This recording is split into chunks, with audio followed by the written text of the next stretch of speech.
front, wisdom underneath. Bro, you carrying life, sit down, decompress. This room built for men who survive every test. We talk purpose, pressure, peace and the grind. How to stay solid when the world wants your mind. Young cats listen cause the wisdom hit different. OGs nod cause the message stay consistent. No ego in a room, just truth, no flex. Real brotherhood, grown talk, nothing less. We sharpen each other, iron cut through the noise. A space for grown men, not grown boys. Real men, real talk, step inside, unwind. Barbershop talk, sharp lines for the mind. Brothers link up cause the space feel right. Blizzardabroad, giving real men a mic. Strength in the circle, that's respect in motion. Exhale today, tomorrow we move with devotion. This is Blizzardabroad. Barbershop talk, real man, real talk. Real man, real talk, step inside, unwind. Barbershop talk, sharp lines for the mind. Brothers link up cause the space feel right. Blizzardabroad, giving real men a mic. Strength in the circle, that's respect in motion. Exhale today, tomorrow we move with devotion.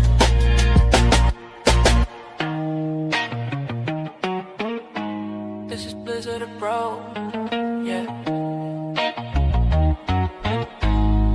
Barbershop talk.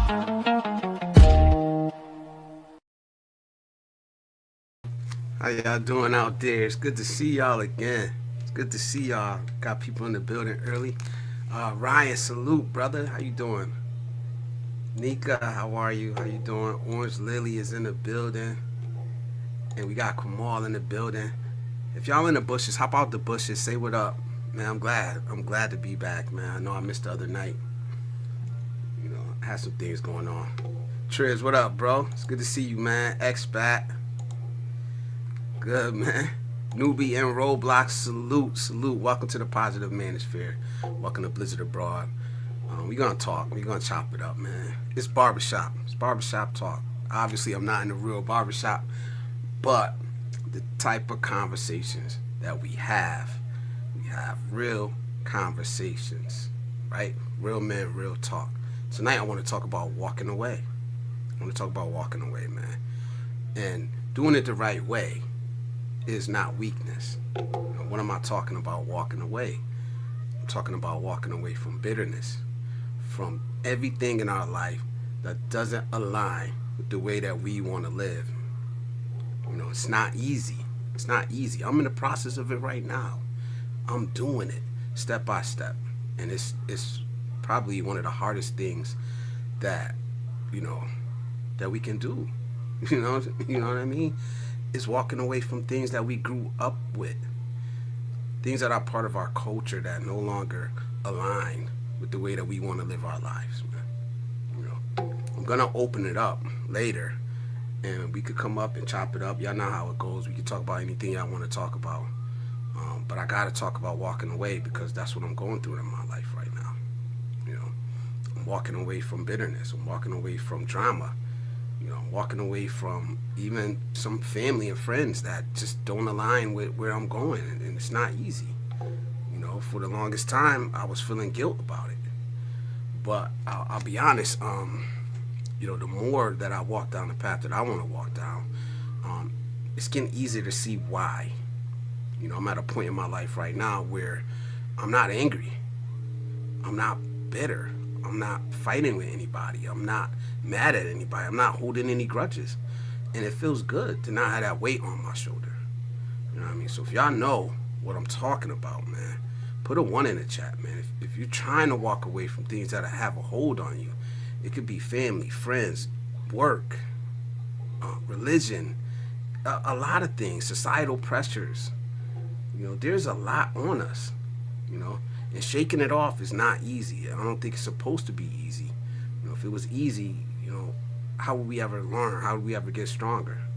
You know? So if it's your first time here, man, this is how we do it. We talk about real shit, man. I'm not talking about T.I. and 50 Cent. I'm not talking about some diaspora wars or passport bros. We talk about real shit, man. And anybody's welcome. Anybody's welcome here. So if you're a newcomer here, if you're a content creator, do me a favor, type mine in the chat. MINE. Let Nightbot drop your channel link. Don't be shy, to promote yourself here. That's what we do. We're small streamers. We're just trying to get better one day at a time, man. And this community is growing, and it's aligned with other good communities. We got good people here. Melissa Hatton, how you doing? Welcome to the Positive Manosphere. What's up? Ryan says, salute, Ryan. 9-year anniversary on YouTube today. Salute, brother. You putting in that work. That's a grind, man. That's a grind. I'm at 2 years. And it's a grind, man. It's not easy. You can say she's doing good. Keep uploading content. I see your videos. Keep uploading. It's gonna catch on. Get you a barbershop. Nah, man. Nah. I'm not doing the fake background stuff, but maybe one day we will be in a barbershop. Who knows? Who knows? Russ, salute, Russ. Russ, what happened, bro? You're supposed to email me, man. I got the free merch. You could choose any merch you want. I was gonna mail it to you. Like, I don't need your address. I can mail it to a P.O. box. I can mail it to a FedEx pickup location. Just email me, blizzardabroad.com. I mean, blizzardabroad.com. blizzardabroad@gmail.com. Let me see if I can put it in here. If it'll come up. Yeah. Russ, man, I want to get that out to you. I'm going to mail it out to you. Ryan was supposed to email me a long time ago and give me somewhere to send it. Like I said, I don't care where. I want to do that for you guys because I appreciate y'all. I got 3 different designs. I got a hoodie, a t-shirt, a couple different colors. Go check it out. If you want some of the merch, I got a code right now, $10 off. It is PM2026. 2026. That's the code. You get $10 off. Like I said, I'm not really pushing it. I'm not pushing the merch that hard, man. But I think it's good. Shit, I'm wearing the shirt right now, man. Look, man up, man up. But yeah, I think it's pretty cool, and I'm giving it away, man. I'll give one away tonight too. Anyone, the winner tonight, any piece of merch you want, I'll mail it out to you. Just email me. I'll just drop my email in there. W title. Thanks, Ray. Salute, nephew, man. Salute. Protecting your peace. That's a rational adult decision. Absolutely, man. Because some of us grew up in chaos, man. Some of us grew up in ratchetness, And it becomes a way of life. And it's not easy to walk away from something that you're rooted in. That's something that's became a way of life. Dysfunction, arguments. You may have grew up in an environment and it was normal to you before, but now you're realizing that it's draining you. It's holding you back. It's the ball and chain around your ankle. Like I said, and it could be family, it could be friends, it could be relationships, it could be a job, it could be a religion, it could be just a community, it could be a country. There's nothing wrong with walking away from things that don't suit you.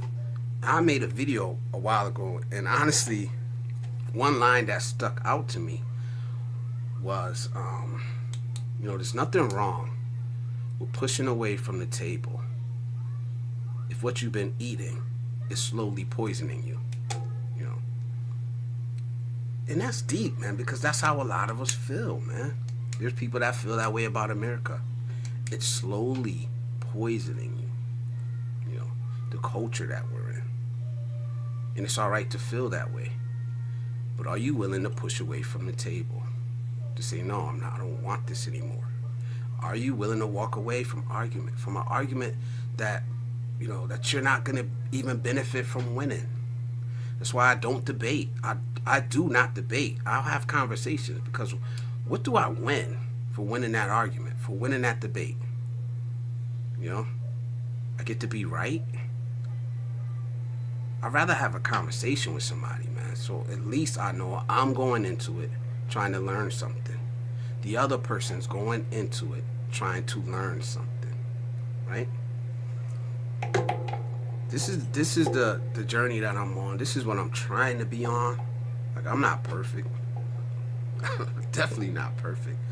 But one thing I'm really trying not to do is to add unnecessary drama to my life, unnecessary stress, unnecessary tension, keeping my cortisol levels low. We don't need it. It's a killer. Stress is a killer. So why would I want more of it? Why would I go searching for it? And that's what a lot of us do. Like, I had this thought the other day. It's like, and I was going to do an upload, but I just haven't had the time, man. Your algorithm is your mirror. Your timeline is your mirror. A lot of us go searching for this shit. And then we wonder why our timeline is only showing us drama. Dumb shit. Go on your YouTube right now. What's in your timeline? That's a mirror pointing right back at you. Because the algorithm don't give a shit how you feel. Don't give a shit where you came from. It only cares about what you spend your time and attention on. Right? I'm walking away from that shit too. I'm walking away from a lot of the content creators that I used to support. I'm walking away, man. You know, and there's nothing wrong with that. It's not weak. What I'm not walking away from is my responsibilities. So I'm not talking about running away. I'm talking about walking away intentionally, doing it the right way. I still got responsibilities. We all do. Responsibilities that tie me to where I'm at, that I don't even want to walk away from. So I'm not talking about that. You know, if that's where you're at in life, where you feel you have to run away, salute. But now I don't want to stay in chaos and dysfunction. I don't want to argue. Ron Lawson, salute, bro. It's good to see you in here. Michelle, hello, how are you? How you doing? It's good to see you in here. Expat says, I've been walking away from unnecessary drama for many years now. Never regret that decision. No, I'm much happier in life, man. I'm much happier in life that I've chosen to walk away from a lot of things. I'm not done yet. Not done walking away. It's just the things that I need now. I really have to be strategic about it, and I have to plan it out, man. I'm playing the long game. You know, I did miss you guys, man. I know I wasn't in here Wednesday. I didn't do the Wednesday stream. Just studying, trying to get these papers in, trying to be ahead of the ball. Because my semester officially starts Monday, and I got 2 papers done already. So I'm working on the 3rd one. So oh, you emailed me. Salute. I gotta check it. I'll check it. I'll get that out to you, man. Salute to you. Ryan, if you want the shirt, it's still there, bro. Let me know. I'm gonna pay for it, and I'm gonna pay for the shipping, and I'm gonna get it out to you, man. I got your size. That's all I got. Salute. Ryan Lawson says, I heard your latest music. It's on my playlist. It's another hit. Keep the coming. Thank you, man. I appreciate that. That was real. That last little one, man, that was real personal. It's real personal.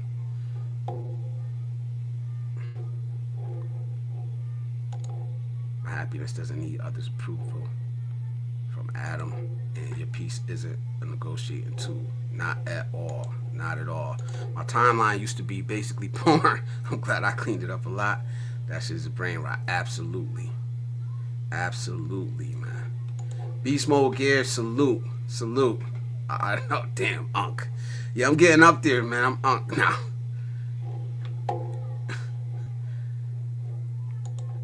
BIY is in the building. Salute, brothers. Good to see you in here. He says, hello, Blizzard. Ray, Kamal, Adam, and Ron Lawson. And Ron Lawson says that's the key, Blizz. Rid ourselves of our stress and put our happiness first. We live longer, I believe. I believe we absolutely do, man. And we need to set boundaries, man. Another thing we're walking away is setting these clear boundaries, man. I've had to do it. And it's not easy when it's people that you love that are used to, stepping over your boundaries. But you got to be clear. Like, I don't got time for it, man. I'm not allowing people to take time off of my life anymore. And I mean that literally. And I don't think people really understand that when they bring you unnecessary stress and drama and all type of chaos into your life, that they are actually killing you. They are actually killing you if they're getting their stress levels up. Like, I've seen these videos, man, where it's crazy, man. How it was like this old man and they were like just fucking with him, bro. And they're recording it for like TikTok. And they are just messing with this old man, bro, and like arguing with him and all this shit. And it's like, yo, y'all don't even realize that y'all are killing that man. Stressing that old man. Man's like 75 years old. And they're just messing with him for TikTok, for content. Got arguing with him. I'm like, they're killing this man, bro, for fun. For sport. For sport, man. Getting that man cortisol levels up. It's crazy. Miss You Wish is in the building. Hello, beautiful. How are you? It's good to see you in here. Everybody saying hi to each other. I like that. I like the interaction in the chat, man. Boundaries with consequences. Absolutely. And that's the walking away part. If you don't respect my boundaries, you don't get access to me. Hard stop. If you don't respect my boundaries, you do not get access to me. One of the most important things in life is time, right? You don't get it if you can't respect my boundaries, if you're going to misuse it. Time, energy, and effort is currency. It's the most important currency. Time, energy, and effort. You don't get access to me if you don't respect my boundaries. T. Marsh in the building. Salute, brother. How you doing, man? How are you doing? Yeah, exactly. I can never get used to casual cruelty. It's so hard to watch. It's so hard to watch, man. Like, I don't know, this empathy phase that I'm in life, that I've been, the last couple years, man. I used to feel like I didn't feel anything. If it didn't affect me personally. But now it's like, I don't know, going down this path where I have empathy, man. And shit really bothers me. It really affects me. Seeing that really like got to me, because I understand it now. I understand that people are killing each other, little by little. And maybe because they can't see it, it's not so obvious. That they don't realize it, but you are. And I would never do that to nobody, man. Not saying that I haven't.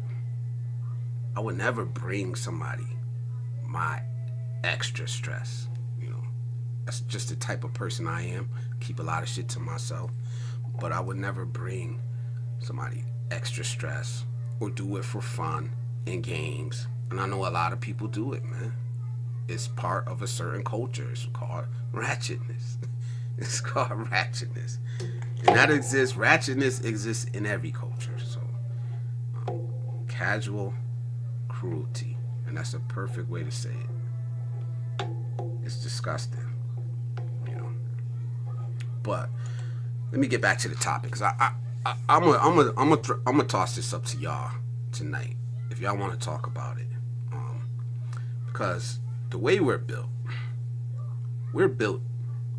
and taught that endurance is a virtue, basically, man. What can you survive? What can you get through?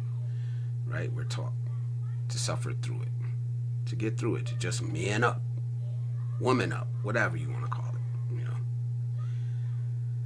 But at what cost? Our lives, our dreams, our values, do we have to suffer to be happy in the end? You know what I mean?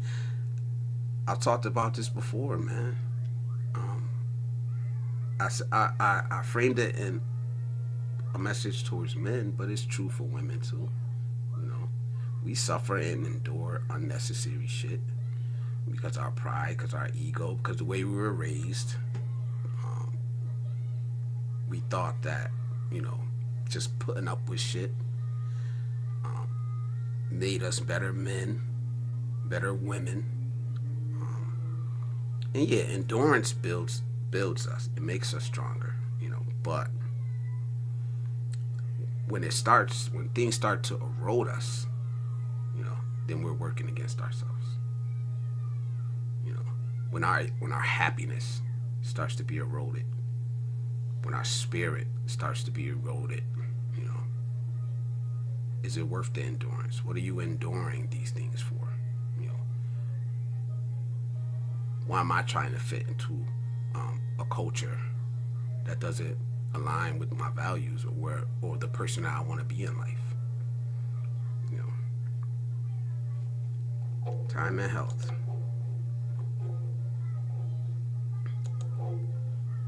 You know what I'm saying? Like, I did it before, man. I stayed, if you guys been here, you know some of my story. You know, I've stayed in relationships way too long, man, when I know I should have been out of there. You know, years. Because that was the right thing to do. It was the right thing to do. But what it actually did, you know, was make everybody more miserable. You know? There were good times, there were bad times. But everybody was more miserable, man, because, you know, we were trying to do the right thing, you know. And I did it. I stayed until the kids were, you know, grown. But was it the right thing? I don't know. Maybe I'm happier. Maybe she's happier. Maybe the kids would have been happier if we both were happier. Can't take it back. But I eventually did walk away from something that didn't suit me. A relationship that didn't suit me. Walked away from jobs that didn't suit me. I walked away from friends who were stuck in the past, who didn't want to see a better life for themselves. I've walked away from them. And most of us probably have. We're adults here. I don't know who that was. Call me Unc. I don't know how old you are. Beast mode gears. But I've noticed that my audience is getting younger, and I like that. I like that. Some of y'all old men, man, y'all just hard-headed and stubborn. But I still love y'all. I could call y'all, some of y'all unks too. Pointing fingers instead of fixing problems. And Adam says, I have to endure my health problems. Everything else in my life is by choice. Yeah. T. Marsh. What? Hold on. I gotta... Did Nightbot ban T. Marsh? Nightbot wildin'. Hold on, let me... He said, Blizz, I had a situation where young boy said my girl had a fat ass, right? Where she and I heard it. It took all my strength from my body not to do body damage to that pump. Probably out of cut. Probably, man. And that's tough, man, because the way we were raised, and the environment we were raised in, you know, you check people like that. You check them immediately. But is it worth it? Is it worth it, man? At my age now, I'm going to say absolutely not. You know, 15 years ago, 10 years, I don't know. I had a different mindset. You know, now I know better, man. I know better. I know where that leads. But it's not worth it, man. Let me pull up Nightbot and see if it really... T. Marsh, if you still here, man, type something in there. Because I don't know what this means from Nightbot. Anybody got experience with Nightbot, let me know what this means. It said it's a warning. I didn't see no link.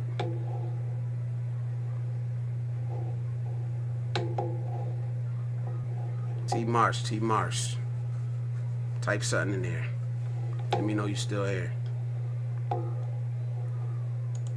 Ron Lawson says, I believe we are designed to have a stress level that once it's crossed, you walk away, and that's our learning process, and we should move on because life is short. Absolutely, man.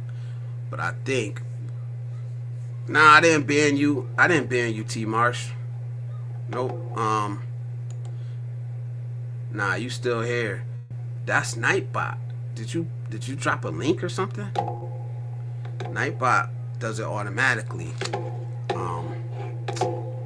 Let me see. All it said is, "What's up, Ron?"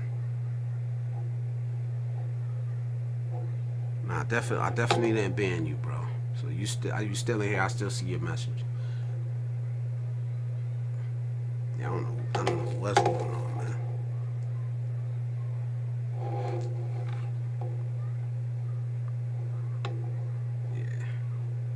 Yeah, but we've been conditioned to go over that limit. That's what I was gonna say.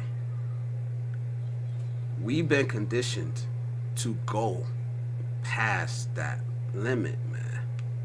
Right? As men, we've always been conditioned to go past that limit. But the crazy thing now is that it's being pushed onto our women. And that's why you're never gonna hear me come up here. I don't talk shit about women. I welcome them here. I don't believe in all this gender war shit. I believe that our women, we're not doing right by our women, because we don't realize that they're under the same societal pressures that we are, man. They're pushed to work just like we are, man. They're pushed to go out and provide. It's not right.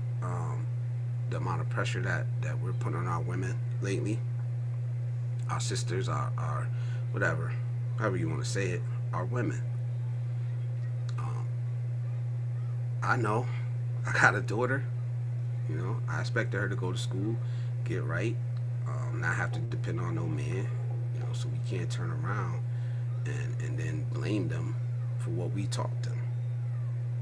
But we've been conditioned to push past that limit. And what I'm saying is that, yes, enduring some things in life is good. It makes you stronger. It prepares you for the next level.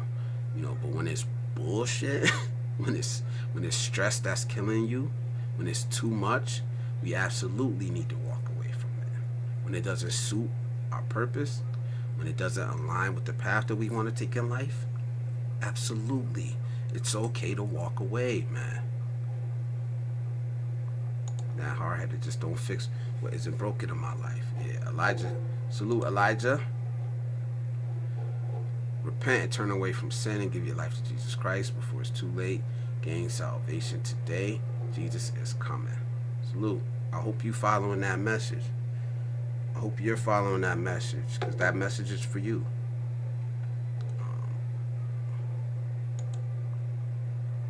Rashid Sudni. Salute. You keep putting 67 in the chat, so salute. I don't know what that means, but yeah. Isaiah, salute. Welcome to the Positive Ministry. Do you know ping pong? Nah, I don't know that. Salute. CC Motion, what up? What up? Good to see you in here, man. He said, what up, brother? Salute. What are we walking away from? What are you willing to walk away from, man? What are you trying to walk away from? What's holding you back? That's what I want to know, man. What's holding you back, man? And what type of pressure are you under, man? Like, for me, like I said, the responsibilities that I have in life are definitely holding me here. I can't just up and walk away. But what I could do is strategically plan my life in other ways. Like, I'm not walking away from taking care of my grandson. I'm not ready to walk away from my son yet. You know what I mean?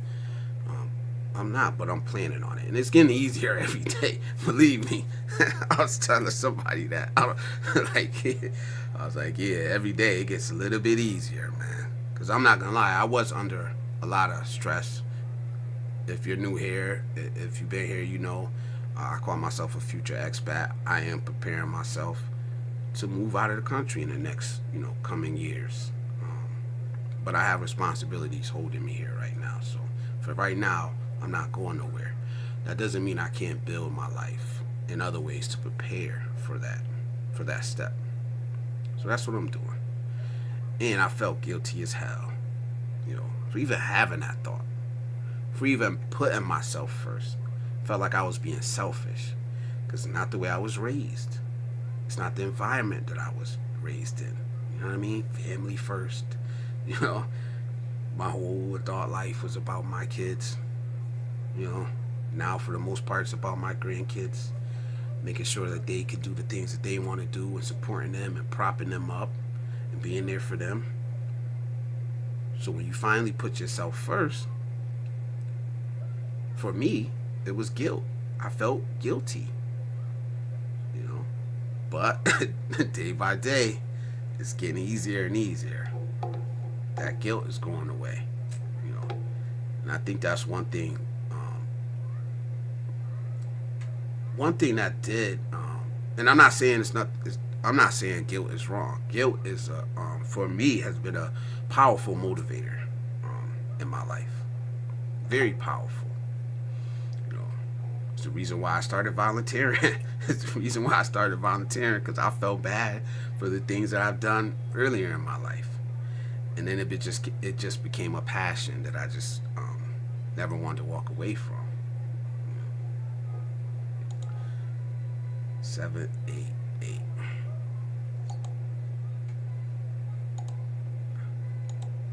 Thank you for the hearts. Thank you for the hearts. Ron Lawson says, I agree, Blizzard. Women are folding to that pressure, especially from us, man. Yeah, but we all are folding, man. And that's what I'm saying. You see it every day, man, especially online. Men are folding under this pressure, man. That's why I talk the way I talk on my channel. That's why I try to give a platform for men to talk about real shit, but also leave it open to the women. Men are absolutely folding under this pressure, societal pressure that we're under. The suicide rates say that. The homeless rates say that. The drug use rates say that. The violence, crime rate says that. The amount of men that we see that want to leave the U.S. says that men are folding under this pressure. So if we can't handle it, do I have to, you know what I mean? If we can't handle that pressure, who are we to get upset or talk shit about women that can't do it? Why is it okay to put that pressure on our women? Why do we act like we can't see that pressure is on them? And a lot of it's not by their doing. They live in the same society that we live in. They're under the same amount of pressure that we're under. Sometimes more.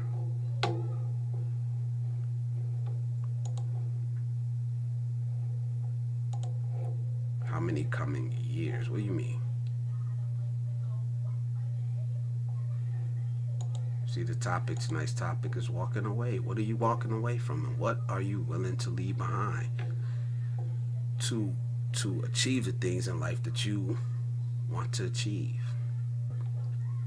To find your peace, to find your purpose. What are you willing to walk away from?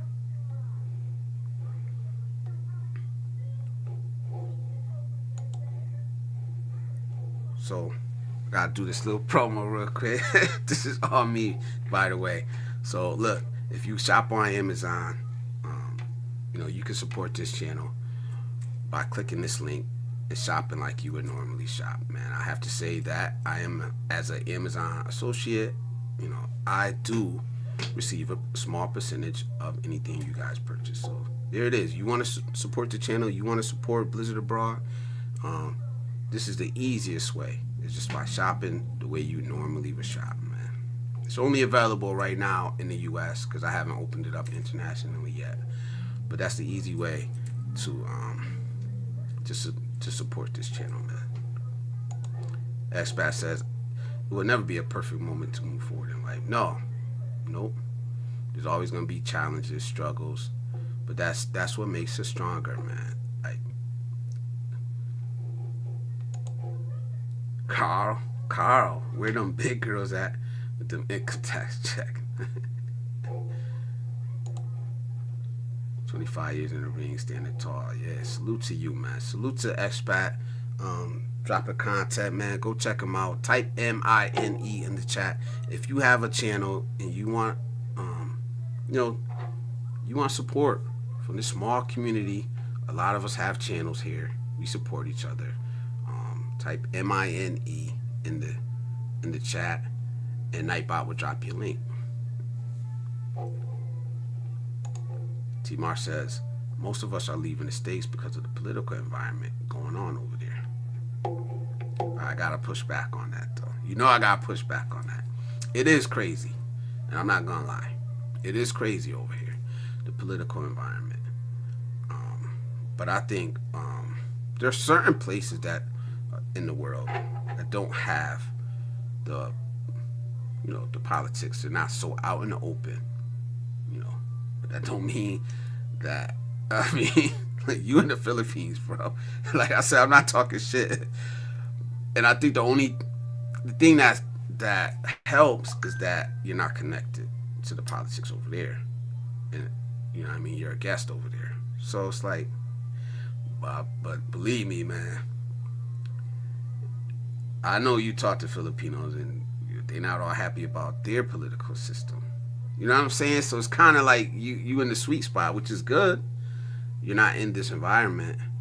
You're in another environment that, maybe the local people feel the same way about their local politics as you feel about what's going on over here. If I could say that the right way, obviously I'm not trying to offend anybody, but I hope you get what I'm trying to say. Like, politics is fucked up, man. As much as I love America, man, I know it's fucked up. I don't try to sugarcoat it. I think most of us really is just trying to survive over here, man. Like, I used to be watching that politics all the time. But right now it just doesn't suit me, man, because all it's going to do is get me upset. And most of the people talking shit ain't going to do nothing. They're not going to vote. They're not going to write their congressman or senator. They're not going to do nothing. The loudest ones, and then, like, even this last election, the loudest ones, they're like, I don't even vote. That's why I don't vote. It's like, let me not get, crazy. It's Lil Toilet. Quoting Bible verses. I'll be honest, I'm not a religious person. I'm not. I don't shame religion. You do you. The one thing I always say, though, is that, religion is a personal thing. So keep it personal. And that, that's what I say.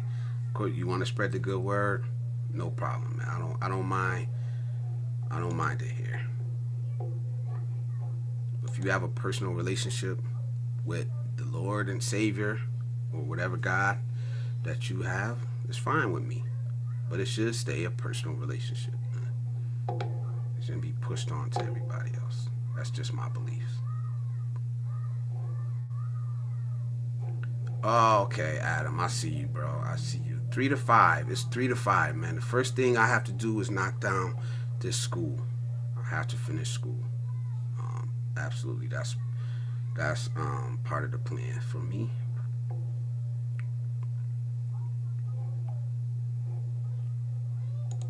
Crazy times. It absolutely is. It is, man. I'm not going to sit up here and act like it's not.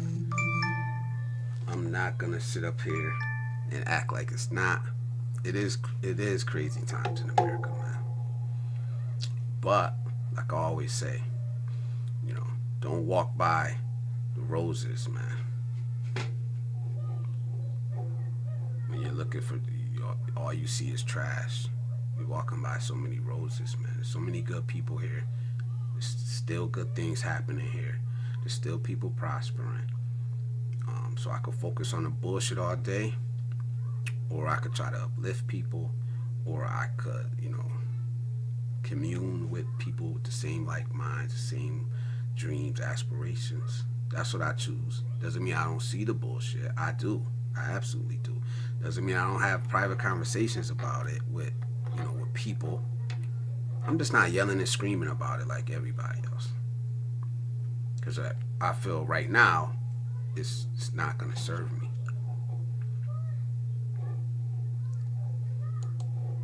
Johnny Appleseed. Yeah, I'll be saying people be saying some crazy stuff, man. He said, I'm walking right onto that plane to the Philippines very soon, Blizz. Your Philippine songs is talking to me. LOL. Yes, man. And I hope you have that same feeling, man. I hope you experience that same feeling, man. That inspired me to write that. It's a powerful feeling, man. It really is. Yo, Johnny Appleseed. Oh, man. If you troll and you make me smile, I don't even mind it, bro. You make me laugh, I don't even mind. Expat says, I enjoy more life for less money without the drama. Give me 1 second, guys. I'll be right back. Give me 1 second.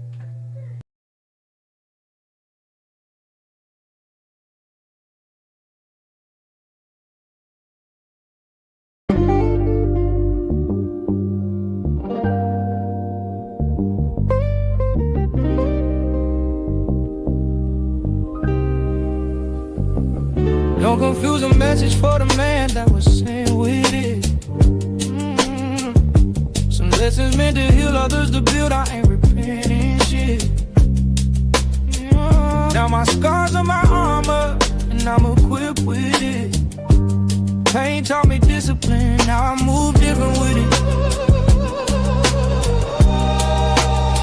They used to call me two guns, now I'm mentor to a sons. Taught them how to crawl, how to walk, and how to run. And I still sit and deliver, I ain't done.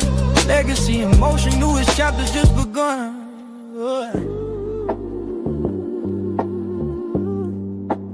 I learned more from my loss than the times I won.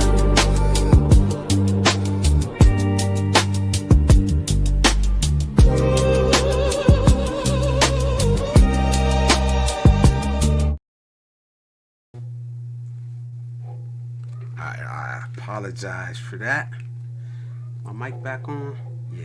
Alright, now I apologize for that. My grandson walked in the room. I don't want him on camera, to be honest. But we back. Forgot what I was saying. I forgot where he was at, man. Adam says, overseas, I enjoy more life for less money without the drama. Yeah, and I was trying, man, I gotta get one of y'all up here, man. And really chop it up with y'all about the political. How do y'all deal with politics over there? Like, I know you're not connected to it, so is it like not happening? I really want to chop it up with one of you guys about that. One day. Orange Lily for you says, I'm choosing healthy outlets like swimming, and I got a kayak yesterday. When it gets warmer, exercising alone on the water would be my escape. Yeah, I like walking. For me, it's walking, but that's a healthy outlet, and that's the way you got to do it. I like walking, hiking. Obviously, I live in the Northeast right now. It's cold as hell, snow everywhere, but you still got to get it in. And I haven't had much time for it lately, but whenever I get the opportunity, I absolutely do take advantage of that. Russ says, yeah, I've had to try to tune out the politics. I do. The thing that works for me, like I always say, is not watching it. I cannot watch it. If I watch it, it does hook me. So I just read the articles, man. I read the articles. Because I think once we start watching the news, especially these major mainstream media outlets, it runs on a cycle. It runs on a cycle, and they know how to hook your emotions. Who of course they do, man. That's their job. That's their job, man. They're selling you drama, fear, anger, destruction, death. They're selling that to you every day, man. And it's like a drug to some people, man. Believe me, I used to be hooked on it. CNN. I go back and forth between CNN and Fox, because I wanted both sides of the damn extreme, and there's really no middle anymore. T-Mar says, no, they're not happy with the situation here either, but I'm not as connected to the political system. I retired from everything. Salute. When JF says religion is a human tool for control. Yeah.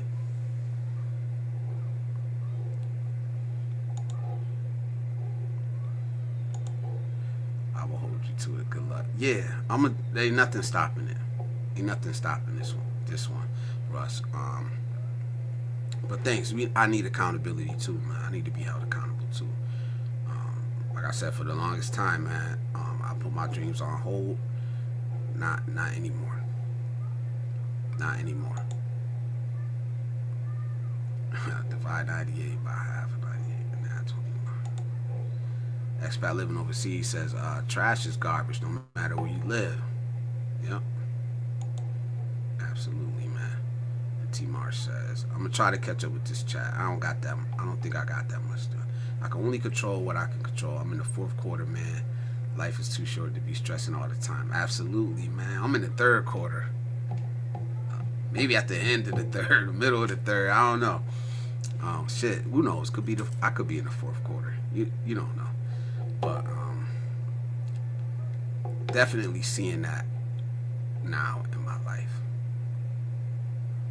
The only problem I got is this damn cholesterol, man. And I really need to get control of it.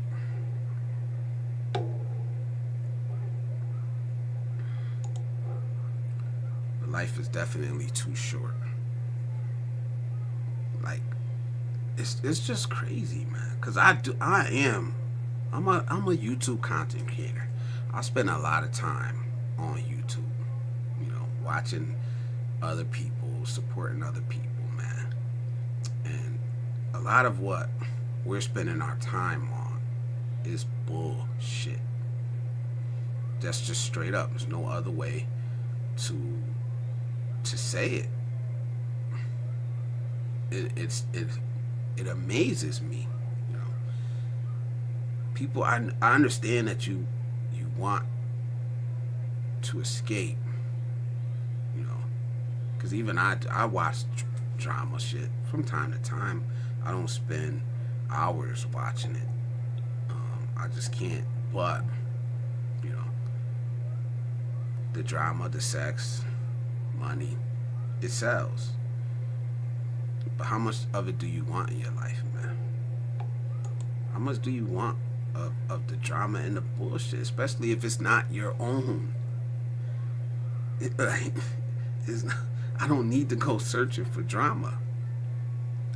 Like, we out here in the real world.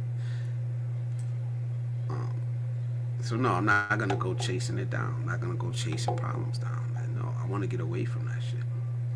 They're sure not gonna feed myself, the negative bullshit that's out there, man. Pushing away from the table. I don't want it no more. Walking away from it, man.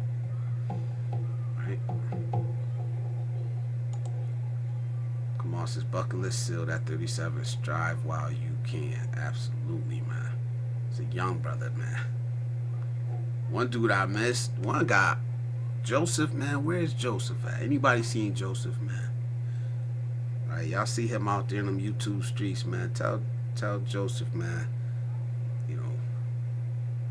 We thinking about him over here, man. Diddy. You know? He says, cool, yeah. Jesus Dominguez says, day 17 of spreading gospel Bible verse of the day, Proverbs 18:10. The name of the Lord is a strong tower the righteous man runs into and is safe. Thank you, man. Thank you for sharing that. Just hopping in 3 years, sanity. Yeah, hoping in 3 years, sanity. I don't know, man. The pendulum usually just swings to the opposite side. And I've always felt that way because I'm really independent, and I mean that. Not just, you know, a lot of people say that. I don't, you know, it is what it is, man. The saying is, two wings on the same bird. I think the first person I heard say that was Adam. I don't know if that was Adam or not. Hey man, I can't find my phone. Have you seen it anywhere? Me too, yeah. Politics doesn't affect me here unless it changes the immigration laws. And that's a nice spot to be in. I will believe that would be a nice spot to believe in. You know. I don't know, I feel wrong saying politics hasn't really been affecting me here. You know, I feel wrong saying that, but I think it's true. It's true. You know, it just hasn't, man. I don't know. I know some people are probably gonna be upset with me for saying that, but I still go to work every day. I still gotta feed my family every day. I still got responsibilities that I gotta take care of. I still gotta put food on the table every day. You know, and that's always been up and down in my life. No matter what color was, what party was in the White House. You know, and not saying I'm not cheering for either side, to be honest, man. I'm cheering for me and my people.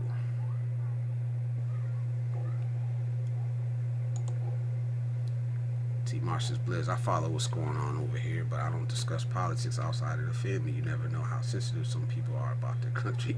Yeah, that's true. Yeah, that's true. My wife votes for who she thinks is the best option. That's all we could do, man. You know, my community, the way I was raised and the way I seen people voting my whole life was vote blue no matter who, and I always disagreed with that shit. Always. I still do. I still speak out against that.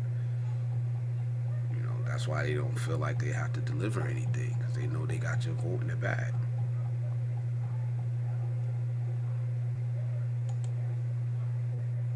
So much saddened by the number of friends I've lost. Yeah. Like I said, it's not easy, man. I don't know if you mean literally or just relationships that you walked away from. But both. I see young people ending their life driving a motorcycle. You never know when your number will be called. Absolutely. You never know. I always say that. I always keep that in the front of my mind. You know. Misery and drama make the most profit. Yep. And sex. Sorry to say it. It's in sex. But drama definitely, man. Yeah.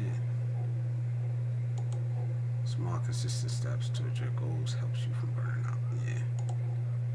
Yeah. Two wings of the same bird serving one master. Yep. Ron Lawson says, hey, Blizzard, politics affects us without us sometimes even realizing. I know. I know that, but what I'm saying is that in my daily life, I feel the difference, but it's like for me, it's not something that I haven't felt before. It's not something that I haven't felt before. Hard times, stress. It's just at a level where it's just out there, and it's just out there in the open. And I think that's the difference. It's how they feel about you is out in the open now. You know what I'm saying? It's not hidden behind soft words.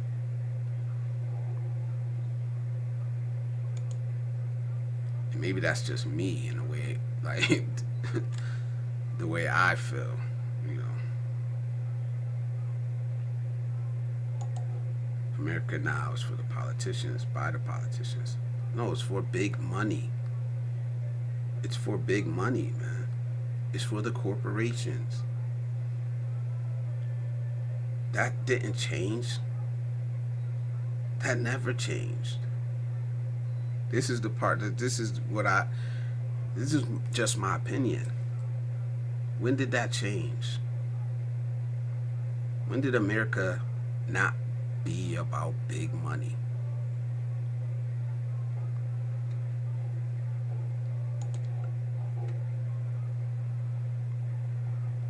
Ray says, you see any of Stephen A's politics, I think he's trying to play the fence but leaning right. I think he actually run. I don't think either side will have him. I wouldn't really pay attention to him talking about that's something I wouldn't click on. I don't want to hear him talk about politics. Did you read the document? I started it. I haven't went, and it's a short one, so I have no excuse. But now I have a reason. But I'm definitely gonna do it when I get some time off. Oh, y'all hearing a hum?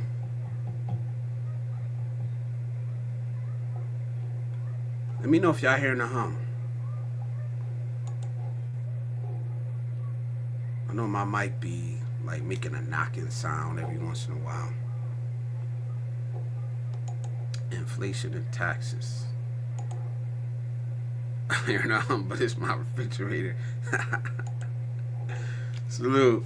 T-Mar says, I'm trying to figure out when Vietnam became the place to be. Sometimes people hype shit because that's where they're at. Yeah, you gotta take a lot of the shit with a grain of sand, man, with a grain of salt, whatever the phrase is. And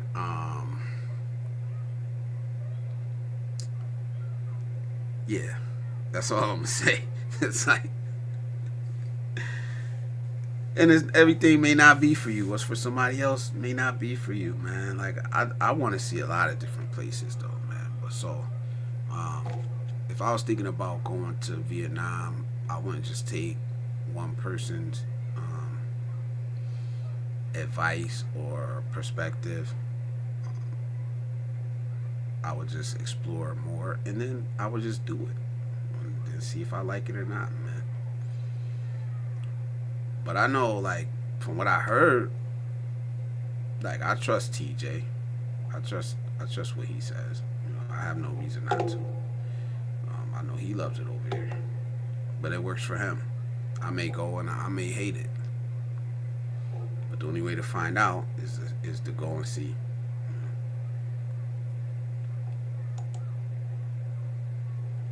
Michael Alexander's in the house. Salute, brother.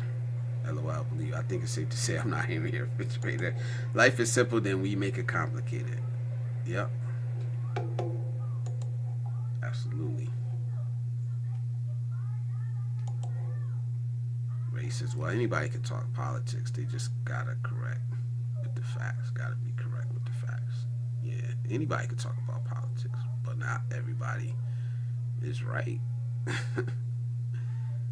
I just don't believe in trying to change people's mind. And I think that's a lot of what we see now. You know, there isn't balanced news anymore. There's sides. There's sides.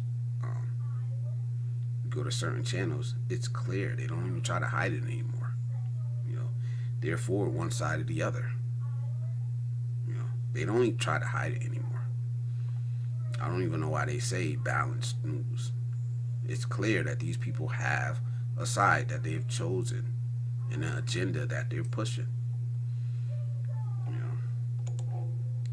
Thank you. I appreciate that.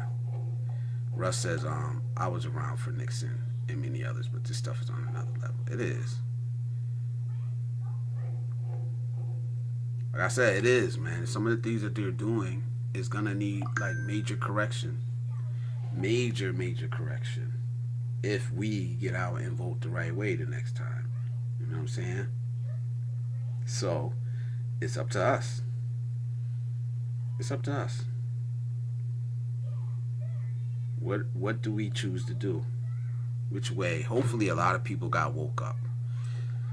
Because a lot of people needed to get shaken. You know? Shaken awoke. You know? About what's really going on.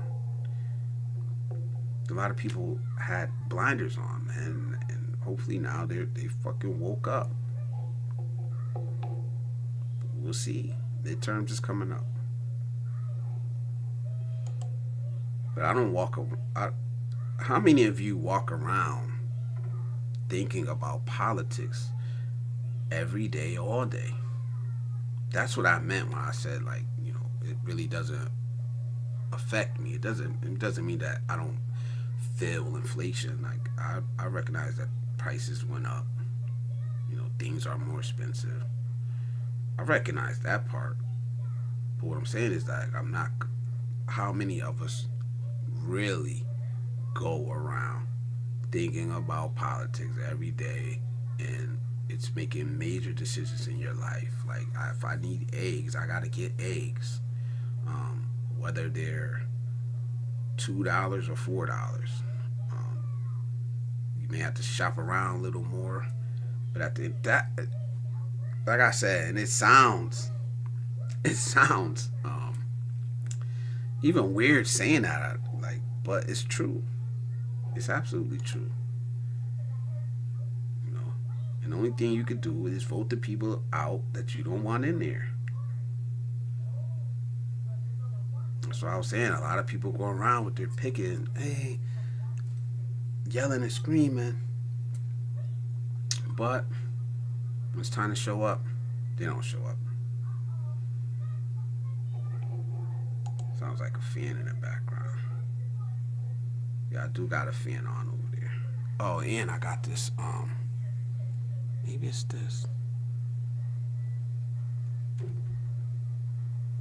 Let's see.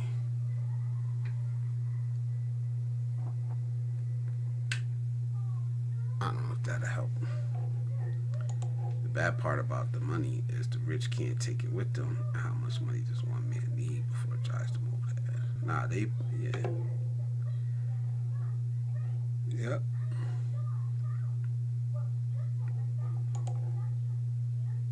If you don't do your own research, don't complain about taking someone's word at face value. Yeah.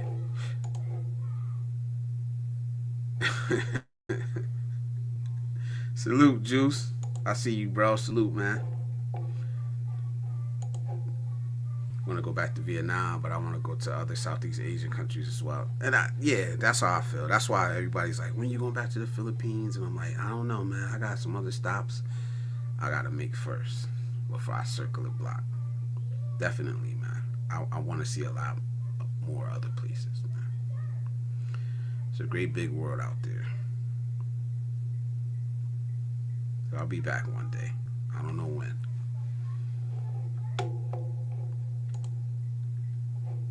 Nobody's gonna do nothing anyway because they are afraid. Yeah.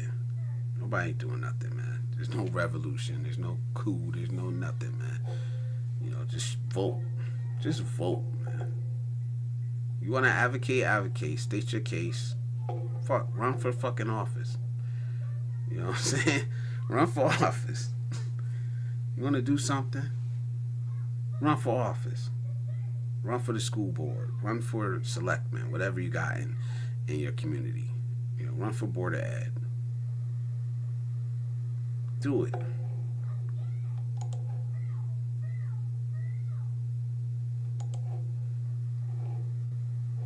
Russ says, I don't try to change minds, but I've definitely been blocking folks on Facebook and crossing folks off the list. I don't think I haven't blocked anybody. Yeah.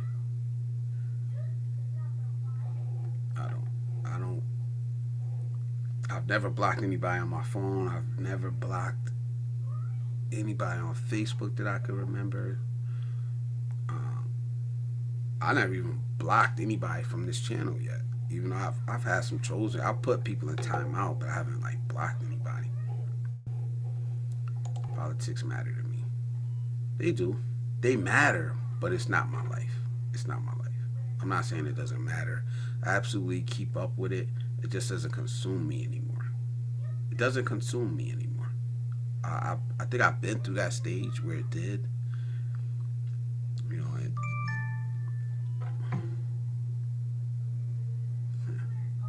I've been through the stage where it did consume me.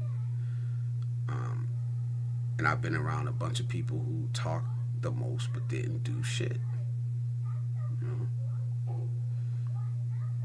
And I see what the politicians are doing. I see what the media is doing. I see how they charging a bunch of people up, but they're not standing next to them. You know, they charging a bunch of people up, but they're not standing next to them. You know, and I won't fall for it. I won't fall for it anymore on either side.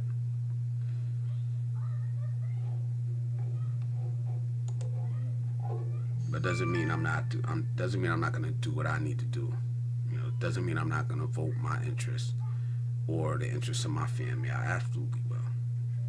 You know, Ray says I was having a discussion in a not so smart space, and somebody called me a piece of shit because I said I'm worried about my family first and everybody else after that.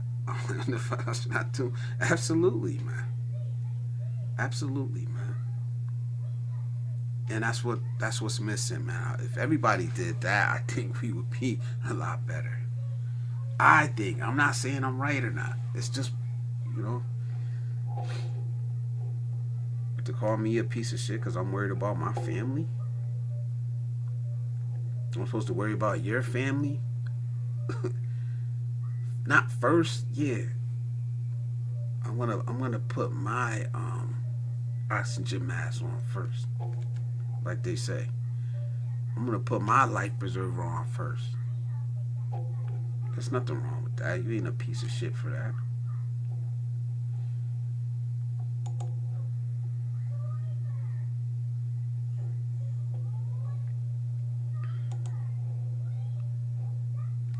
T-Marsh, when you're over here, you have no other choice but to think about politics. But I try my best not to overthink it.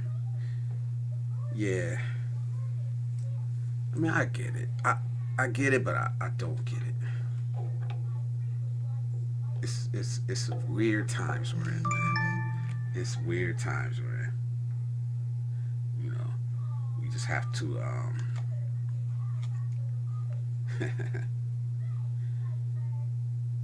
it's weird times we're in, and we have to realize that.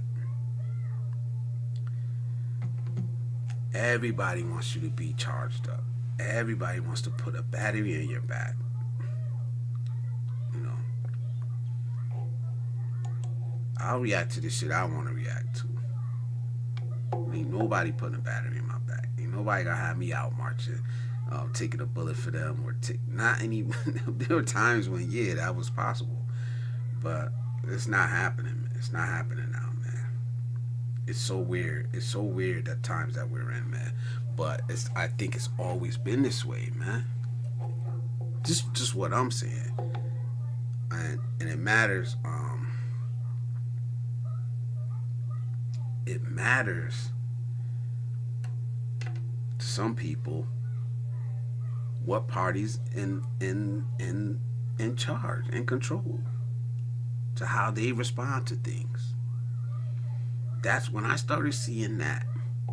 That's when I was like, this is all bullshit. It's all bullshit.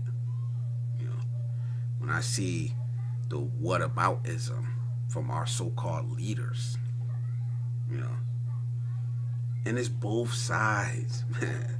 Like, stop letting shit slide just because the people you like did it. That's both sides, man.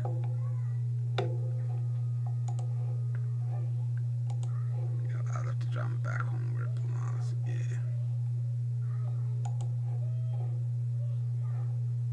love, you vibrate at a higher frequency, which raises your consciousness. Yes, thank you for that little jewel in there, man.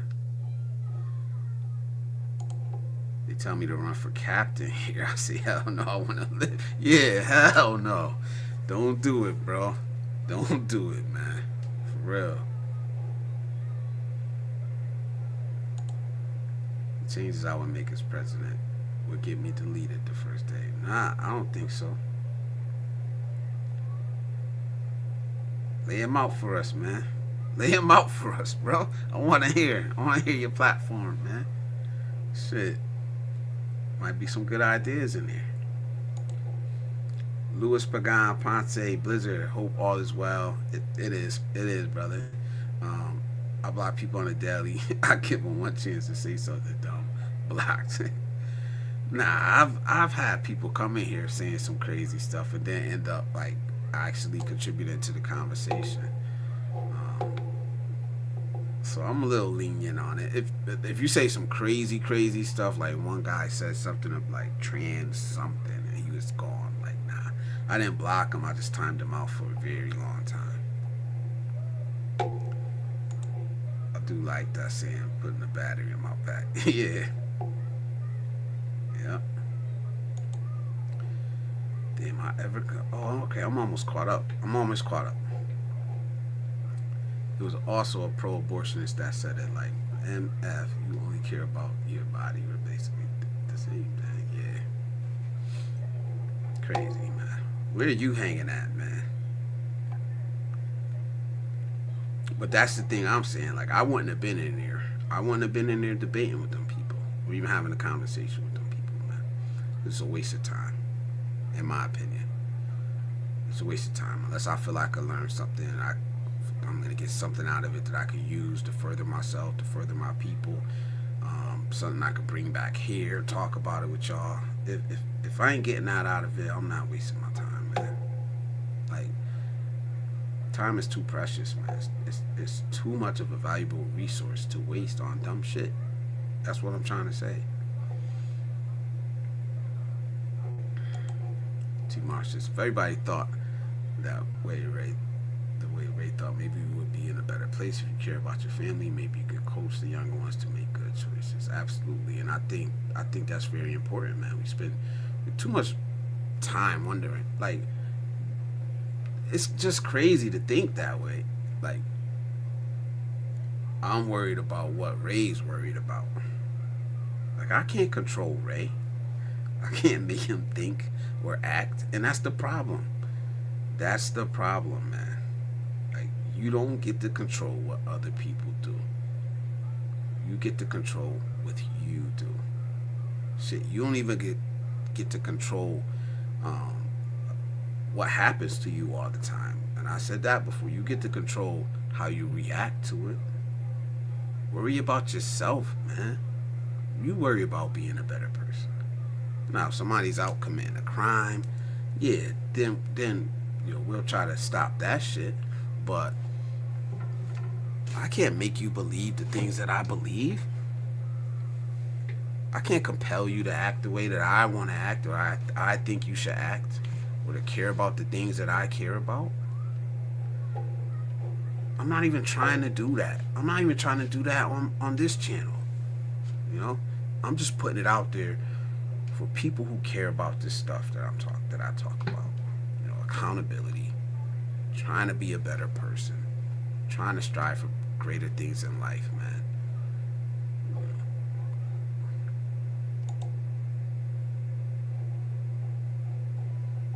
Yeah. Michael Alexander in the building. You know what I'm saying? That's what it's all about, man. You say you want better. You do better first. Inspire me. Shit. Inspire me. If I see you doing it, I may want to do it. If I see it working for you, I may want to do it. You know what I'm saying? So you have time to listen to all the changes I would try to make as president. One thing. Lay it out, man. Okay, one thing, corporations won't like me. Whatever you focus on is what you get. From Michael Alexander. Yeah, slew. I may be focused on Amy. It's why I asked her if a beard tickles. DIY. Yeah. So salute, man. Like I said, man, what are y'all walking away from, man?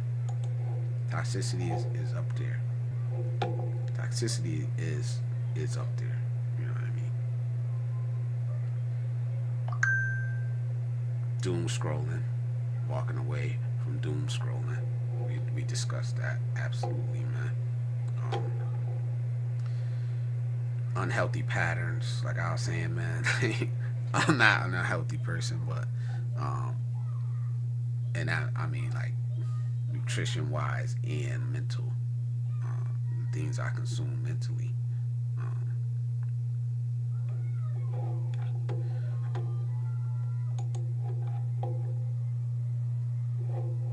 I'm gonna get to that one, Ron Lawson. Those youngsters are watching what you do. Set a good example for the young ones. Absolutely, man. Absolutely. I say it all the time, man. I could sit here and I'm gonna try to stop cursing so much. And I know I curse and I say things because honestly, I was watching my live stream, my grandson sitting right here, and I was like, damn. Somebody said, asked me to stop cursing. I was like, oh, you know, we all curse there, but honestly, yeah, I kind of tone it down, man, because I like he loves to watch my videos, man. He's like, pop. He gets excited, and I want to be able to, you know, share that with him. But they are watching us, and it's more than that. They're watching us in real life. You know, they're watching how we react to stuff. Believe me, man. You don't even realize it. You know, even the younger ones in their 20s and teens, you know, the ones we shun, they are watching, man. Believe me, man. Believe me. Who else is gonna lead them if not us? It's what I say all the time, man. Who else is gonna lead this next generation if not us? If we don't do it, we leave it to the people that we spend all day talking shit about to do it. Somebody's gonna lead it. They're gonna be influenced by somebody.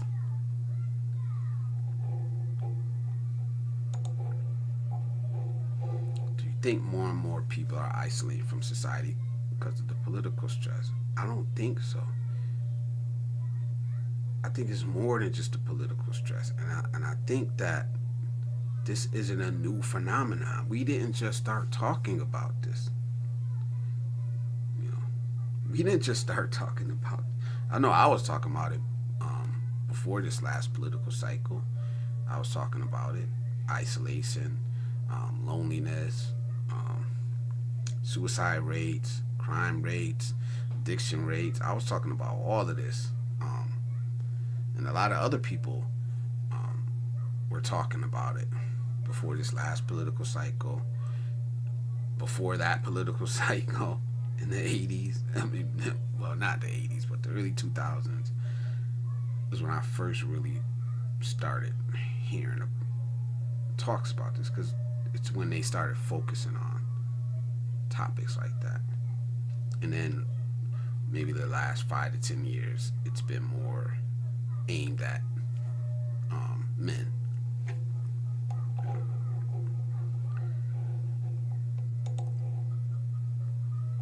So I want to give out silver and gold just a fair shot before people get dropping. Got bars, Adam. Live every day as your last, my brother. Salute. Saying hello to Juice. Cursing ain't shit. I was raised by the best. My dad. Yeah, I curse a lot, but I don't like when they're repeating it. You know what I mean? I don't. I curse a lot. I don't curse around. Like, I still barely curse around my mother. I ain't gonna lie. I do. It slip out every once in a while. Amongst friends, yeah, but around the kids, around my My grandkids, nah, I really don't curse that much. Ray says, this generation thinks they take shit seriously, but they don't. They're nerds who sit in the house on their phone on the internet and pretending they are the most righteous MFs on earth. Yeah. But it's an environment that I could say this for me, not defending them, but she I seen that last comment, right? It's an environment that we raised them in. And I think I had touched on this before too. We put them in front of the TV and let the TV raise them. You know, we put the damn iPad in their hand. You know, we let them play the video games and didn't force them to go outside. I know I did with my kids. Like my kids played outside and stuff, but in general, we did that to them. You know, and now we're seeing the consequences of that. See, a lot of times, the parent and the damn kid is spending the same amount of time on social media. And that's just the truth, man. And that's on us. We got to take accountability for it. That's why I don't like the generational thing. I don't know what's...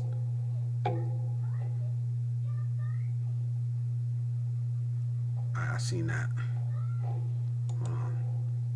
The humming sound in the background is going to hurt the replay games, my brother. I don't know. I don't know how to... Let me see. Let me see something, man.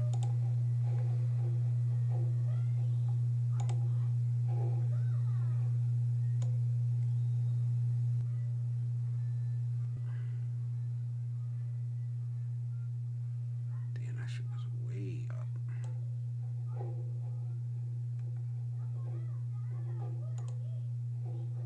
Alright. I don't know if that one is going to make a difference. Let me know if that made a difference with the mic, the way the mic sound. I'm going to try to fix it, but let me know. My mic was at like 200.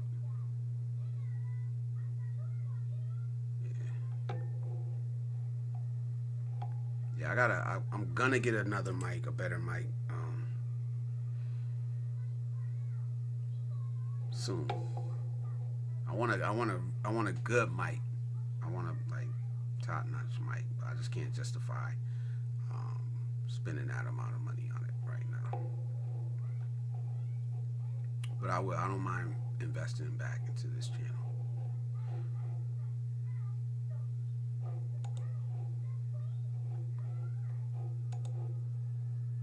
Who didn't have an uncle, brother, cousin that you admired for how they handled themselves or what they had? Yeah, we all did, man. We all did. For me, it was my Uncle Rudolph, man. He passed away when I was younger, but I always remember him, man. Like staying nights over his house. He ain't have much, but just the way he carried himself, man.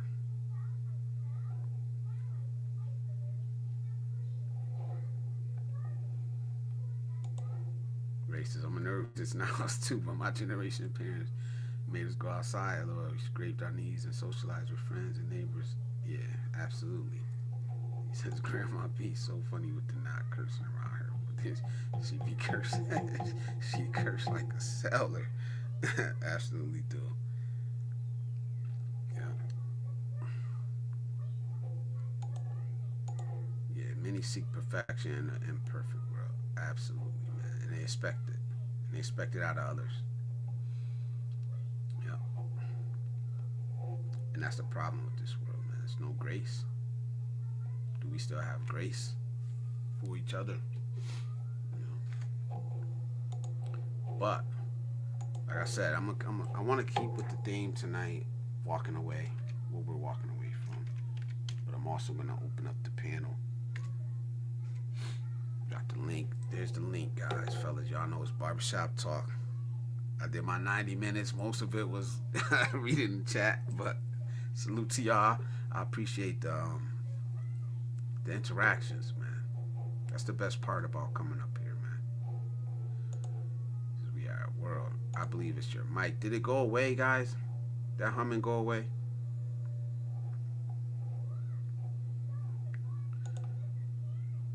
Yeah, I don't hear any humming at all. Thank you, guys. I appreciate that. Two things to be true at once: the generation is soft, and it's our fault. It is. Yeah, it is, man.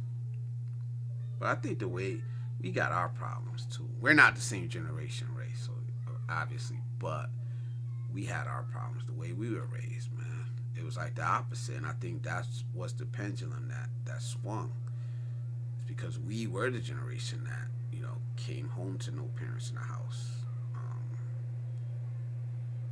cooked for ourselves. You know, it was our generation, I think, that really, in more numbers, were like had the older siblings really taking care of the younger siblings because our parents had to work. Both parents had to work, or because I'm Gen X. I think Gen X was really the first generation that had to deal with seeing the divorce rates rise. So the way we were raised was different. So it was kind of like the opposite of that. We didn't kick our kids out the house all day. You know what I mean? I made my kids go outside and play, but not all damn day. Like locking them out the house and shit. Like damn. Like we used to get locked out the damn house, man. Like go outside and play. Don't come back until this time or that time. You know what I mean? But that's not like when parents curse their child out as discipline. You little ones. Yeah, nah, that's not. I got a $40 mic from Target. Sounds amazing. I got a $40 mic. No, $30-something mic. I like it. It was clear until I did something. I don't know what I did, man.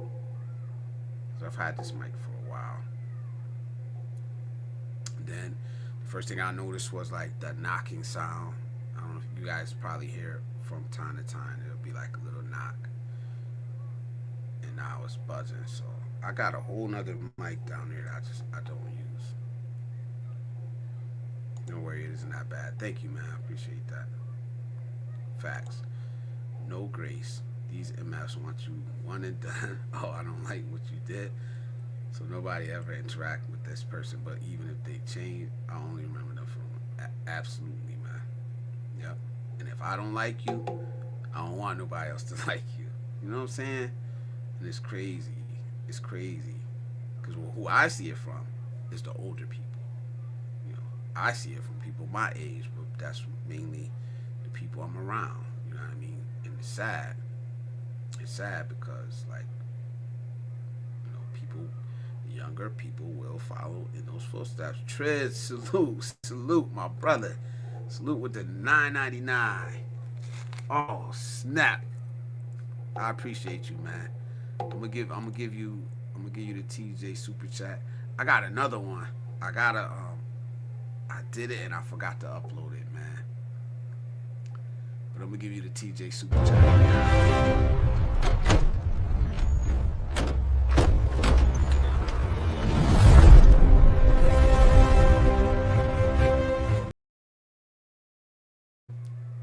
Y'all not ready for the other one I got, man.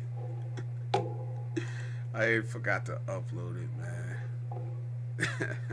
I got a deacon clap cheeks. I told Cal I was gonna do the deacon clap cheeks song, and I did it. It's done. I'm just waiting for the right time. The deacon clap cheeks song is done, man. I haven't sent it to him yet, but yo, y'all gotta hear it, man. One day. I'm gonna play that deacon clap cheeks. I'm gonna do it here first, though. Before I send it to him, I'm gonna play it here first. America's the key. Yeah, salute to Super Trends, man. $9.99, man, brother. I appreciate that one. Top chatter. And like I said, man, walking away, man, it's not easy. But are you willing to do it? Are you willing to walk away from the things that don't suit you in life? Most of us are scared. Scared to walk away, man.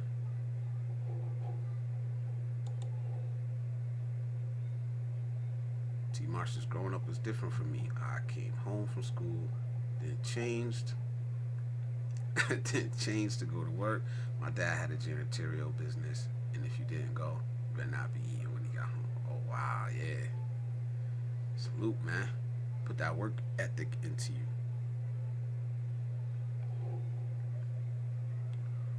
I think I missed a comment from you, T. Marsh. Oh, right here. Let me go back to that. My bad. He said the military made me a professional cursing dude. I'll stop cursing more now because this is a very religious country. Yeah, I curse. I curse. And it just is what it is. I just try to control it depending on where I'm at. I'm looking forward to hear that song.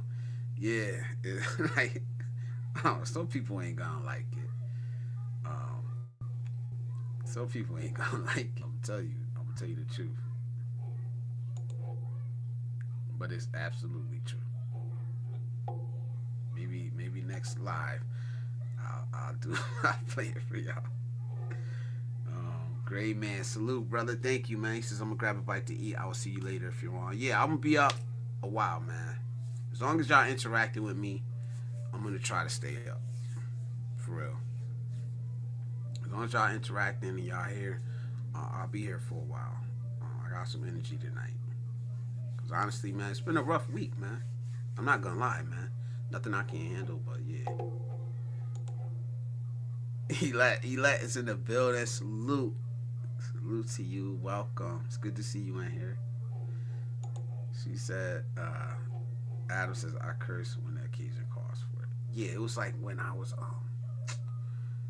whole time I was coaching, man, it's like, I used to be flipping out. But it was all strategic. You know, it's like, I'm not going to yell at a kid that doesn't need to be yelled at. You know, and sometimes a kid, I don't know. I don't even know how to really explain it, man. But believe me, man, it be strategic, man. But once you get to the high school level, man, believe me, it's just totally different, man. You could coach. Like the reins are kind of off, man. Which one, Eli? Yeah, I'll play it. Which song? The Smile song? That's usually talking about I will come live with you. Okay. Bet.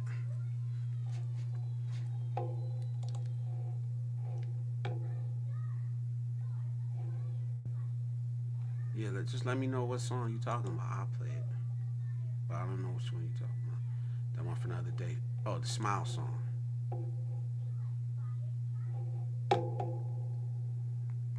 Oh, that song. Okay, I got you. Let me read this one right here. So I talked to my brother in Jersey. He said it was snowing on top of snow over there. Nah, I sure don't miss that. Yeah, nah, I don't. Yeah, this one. Nope. One World. Yeah, we gonna play it.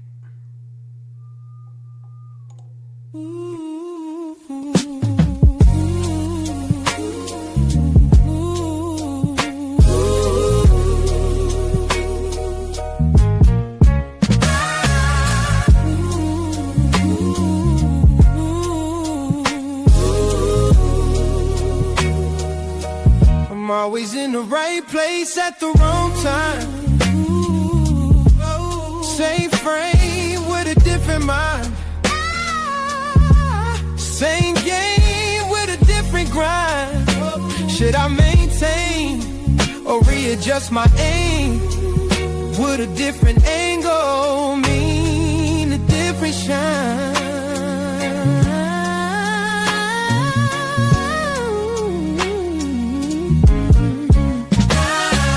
One word, different news. One world, different view.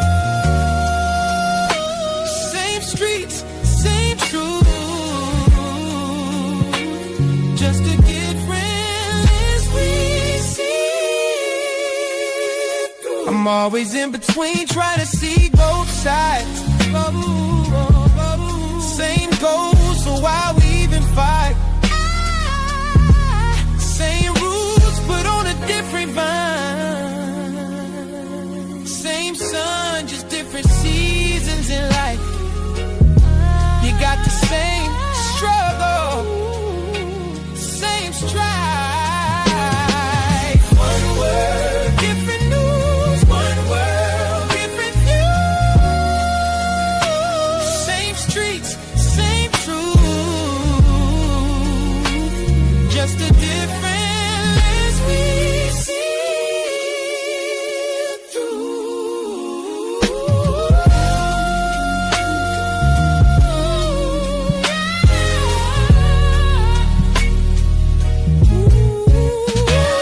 One word, one world.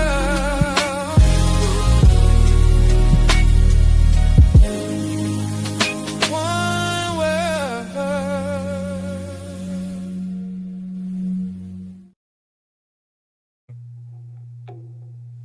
I like that song. I really do.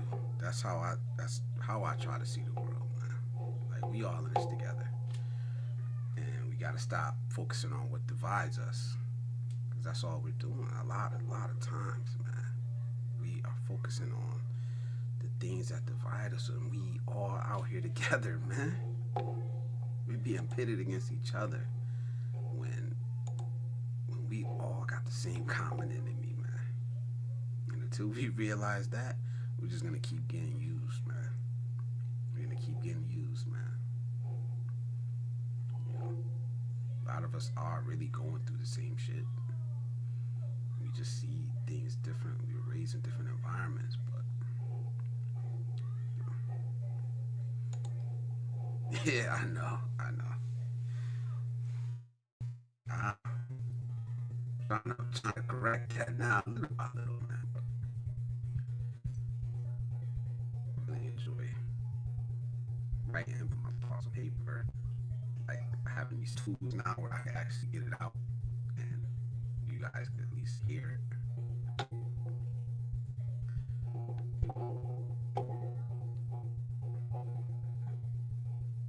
Did I freeze?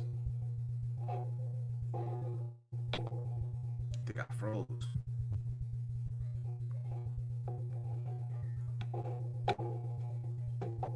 Check my internet.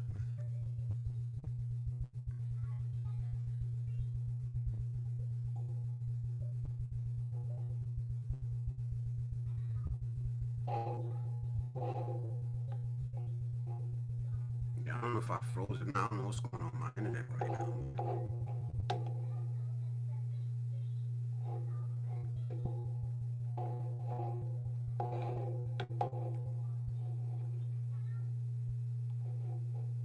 He says, "Hey, Blizzard." That's right, that music is calling. Salute to y'all, man.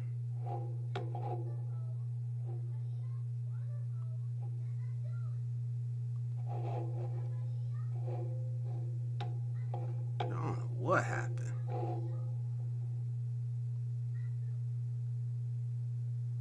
Let me know if y'all can hear me or not.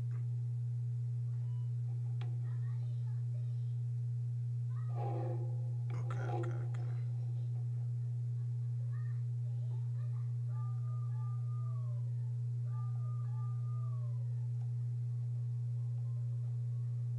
Alright. And I hear the, see, I put that on now. Now I do actually hear the buzzing. It's definitely something I do gotta fix, man. But salute to y'all for sticking it through. What is this?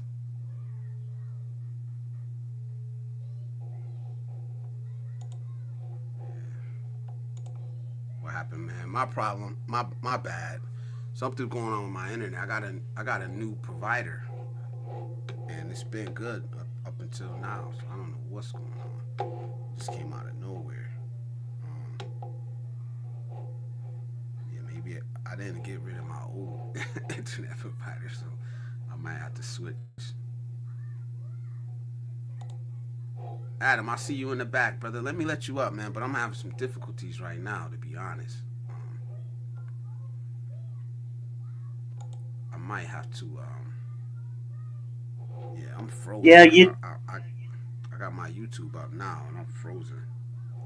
on live stream, you're doing good. It looks it's a clear picture, and it's not freezing. You was freezing a little bit, and the video quality on YouTube dropped.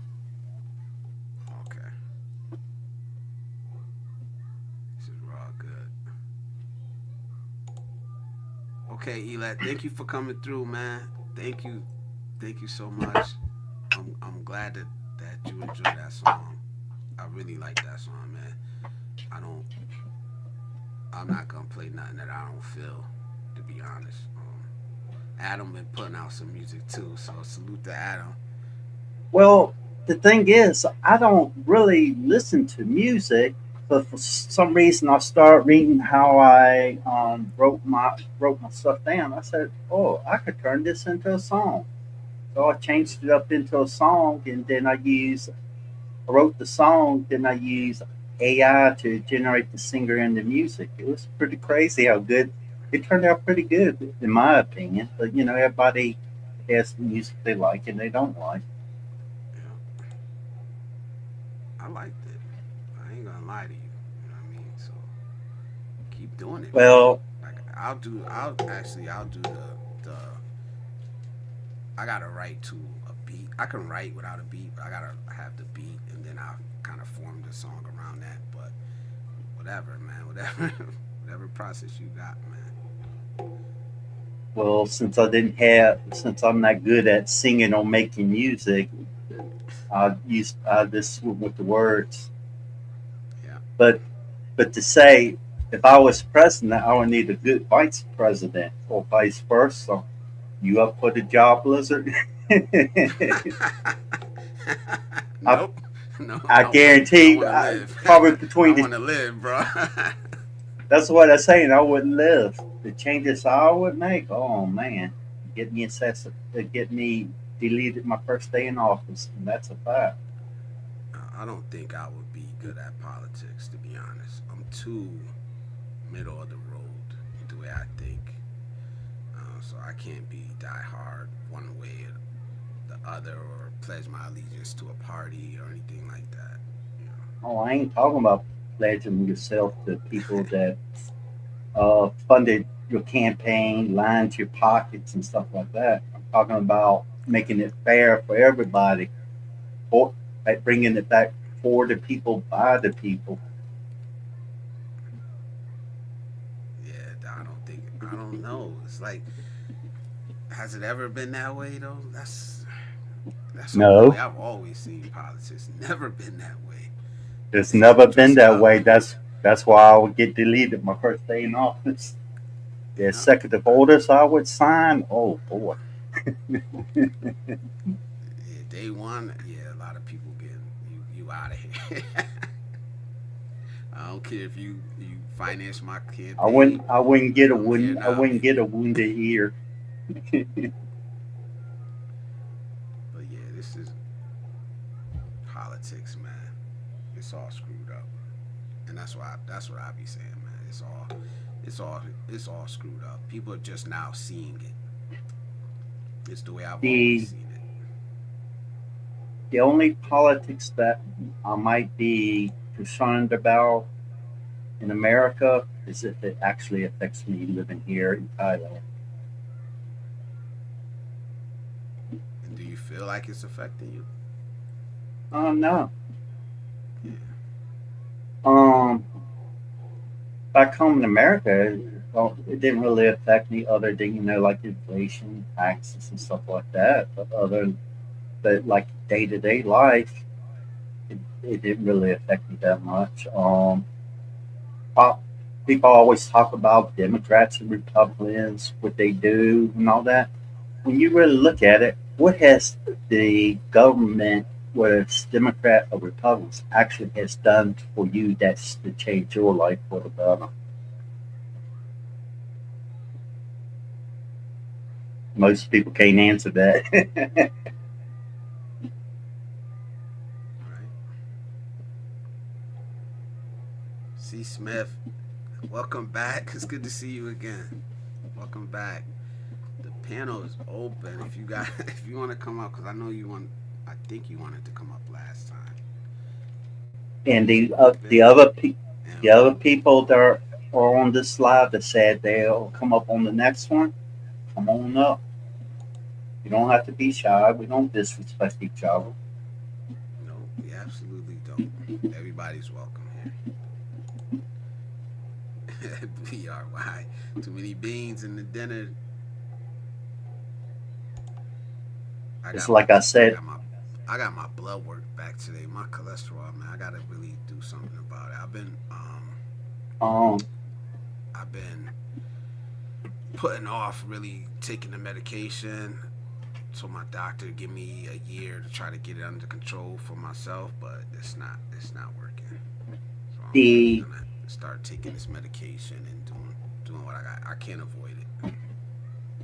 the my cholesterol's fine, but the medications that I take, they want my cholesterol to be lower, so I have to take cholesterol medicine. Called here, it's called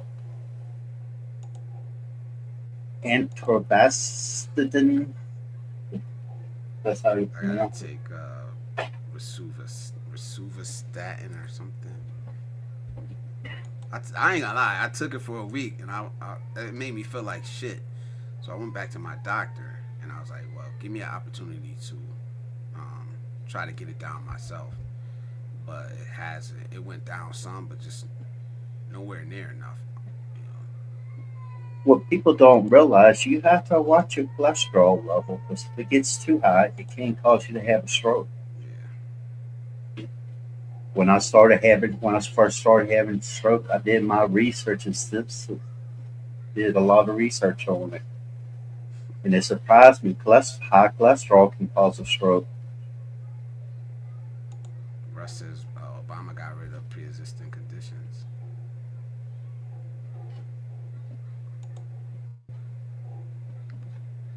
Don't start with the political shit, Adam. That's from T. Marsh. It says Adam potential. don't usually, but nah, he put political under here though. Oh yeah. Yeah. Um, oh no, I ain't gonna start with political because there's too many people with too many different opinions on it. He says It's turned into a start never-ending drinking tea. debate without resolving nothing. Yeah. Start drinking teas. You can do it. Yeah, I'll try it. I'll try it. It's just it's. They say it's genetic. I got it down a lot, but just not enough because it was super high. You know, so don't those meds mess up your Johnson? I don't know. Like I said, I took them for a Oh, week. I don't know. They made My, me feel like crap, and you remember not too long ago, my wife was in the hospital. She was in the hospital because cholesterol was too high, way too high. It was restricting her blood flow,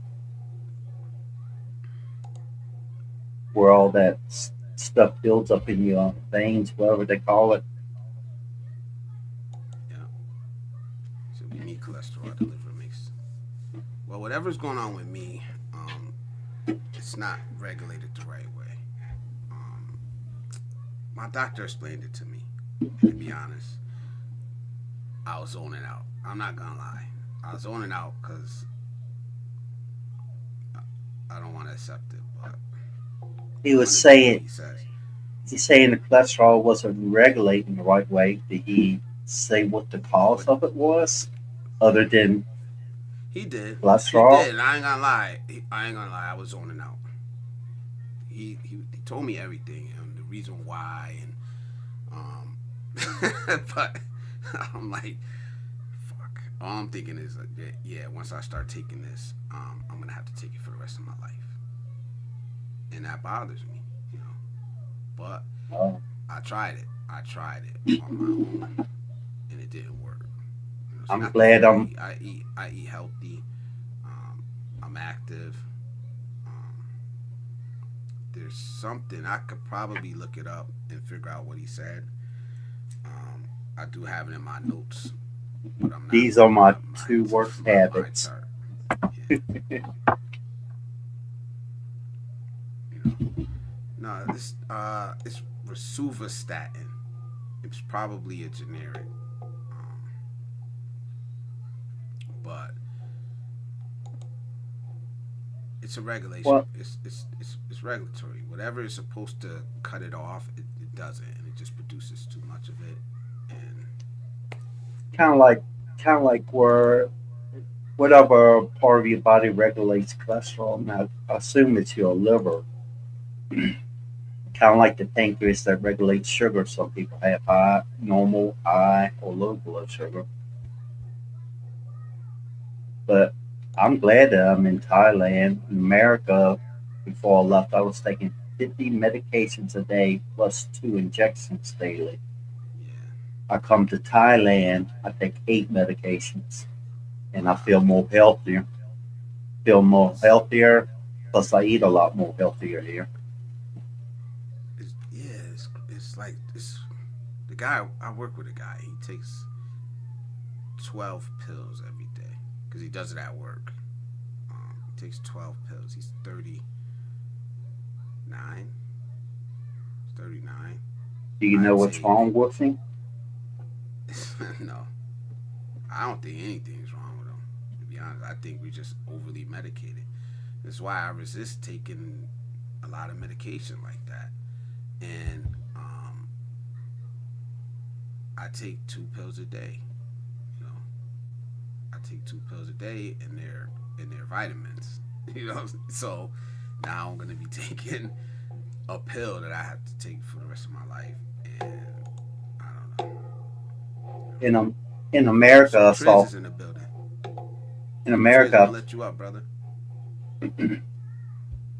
in America, I had 5 specialists. Plus, I went to the UVA hospital. It's supposed to be the best hospital, one of the best hospitals in Virginia. And they got upset with me because I told you they had me on so many medications. I asked the question, what medications are actually used to treat my condition, and how many medications are to treat the symptoms, the side effects from other medications? They got mad when I asked the question. Yeah. Their solution was take, if you had a problem with something, their solution was take another pill. If that pill caused a problem, take another one to take care of that problem. It was crazy. Oh. Only eat food made by God, no hybrids. And then C. Smith, this is true. It used to be true of me, but not anymore. I go to the doctor religiously. I just was resisting that taking this medication. And she says, my opinion here, but men wait till they're about to have a heart attack before he goes to the doctor. Why? I don't know. I used to be that way, but I was young and healthy, and I had nothing wrong with me. And then as soon as I figured out that I had this problem with the cholesterol, I go religiously to the doctor. I don't play around, man. And I would suggest that we all start taking our health more seriously, man.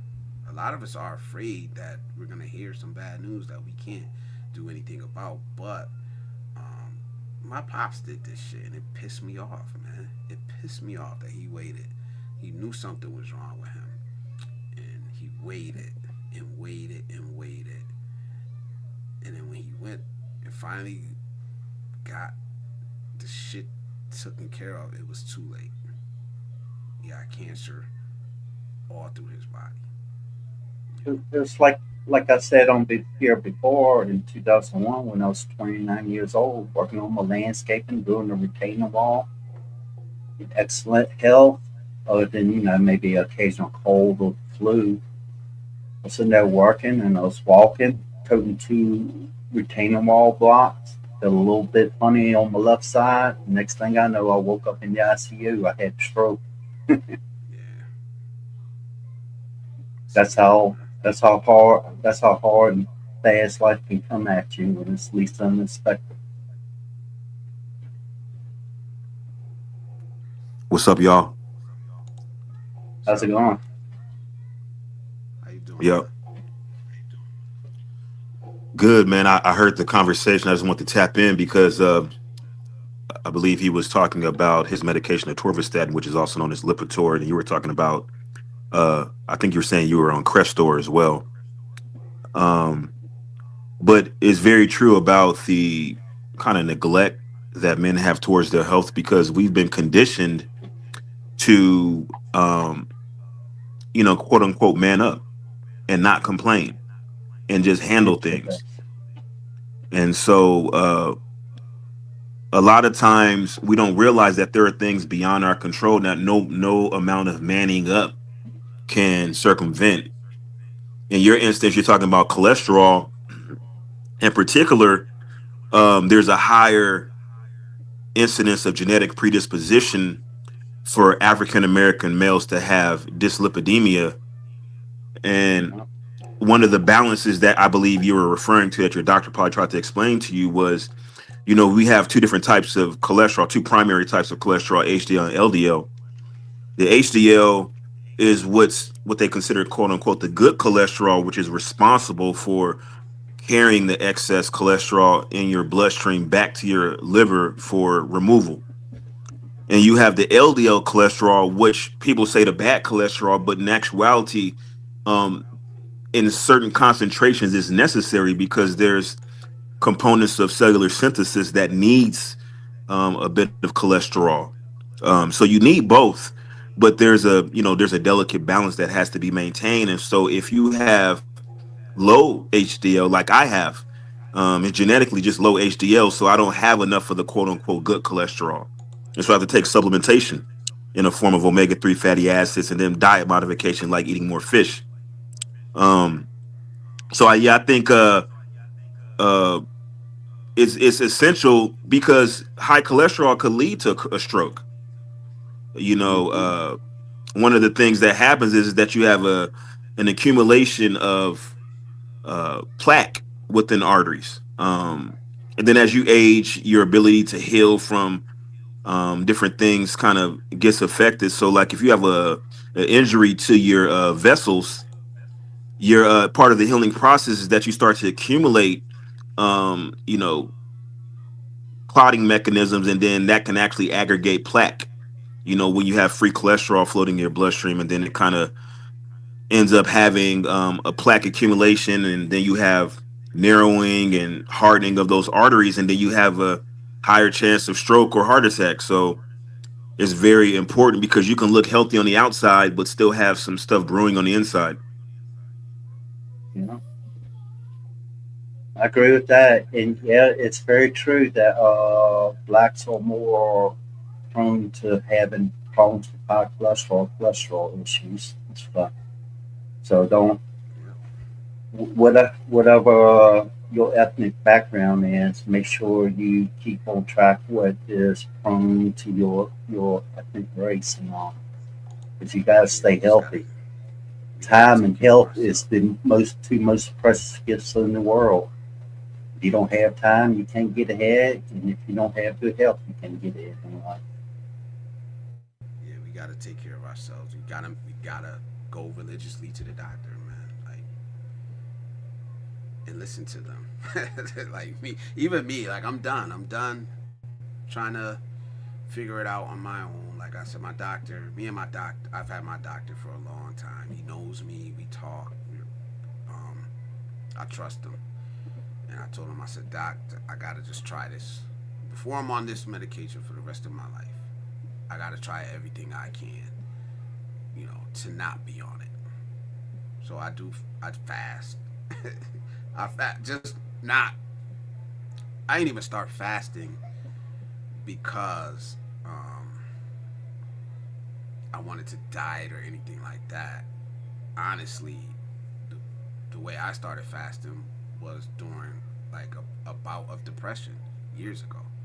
Like, and it kind of formed into a habit. But I like the results I seen from it, so I kind of just started that. And then my work schedule was all fucked up, working third shift.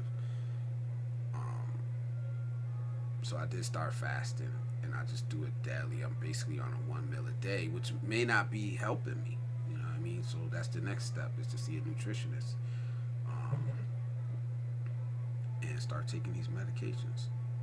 You know, there's no way around it. Like I said, I tried. I work out.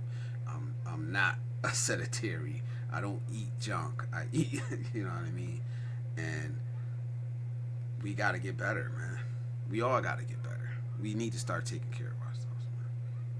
Well, with my ongoing health problems with my blood clots, where I learned the more weight that I have on me, the harder it is for me to recover. So I try to stay healthy as possible, not keep the weight off of me the best I can.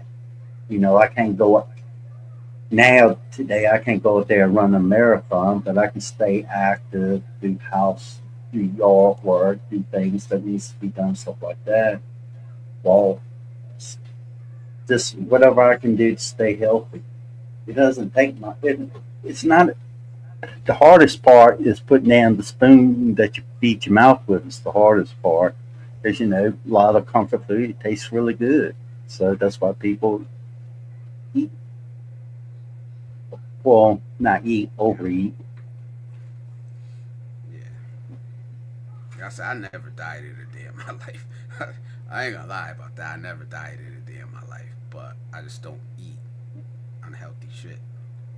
You know, Well, I basically eat what I want to eat, but I just, most of the time, I choose to eat something healthy over something that's not healthy. like off and on, I take prednisone and the narcotic steroid that's called, I think it's called mesotestrate. But it's been a while since I took mesotestrate. That raises your blood sugar really high. So so now I have to take metformin to counteract all my other medications. But I try to watch my sugars, my carbohydrates, and anything that will interfere with my blood thinning medication. That's a tricky. Yeah, it's very tricky. It doesn't leave you with much, so I can't.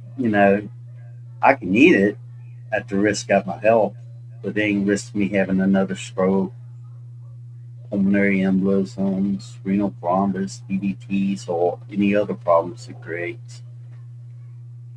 And then you can't, like certain foods, like for instance, grapefruit interferes with a lot of medication. So you Yeah. kind of you really have to avoid grapefruit. But the issue with the anticoagulant medication is that you're at a risk for hemorrhagic stroke. So that's a different type of stroke where the blood vessel wall actually ruptures.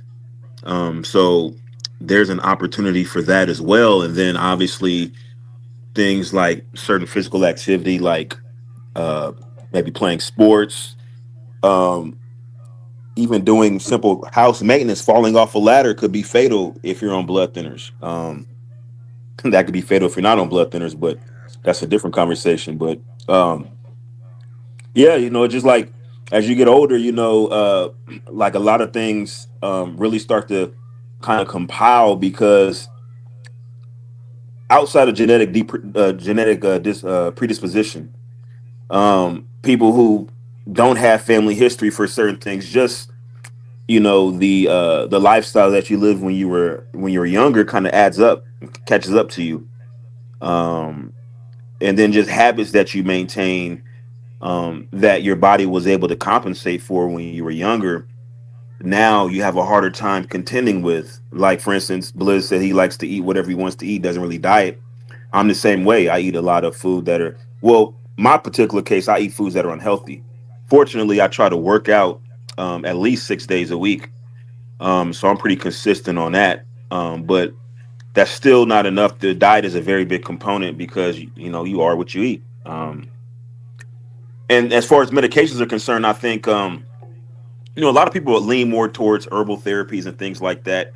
And I'm a proponent of westernized medicine.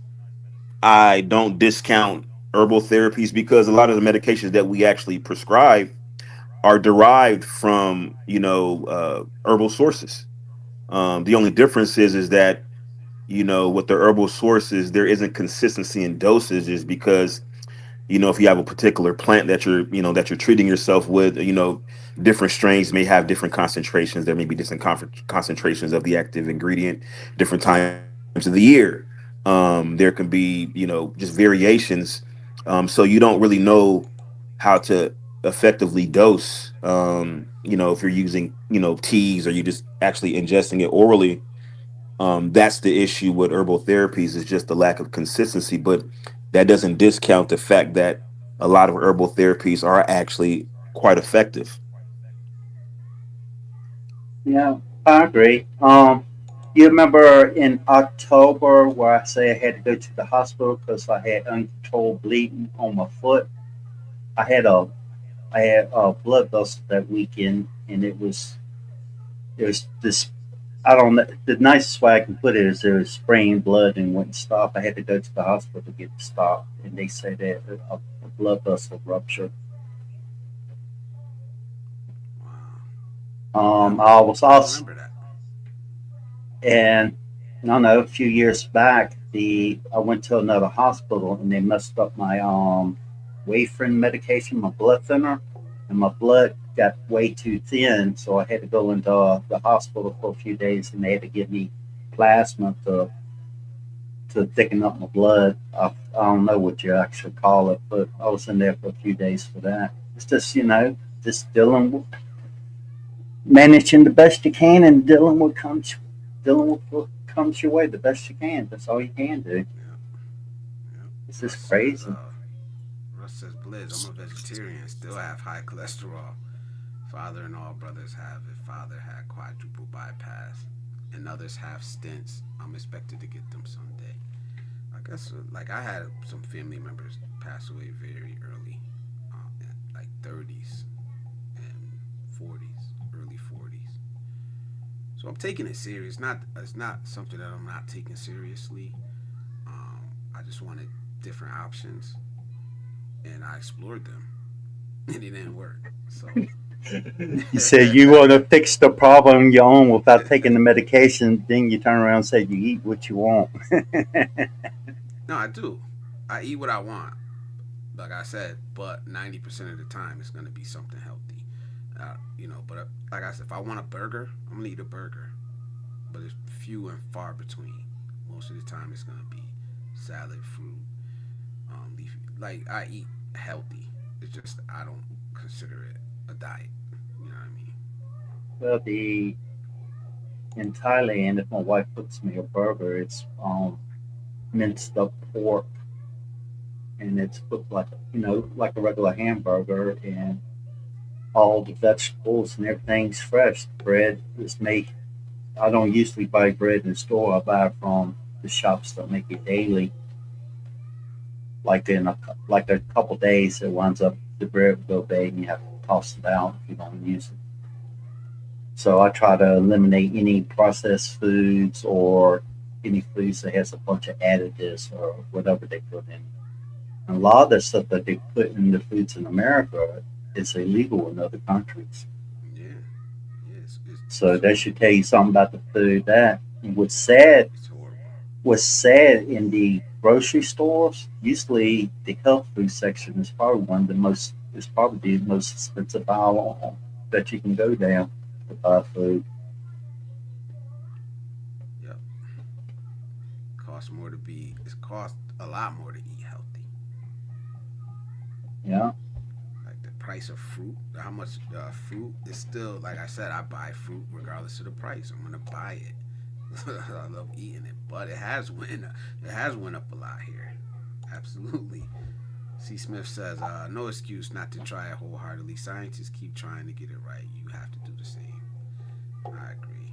I am I was definitely like not fighting it anymore. I was on a live stream. I forgot what the exact topic was about, but I made the comment of saying humans humans the only species that has to pay money to assist in the world.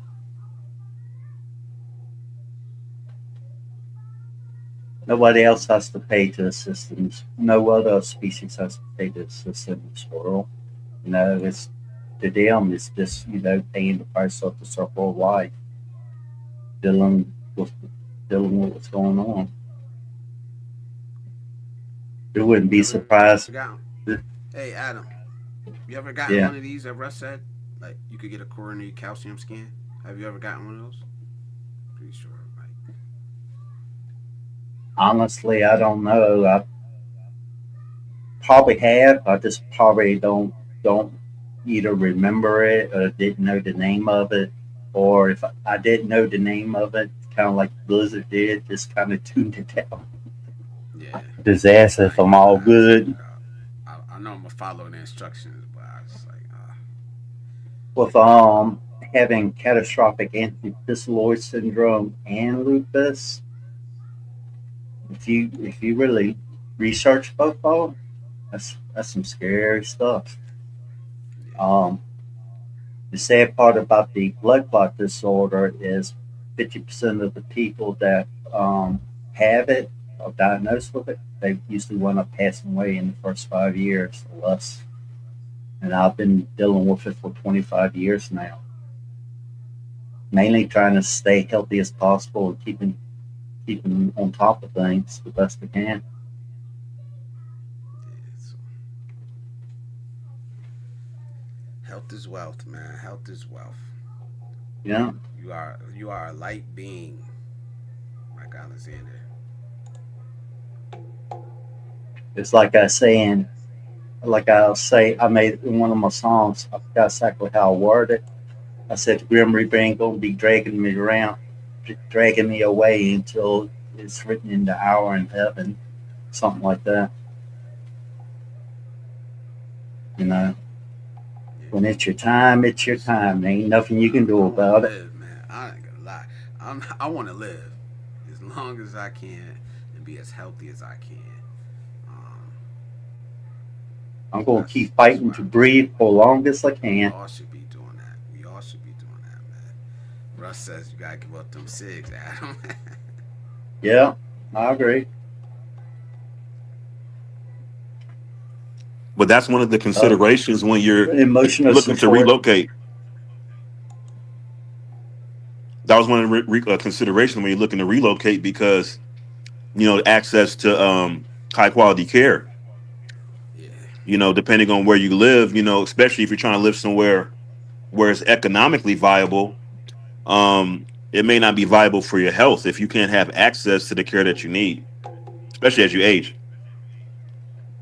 Well, yeah, I agree. Because when I first moved overseas, I was looking at Philippines and Thailand, but Philippines wasn't so good at the time of taking care of people who had blood clot problems. So that's why I chose Thailand over Philippines. I think their medical has improved in Philippines now. It's been like 13 years. So yeah, you got to I don't choose the know. place that's right for you. And if you have a lot of health problems, you have to consider the location where you live, how close it is to a hospital if you have to go to the hospital frequently or How visit a far are you? doctor. How Me, long would it about take you to get to a hospital? about like 7 minutes. Oh, see, that's not bad. A decent hospital It's where they can it's provide all your well, needs. it's a public hospital. Public hospital for Thai people, and in Thailand, public hospitals are free. And you can go to private hospitals, which is a little bit better. And the ones that cater to foreigners are way better. But I went to both, and from what I was seeing is I went to see paying a higher price tag and end up with the same medications. the same treatment. So why am I going to pay more if it doesn't benefit me? Well, there's certain things that, from a consumer standpoint, that you may not notice that you're paying for when you're going to a more expensive healthcare facility. A lot of times it has to do with consistency and adherence to regulations, training, re-education, continuing education, some of the hygiene practices, some of the actual stock that they carry, like, depending on the equipment. And because I've been at facilities where they have different formularies, they have different vendors, and that could really impact the quality of care that you're able to administer as a provider, because you're kind of constricted by what you have at your disposal. So that's just something to consider as well. And then also, staff to patient ratios. Because one of the biggest, obviously, in any business, the biggest um, capital expenditure is going to be workforce. You have to pay the personnel, so that's going to be the bulk of your capital expenditure. And then beyond that, obviously, your equipment needs, and then your reserves. But first and foremost, you got to pay for staff.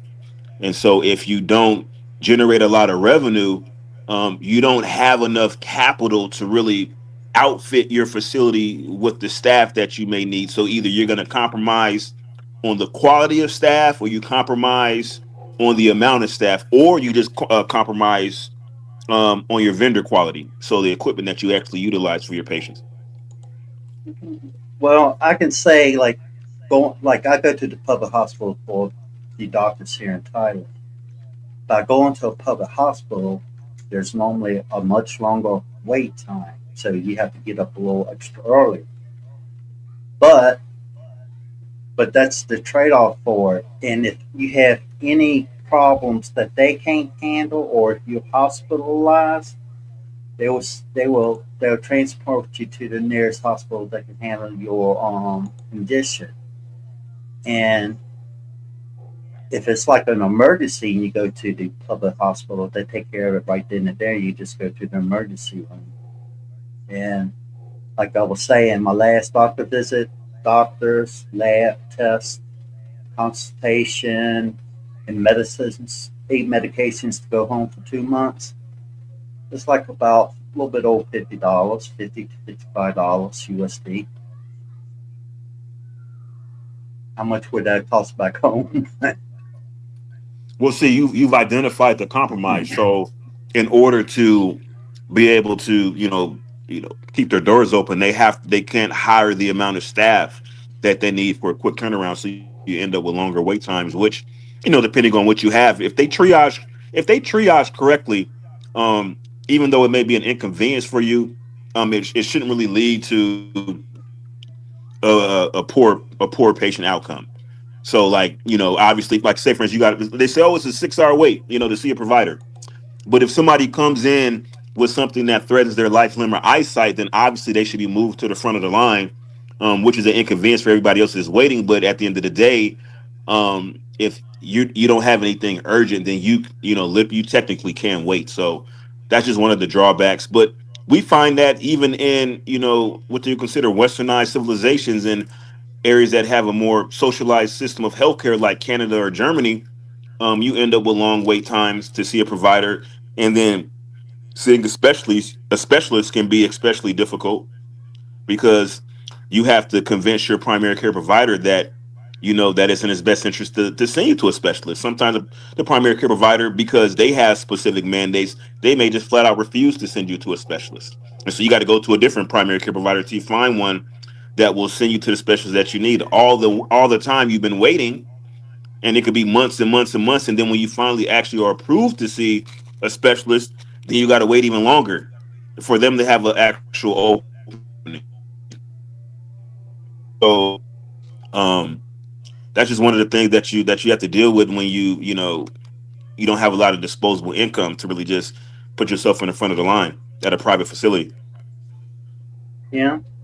I mean, if you, well, it's like that back home in America. But if you go overseas, if you're unhealthy and have to see the doctors or go to the hospital or whatever, you need to do your research extensively. You got to really do your research, know if it really works for you.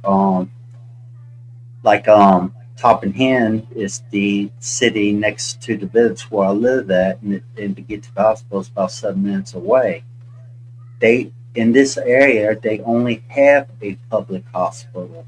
The one that's considered more like a private hospital is like about 30 minutes away, and they would transport me if needed be.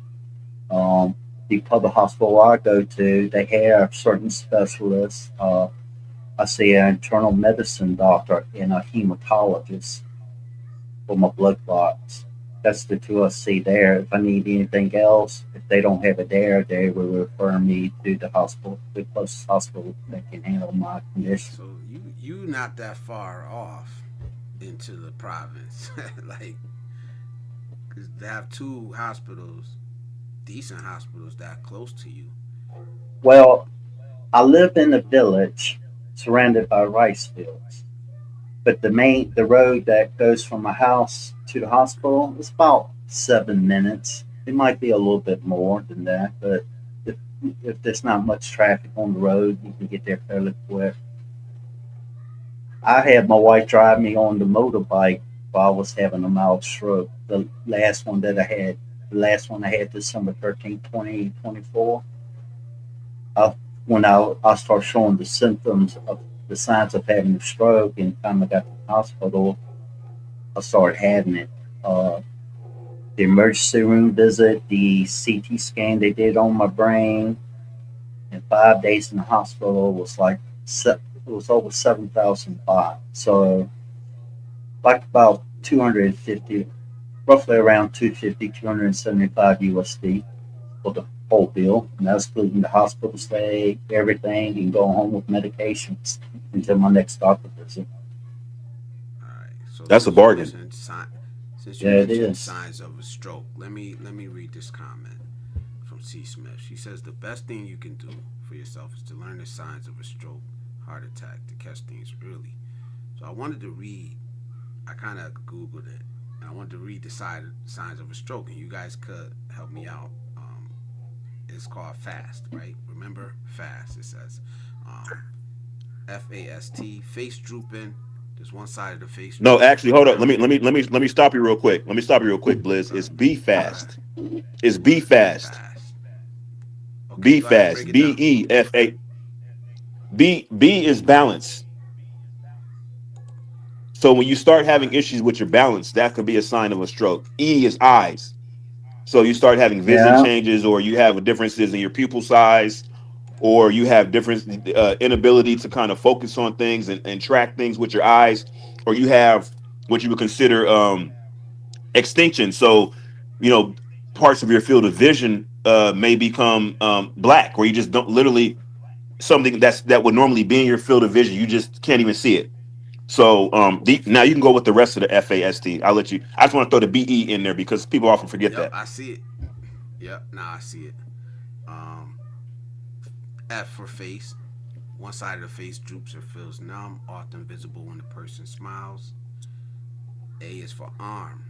Sudden weakness or numbness in one arm or leg, often causing one arm to drift downward if both are raised. S is for speech. Slurred speech, difficulty speaking, or trouble understanding speech. And T is for time. Time to call 911 immediately if any of these symptoms are present. And that's B fast. That's the signs of a stroke. So we all should be knowing this. You all should be taking. I remember seeing my mother's boyfriend have a stroke. It was the first time I seen anything like that. But what he did display some of these symptoms right here. So go ahead, Adam. usually mine starts with feeling a little tingling and numbness on one side of my face. But sometimes you can notice it before then. Like I might not notice it, but like I'm talking here, and then all of a sudden I have a behavioral change. Behavioral change. It can affect your behavior too. But it doesn't mean usually it just starts with tingling on one side of the face, or like one eye I have good vision, the other eye I start seeing a bunch of spots where I can't really see that well. That's how they usually start for me. But each person is different, and they have what's called TSI, transient discriminant attacks. What those are like little small strokes that resolve themselves between 1 to 2 minutes, and a lot of people don't even realize that they're having those, and that's the time that you really need to get on medications before you have a mild stroke, acute major stroke, or all they got all kinds of different names. I think the last one they said I had what was called a acute stroke. Um, They said Well, they even called. the acute Go stroke ahead. just refers to the onset. So you have, just basically different times of onset. The TIA is just a transient ischemic attack. That's basically where, like you said, the symptomology is self-limiting because the clot itself, resolves, by whatever mechanism that it resolves. But just keep bear in mind that what's going on. Okay, so you have most of the strokes are going to be ischemic strokes. So basically, you have for some reason a particular area of the brain or brain stem is kind of deprived of oxygen. So usually that happens because of some type of embolus or thrombus, like basically something within the blood vessel that impedes flow. So that could be plaque, it could be, clots, a blood clot itself. And then you also have, a little bit more rare is actual vasospasm, where the vasculature itself begins to spasm, and it kind of interferes with blood supply to whatever is distal or away from the heart from the area being affected. So I think that keeping that in mind, the strokes themselves or TIAs can present very differently, not just from person to person, but within the individual themselves. Because you stated that your stroke onset of symptoms usually is preceded by tingling or numbness in the face, but that's contingent on the area of the brain being affected. So if there's a different area of the brain being affected by the stroke, meaning that the clot migrates to a different part of the brain, then your symptomology can present very differently. So just keep in mind when Blizz read off some of the symptoms, the B fast symptoms, that there's a variety of symptoms that can present themselves. And I would just advise like anybody to take anything that you exhibit seriously. If it just doesn't feel right, by all means, just go to the hospital and get checked out, or at least consult with somebody who's a professional in the healthcare field and Yeah. see if it's something that warrants further attention. Yeah, Yep, I agree with that. I With agree. since I deal with lupus and that catastrophic endothelial syndrome, if I feel awful, I feel funny in any kind of way, just don't feel right, that's automatic. That's an automatic trip to the hospital for me. I don't I play agree. around. I agree. And you should. Ain't My nothing mother worse used to. wake. Ain't nothing worse waking up in the ICU So on life support and you trying to focus on just worried about taking your next breath. heart attack That's a symptoms. Heart yeah. attack symptoms. All right, chest discomfort. And guys, jump in if you got something to add. Heart attack symptoms. Chest discomfort. Most heart attacks involve discomfort in the center of the chest that lasts more than a few minutes or that goes away and comes back. It can feel like uncomfortable pressure, squeezing, fullness, or pain. Right? Discomfort in other areas of the body. Symptoms can include pain or discomfort in one or both arms, the back, the neck, the jaw, or stomach. Shortness Yeah. of breath, with or without chest discomfort. And other signs may include breaking out in a cold sweat, nausea, or lightheartedness. Did I miss anything?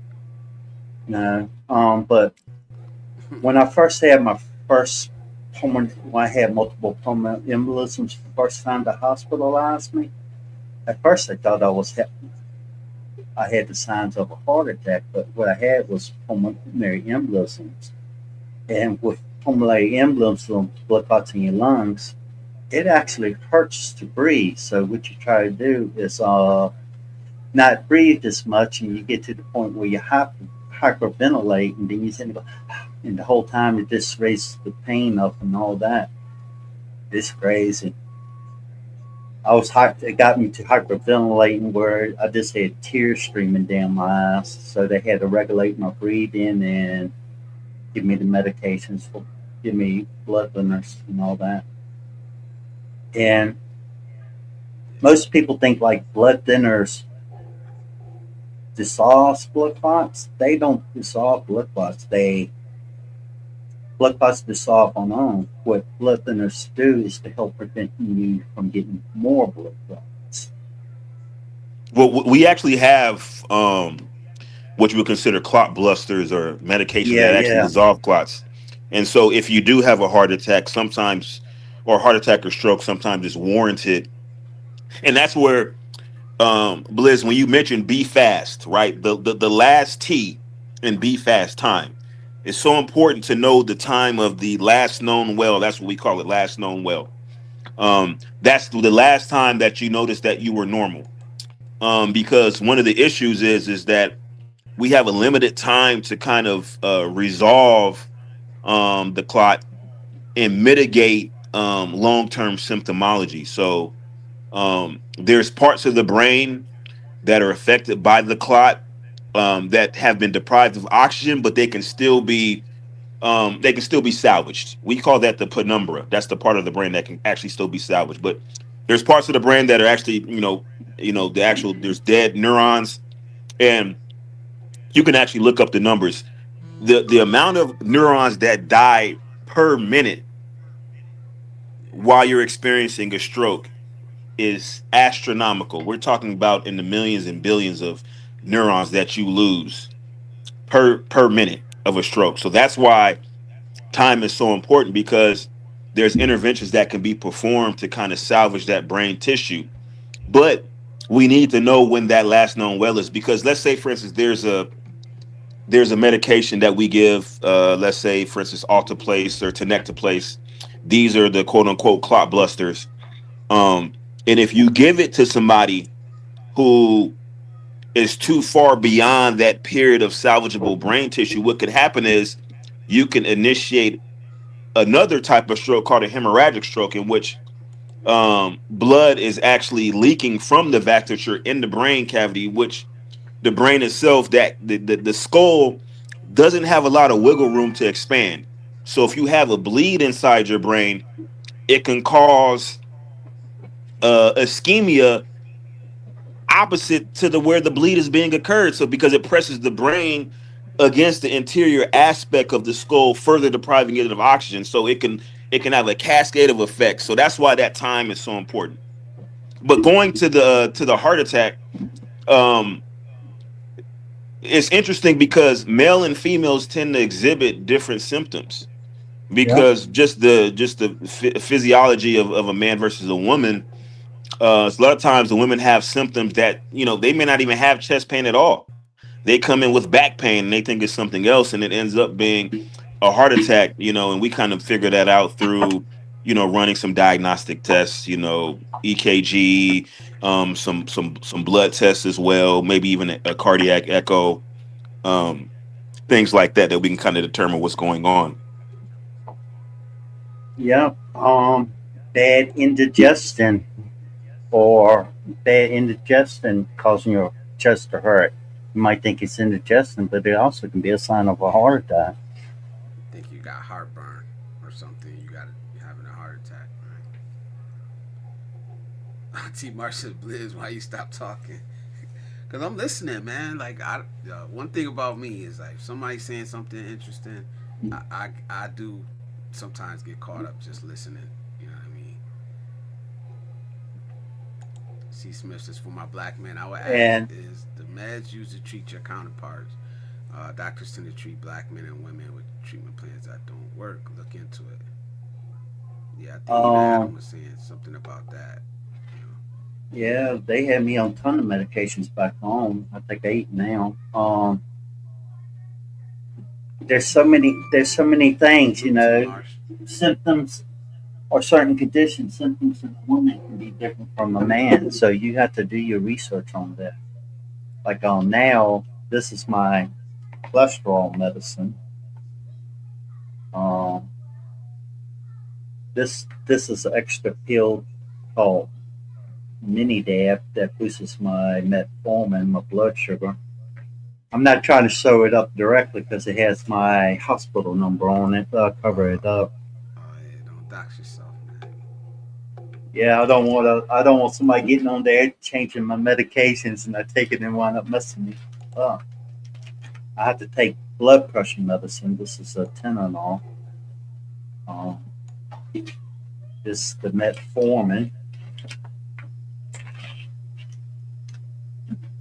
Uh, Turn myself up. this is Loboxadrin because I have thyroid trouble also.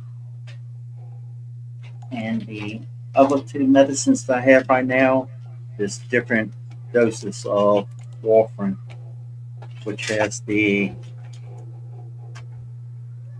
high risk alert written on it for both of them. And right now, I'm not taking any kind of steroids, Plaquenil, or anything on that. I think it's called Plaquenil. I'm not sure what it's called. It's the medicine that they use to help suppress suppress lupus. Look, the pill looks like a little dog bone.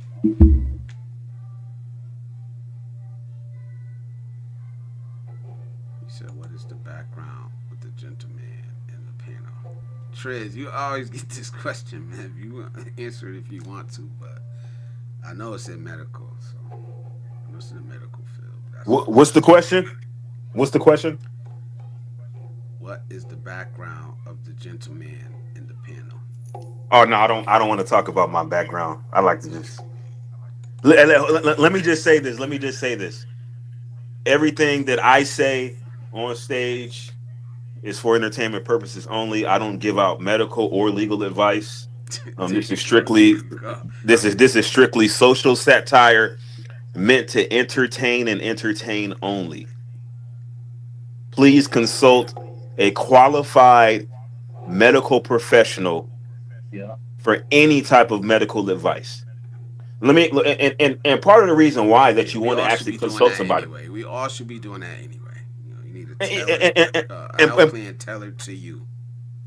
Exactly. And part of the reason why is because you can't diagnose simply by saying, oh, I have these symptoms, I have this, or you have that based on the symptoms you're explaining to me, because there's diagnostic tests that accompany any healthcare encounter.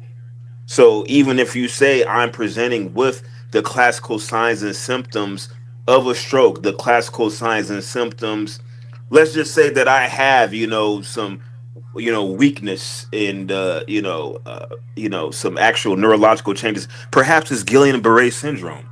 It may not even be a stroke. You Yeah, understand what I'm Yeah. saying? It could be something like, for instance, you could have a lesion, you know um in your central nervous system, with whether it be in your spinal column. It could be a lesion within your brain. It could be cancer. So a lot of things. That's the Aneurysm. reason why you got to go to a doctor and actually talk to a doctor and kind of DIY is in the work your way building. through. I'm gonna let him up. You got to work your way through these things with a physician, Hello. or some type of licensed independent practitioner, and kind of go over your specific diagnostic test to include labs, imaging, and whatever else that they need to do. Also, So that's family history. oh that's That's Trez. he said oh that was Trez. Yeah, you know that was also Trez. in Thailand. A lot you can get a lot of prescription medications without having. You can get a lot of medications here without having a prescription. I see be very careful with that. People go around self-diagnosing themselves, taking a bunch of pills that they shouldn't be taking, want to get in Yeah, trouble for no. it. It's not worth your health. Yeah, go to the doctor. Yeah, Especially us it's men. Go to the damn doctor, man. Like everybody wants to, especially a lot of us in this community, in this genre, man. We talk about living our best lives. We talk about the fourth quarter. Like, how you gonna enjoy it, man, if you're not healthy? You know what I mean? Well, How you gonna enjoy it if you're not healthy? I can understand in America, even with having health insurance, the bills, seeing a doctor, going to the hospital, medications, wherever it is, it can be expensive. But at the same time, is it worth your health? And if you go somewhere like overseas, like Thailand, where I live, where it's a whole lot cheaper, you don't have no excuse for not seeing the doctor. Yeah.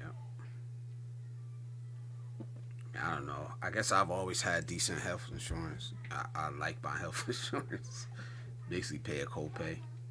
Pay. Well, when I But I was haven't had any health emergencies. So then again, like maybe I just been lucky. when I Give was me in 1 second, guys. America, I'll be right back. okay. When I was in America, the insurance that I used for my landscaping business didn't wind up dropping me and having a pre-existing condition at the time. I couldn't really get any new insurance, so I paid out of pocket. Here in Thailand, I was able to get health and life insurance, no problem.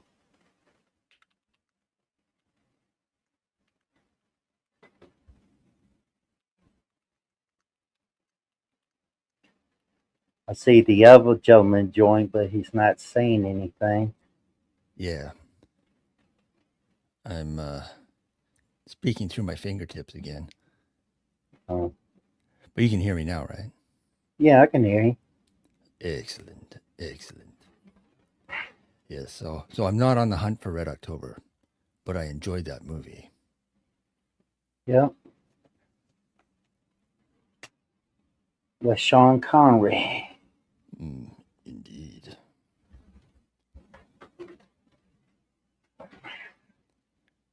Reason I closed Yeah. my mic is my dog, my deaf dog that likes to sleep up under my table. She wanted to get up, now she wants to get back under the table, so I'm having to wait for her to decide what she wants to do.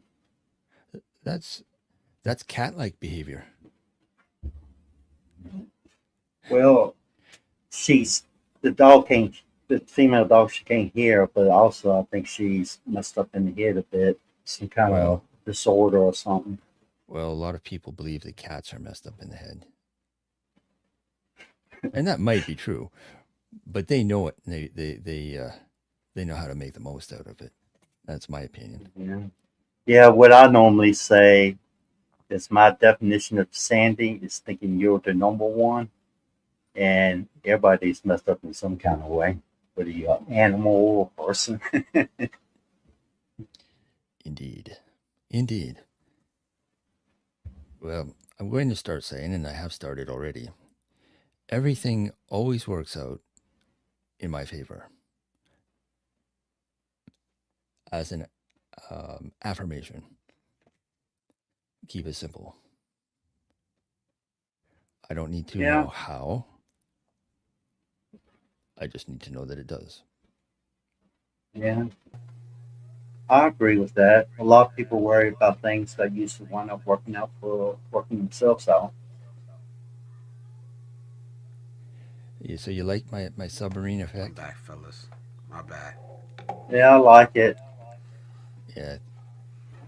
I admit I've been waiting far too long to do this. Man, that beard is growing quick, man. Yeah. Yeah. Go it like is. this. Make sure it's not fake. Uh-huh. No, I'm joking. Yeah.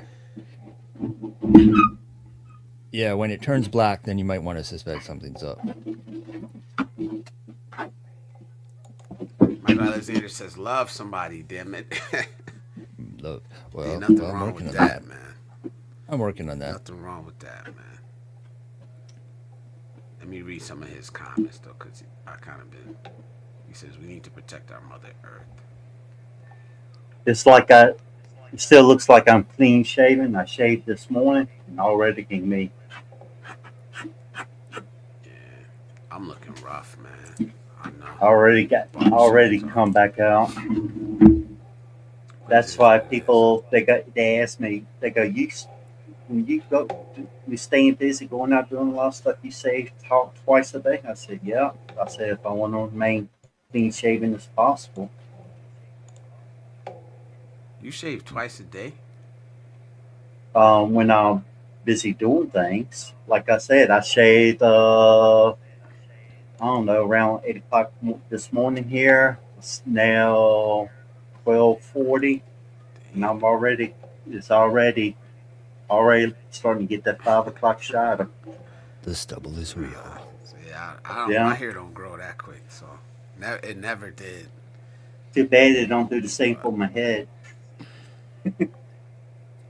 Yep, yep, I can but relate we to did. that. Hey, so I'm gonna try to. I'm gonna see if you guys want to bring it a little back to the topic. Um, Yeah. walking away, because I really mean this. I really mean this. And then we have, Adam. You walked away from America. You walked away Yeah. from, you know, things that weren't um, aligning with the things that you needed in life. Um, I don't know how hard Everything. that was, Well, but tell us about honestly, it wasn't really that hard to be honest because I could have probably moved overseas a lot earlier in my 30s, retired earlier, but I stayed to take care of my parents until they passed away. Both my parents passed away from cancer. Now I'm related to smoking. My dad had small cell cancer. It was in between his heart and lung. It was a lymph node, and it wound up spreading, and he wound up passing away from that. My mom's cancer started with breast cancer, then went to her lung. So that's two cancers. It went to her brain, and then the fourth time it went to her brain, there was nothing they can do for her. But my mom, it's like about 11, 12 years still with cancer and making sure, make sure she had quality of life while she was still here. And I was actually, I was actually taking care of them, taking money out my pocket to do it to make sure she got the best care that she could get. And that's why I did it. My two sisters at the time, they were they were the type that I love them, but with the things they were doing, I just couldn't be around them. Things I didn't approve of. You know, have, having talking about having boundaries and having people cross them. They were the type. My youngest sister's doing better now. The rest of my family, I hardly ever seen in America, so wasn't too hard to leave from that. And the main reason I came to Thailand was for the lower cost of medical, because our medical bills were eating me away. Even though I make good money, you had the cost of living, taking care of yourself, plus all those hospital, the hospital doctor yeah, bills, specialists. This is eating me away. and you had your own business, so you were kind of like paying. Yeah, so yeah. Emily, Yeah. hello, how you doing? Say hi to Emily. Good to see you in here. Hello, Thank you Emily. for showing up. Welcome. Hello. What about you, BIY? Thinking about what are What you am walking away from? Sorry about that. What am I walking away from? I don't know if I'm walking away from anything. Um, I like to think that I'm walking into um, better habit of managing what I already have, managing it well, so that I can manage more in the future. And that's a line of thinking that um, I first heard from Mike McAllowitz, who wrote Profit First. Recently, he released a new version of that book with many personal stories from people that employed the method called The Money Habit. And yeah, really digging that. Because there's one thing I was not organized about, it was my finances. So now I know exactly what's in the bank, exactly what I spent today, yesterday, and the day before. Because I just write it down, track it all. Now he recommends multiple accounts when you have a business, but I don't. So, um, and because I'm on the pension. I'm sorry. What's that sound? Oh, you're scrolling? Adam dog. No, that's Adam. Adam. I Oh, know that's what Adam's it is. dog. Adam Moran. Is that your dog's? Is that your dog's tail? My dog's tail. Yeah. Yeah. Where? I hear a knocking. I was like, what could that be? Wait, Maybe is the it- dog Actually, is wagging It's not the dog wagging its tail. It's my wife in there on a wooden block with a meat cleaver chopping up okay. Oh, chopping oh, up chicken for the stray dogs that Okay. we feed here. oh, That's oh, yeah. exactly what she's doing. You said tail wagging. I was checking because sometimes the Yeah. dog's on my bed. My imagination, man. I'm like, maybe it's the dog wagging No, the tail that's hitting the desk or something. Like, that's how Well, Kimber's- like like the dog that's up on the table, she'll scratch and stuff like that, and it does sound like that. But my wife's in there chopping using the meat cleaver, and it sounds like it's going like yeah, that. yeah. Yeah, well, now we know your mic is sensitive. My hands are here. Yeah. Oh, I'm trying to. I think I'm just gonna buy me a good mic. I know DIY. What mic should I buy? Mid range. I know you know a lot about.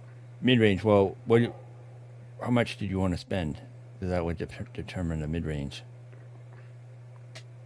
Not $1,000. Oh, well, you don't have to spend that much. I'll I tell you think the one. most I would probably spend on the mic is like $300. That's a lot. 300. But I Okay, really want to let me check. get a I good have mic. just the mic in mind. It also happens to look cool, but let me see. I'm just bringing it up so I can show you Treasure. microphones. You on camera now? Okay, you dropped the other one. All right, so The one that comes highly recommended, that it more expensive. Like everyone uses the Shure SM7B, but not all audio interfaces will drive that without a booster, like a cloud lifter or something like that. Mine will, and I did rent one for a little while to give it a shot, and I liked it. But you have to be like right in front of it for it to pick up your voice and do what you want it to do. But there's another mic. It's an electro voice mic. I think this is the one, RE20. I could be mistaken. I'm just double checking. A lot of streamers use that taking too. notes. But it's yeah, I think this is the one. I'm just going to double check this. Okay. I think that's the one. Markel Lee Jr. Salute, and welcome back, man. So how does my Man, mic check sound? your page out. Your mic sounds good. Well, yeah. My much mic improved. came my mic came from Temu for $8 Emu. for however long it lasts. Yeah, that. And my mic Yeah, like is. I said, I got this mic. It's cheap. It's like a $30-something mic, and I like it, but it started out really good, and now it's now not. we're getting that hum. Yeah, a hum. I never had a hum. And then a Yeah, little like the knocking little noise knocking. every now and then. Yeah, I used to always got that knocking noise, but now this hum. I never had a hum before. I mean, I do have my fan on, and that might be it, but it's way on the other side of the room. So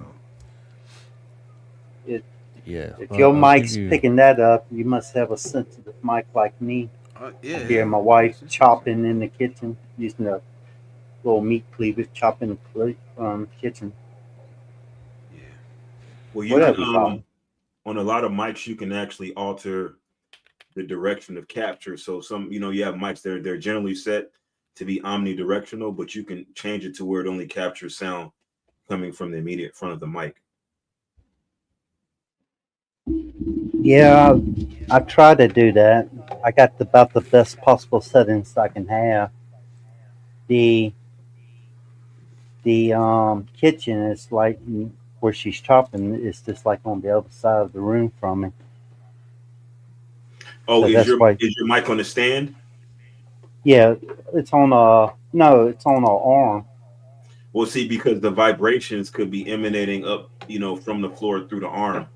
So if the mic is actually suspended, like if you hold the mic in your hand, it might eliminate that sound, whatever the sound is. Yeah, it's on the arm. The only problem I have with that is our house is basically concrete and cinder block. Even the walls are concrete with a coating on them. That'd be kind of hard for it to vibrate. At least I would think.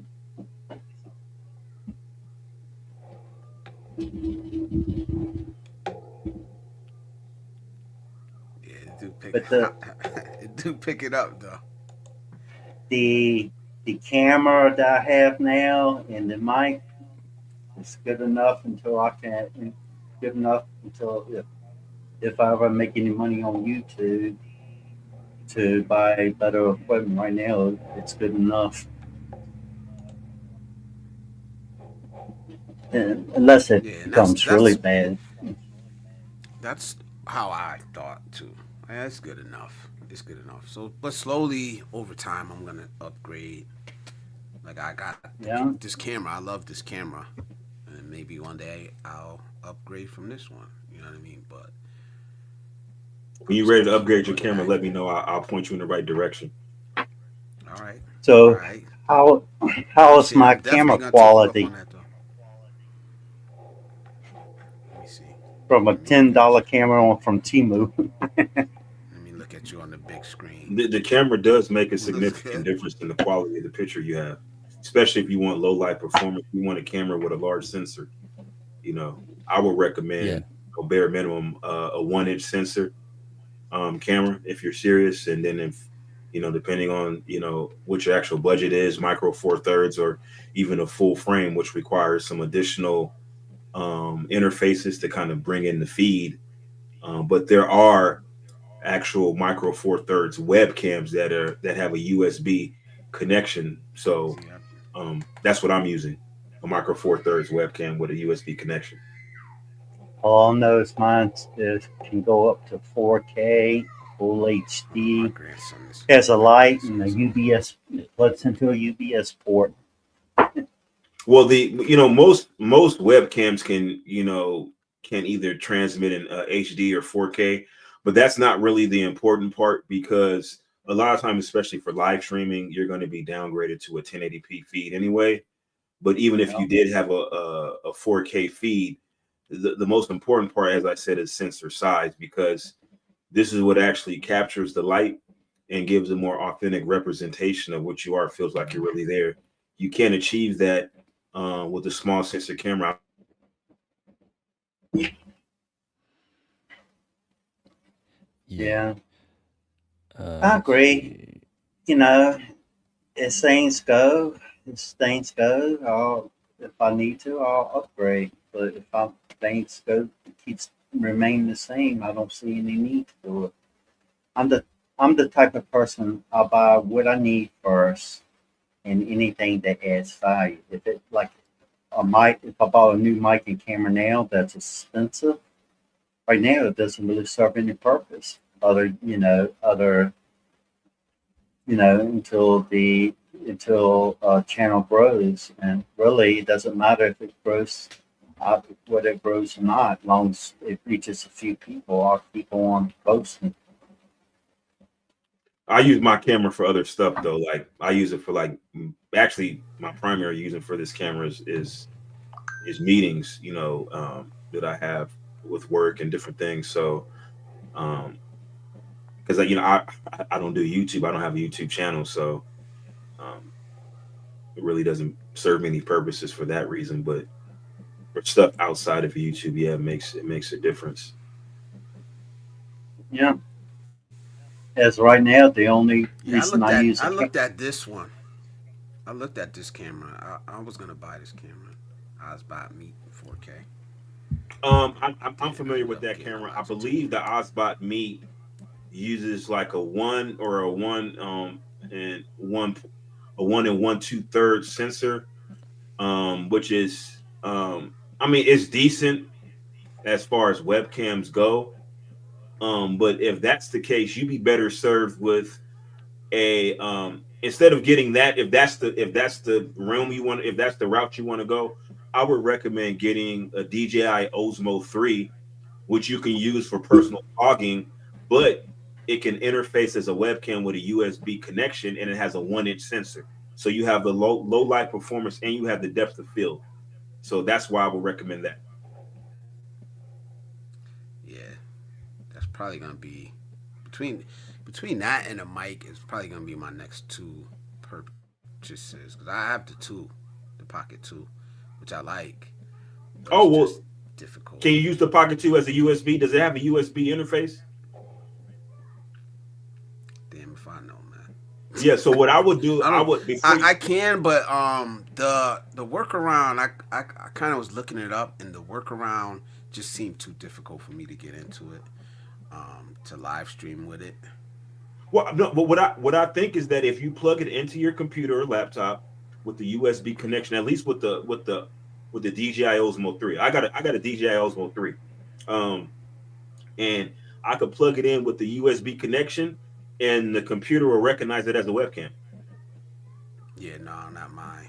It's just recognized as storage. When I Okay. plug mine in, yeah, I think that was the major upgrade. It's kind of the reason why I wanted to do it because you can actually live stream like IRLs. You could do IRL a lot easier with the Pocket 3 than I could do on with the Pocket 2. I can do it, but the amount of third parties and that you have to go through to do it from the Pocket 2 is like it ain't even worth it. I actually just wound up buying a whole different camera to to do my IRLs with. You know what? I'll be right back. I'm gonna grab a camera. I'm gonna show you a camera real quick. Okay. That's why I like the webcam, like the camera I got now. I just plug it in, and my the camera on my laptop automatically recognizes it as a webcam. I just choose which setting I want in HD, whether 720, 1080, 2K, 4K. Yeah. Well, this Yeah, camera, this one, it doesn't move. It just stays there. I don't care.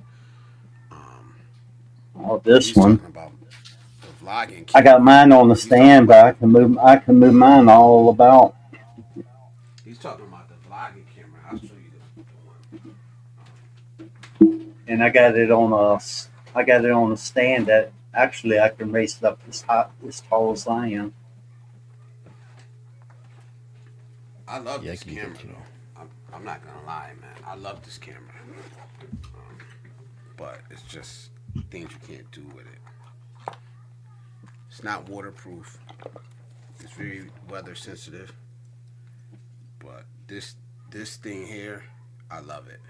So it's the Pocket 2. And Joe just saying he's got the Oh, that's a Pocket nice one. 3. Wait, is that What is is that? that a YOLO Live? It's a YOLO Live S7. So this is the S7. There's the Yeah, S3. This is the S7. All right. So I'm yeah. on the S7 right now. That's what I'm using right now. This is the second S7 that I have for my laptop that I use, What is and it? then I have another one. It's called a Young Nuo, which is a smaller, but it's still micro four thirds base. It's a webcam, but I like this one because this is a USB. It also has the HDMI if you want to use the HDMI input, but this one obviously is an interchangeable lens, so I could just take off the lens and use different lenses on this. It does the autofocus does work. Yeah. I could use prime What's lens the or name of it? focus lens. So this is a prime lens. So this has a, I think this is a 25 millimeter. It is a 25 millimeter Panasonic Lumix lens, and Oh, it's nice. a f 1.7 aperture. So you have built-in depth of field, no need for software or AI-based depth of field. It just naturally does it because of the large aperture. So, and then obviously the large sensor is a micro four thirds sensor, as you can tell. Yeah. So, and this is a webcam. This is not a standalone camera. There's no screen on the back. Yeah, a friend of mine, he sells like all things broadcast, live streaming, and he's an authorized reseller for all the YOLO Live stuff. What are you saying? Yellow Live or YOLO Live? YOLO Live. YOLO Live. YOLOLIV. Okay. Listen, I got two of these. I'm on one right now. This is my second one. I swear by these. Yeah, they're a lot. They're not inexpensive, but for what they are, being something that's easy to use, but you can use whatever lenses you want to on it. They're pretty cool. Well, you can use whatever lens only in the micro four thirds, micro four thirds, atmosphere. But you can actually, I guess you could, if you really want to use some type of adapter, you can use other lenses. But what I like about it is, as you could tell, this is you can't really tell, but this is an extremely robust construction. This is all metal. This entire casing is metal. Everything. Yeah, it looks like you literally get what you pay for with this. This is a very, very actuality. Somebody break into your house, you can go upside somebody's head with this. I'm not joking. You hit somebody unless you're in with Canada, then it's against the law to defend yourself. But yeah, it's a very robust construction. And as a matter of fact, there's another company. I can't remember what the company is, but there's a company I believe that has committed some sort of what you would consider copyright infringement. They've literally taken this entire YOLO Live camera S7 and they've made it into a smartphone adjunct. So basically, it takes the YOLO cam and you could put it on the back of your smartphone and use your smartphone screen and have a micro four thirds transportable camera. So that's something to think about as well. So if you're looking for something like this, there's another company that makes something similar to this that doubles as a smartphone adjunct camera as well. So you can use it as the webcam, or you can attach it to your smartphone and take pictures with the micro four thirds sensor for better quality photos. That's something to think about as well. Just to interrupt for a few seconds, Blizzard, did you ban somebody or Nightbot ban somebody?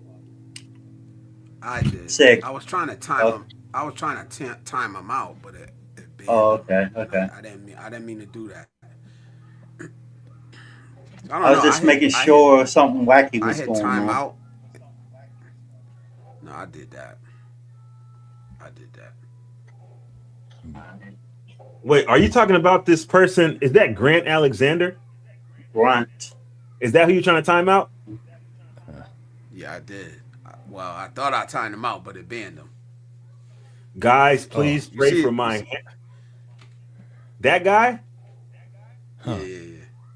I used to have a black hamster. What's he talking about?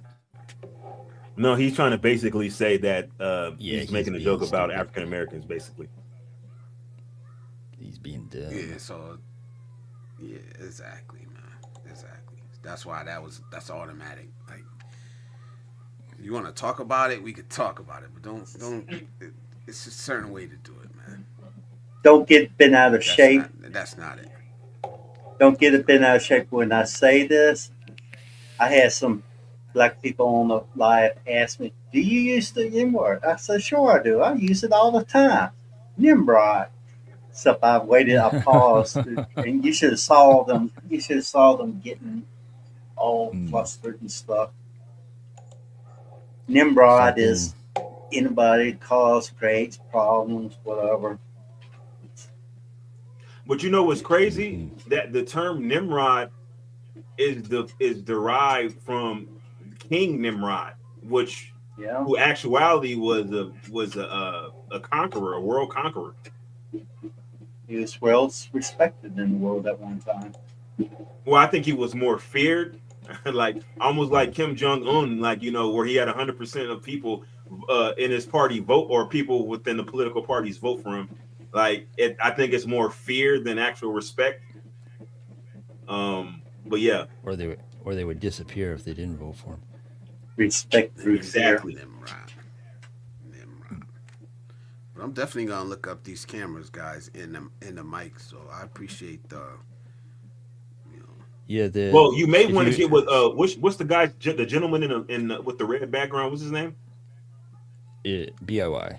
believe in BOI. Yeah. yourself. So BIY. probably Blizz, you want to talk to him because his friend has an authorized reseller, because the YOLO Cam F7 brand new is about $800. Now, if you want the YOLO Cam S3, I think that's about $200 or $300, which uses a 1-inch sensor. So it depends on what your needs are. You may be fine with a 1-inch sensor, but for me, I have to have a micro four thirds bare minimum. Okay. See, a lot of this stuff I don't know about. That's why I don't mind asking, and I don't mind Yeah, listening my friend and taking Carlos. suggestions. You know what I mean? Yeah, he's a wealth of knowledge as far as broadcasting goes and live streaming. Well, Okay. from the broadcasting standpoint, I wouldn't say I'm an expert, but I do know about cameras. And one of the things that I can positively say is that size matters. Mm. This is a full frame Russ camera right said it here. don't. This is a full frame camera. So, like, there's a difference in picture quality between even my webcam and this is a full frame. Um, Basically what they would consider 35 millimeter. Um, there's a difference in the picture quality. Like there's a discernible visual difference in the quality of images produced, based on the sensor size. Yeah, yeah, definitely. Because you Like I can don't always. want I don't want the webcam. I don't mind this camera I got now. Yeah, I mean, So we I'm can cool see with you. You're nice this and camera. clear. The Yeah. But if you camera, want, you What I want a want nice mic. is I want a better mic, but I also want, like right now, I have one camera, the Pocket 2, which I'm gonna use for capturing videos for vlogging and all that stuff. And then I have another one, the GoPro. I only got the 12. I got the GoPro 12 for my live streams, that my IRL live streams that I'm gonna do. I want something that I can do both. So I'm not carrying around, you know, two cameras, everywhere I go. Well, the GoPro should actually cover both. Then the GoPro the GoPro has the USB hookup to the computer, right? Yeah. Yeah, so that's all you need, because you can use that on the selfie stick. If you don't want to actually just hold the camera like this, you can put it on like a selfie stick or like one of those little handles, tripod handles, and use that for vlogging. Like if you want to walk around and vlog with it, that's pretty much all you need. And I think it has in-body stabilization, which is what you really want. You want some It's type very of stable. huh? That GoPro is very stable. Yeah. So yeah, you But want yeah, it just now, doesn't but it's catch not the going to be. cinematic. It's not going to be like the your DJI Osmo, which has a gimbal. Nothing tops a gimbal. True. well, like right now, the camera I have now that I'm using for live streams is good enough. You know, I'll maybe invest in something better later. My my phone is a Samsung Galaxy Ultra 24. Has good video quality on it. So, and I have a mic for that I can use a Bluetooth mic for that. And that's the two main things I use right now. I think the next thing that you need to buy is a microphone, because your microphone doesn't sound good at all. And Oh, I just asked earlier, does my microphone sound good? And y'all said that it did. Nah, not we I didn't I can. say said it it sound sounds good. I said it sounded 100% better than the last one you had, Well, $8 can only go so which far it these does. days, right? Now, what's the guy with the red background? What's his name? Oh, you can call me Robert because that's my name. Yo, mic sounds good. Yeah, it's a Rode That's why I asked. NT1A. Yeah, he sounds like a actual like a real life radio host. Now the thing He about is. that is, He is. You I didn't know did that? vocal training, and I practiced for years. Oh, that And explains. I used to inadvertently sell a lot of Blue Yetis because when I was learning That's from a what I got. guy. Yeah, That's I what I mean, got I right had a now. Blue Yeti. I had a Blue Yeti too. I just wanted to try. I wanted to go XLR with an interface and all that. Because I mean, the Blue Yeti worked fine for me. I'd have a lot of fun with that. But I wanted to go My friend's XLR, and selling then two Blue Yetis. And things he got wants $50 complicated. each. Well, How much that's he only selling it you for? one.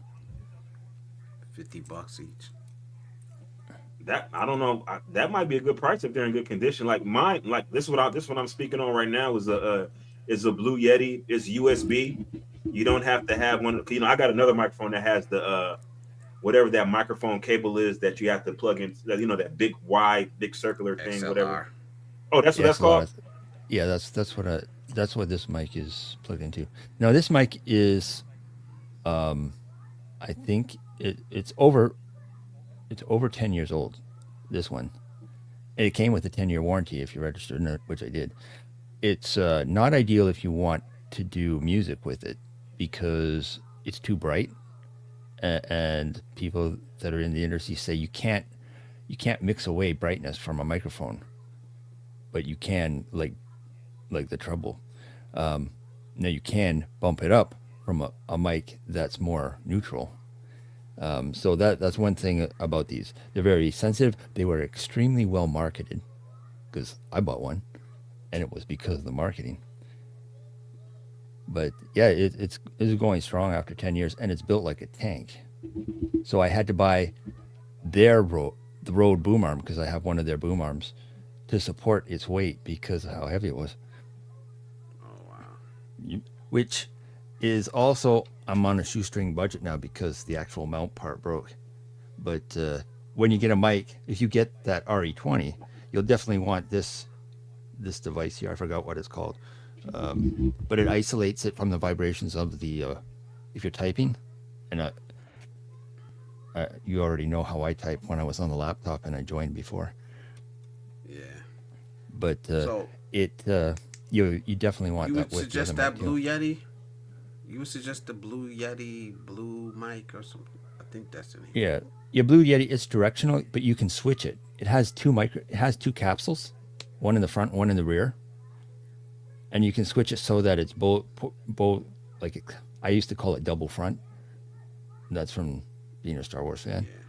Or you can have it both in stereo, where if you have it in between two people, one side facing you, the back side facing the other person, it'll pick up Okay. the voices and then combine Now, it that's because it just has one the model or no, that's a Blue Yeti. That's what it does.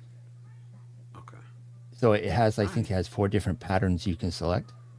Yeah, four Yeah, and then like the Omni pattern picks up omnidirectional. everything. The omnidirectional picks up everything in the whole room, and I'd have it focused so that it's double front. But That's how this other I mic is I bought another mic and it had so many different settings. Like honestly, sometimes I don't I'm sensing an I'm not an inner expert. geek. Is there an inner geek in you, Blizzard? Certain things, yeah. Don't be ashamed. Yeah, I It's ain't gonna okay. lie. Certain things, yeah, but with this stuff, I really don't know. Mics, cameras, like, you know, Yeah. Well, the that's why I'm asking. I see a lot of people use the SM7B, but they're more. But you do have to be like right on top of it to get the best sound out of it. If you move away, the voice just drops off. Whereas that RE20, you don't have to be right on top of it. It just point in your general direction. Like I do have to have this mic pointed in my direction because if I move off of it, I don't know if it affects my voice. It should, because now I'm right in front of it, and I'm not. Yeah, If I was behind it, it wouldn't sound like this either. But that's just me. yeah. Cause I Now, do have to do something with this mic. Cause I clicked on what? I actually clicked on YouTube and listened, and I was like, yeah, that sounds crazy. Yeah, That could it's be a a humming and a little popping noise every now and then. mm, it could be like a little ground loop. It could be settings. It can be connection. Be many things. Yeah, I hear it. I'm Yeah, but listening it's now. like I hear a Yeah, humming background going. I didn't hear it until I put my earphones in, my earbuds.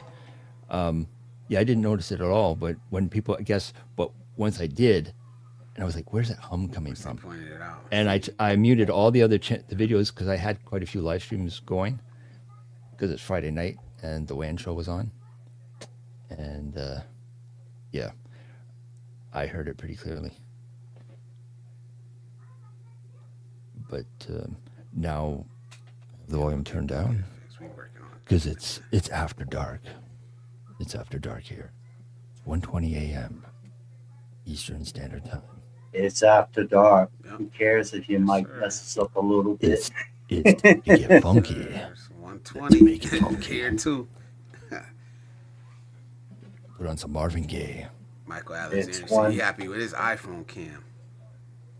Yep, I'm Yeah, happy iPhone with my cams are pretty good. Samsung Galaxy Ultra 24. Well, that's a nice phone. That's a nice phone. Recycle. My buddy tried meditation once and now blinks in slow motion. Should I lease a helicopter for groceries? I don't know. Meditation is cool. Here we go. You took that question. I didn't take that question serious. And and my wife, she has the tablet version of the Samsung Galaxy Ultra 24, whatever that's called. I know what it's called. It's called expensive. I got Yeah. one of those. I got that Samsung tablet that I use. I just basically use it to look at stuff when I'm in bed because I don't feel like using my laptop in bed. But Yeah, those are the actual expensive. a lot of the cell phone cameras are actually pretty good. I guess one guy said he has an iPhone camera. I got one of these iPhones too, and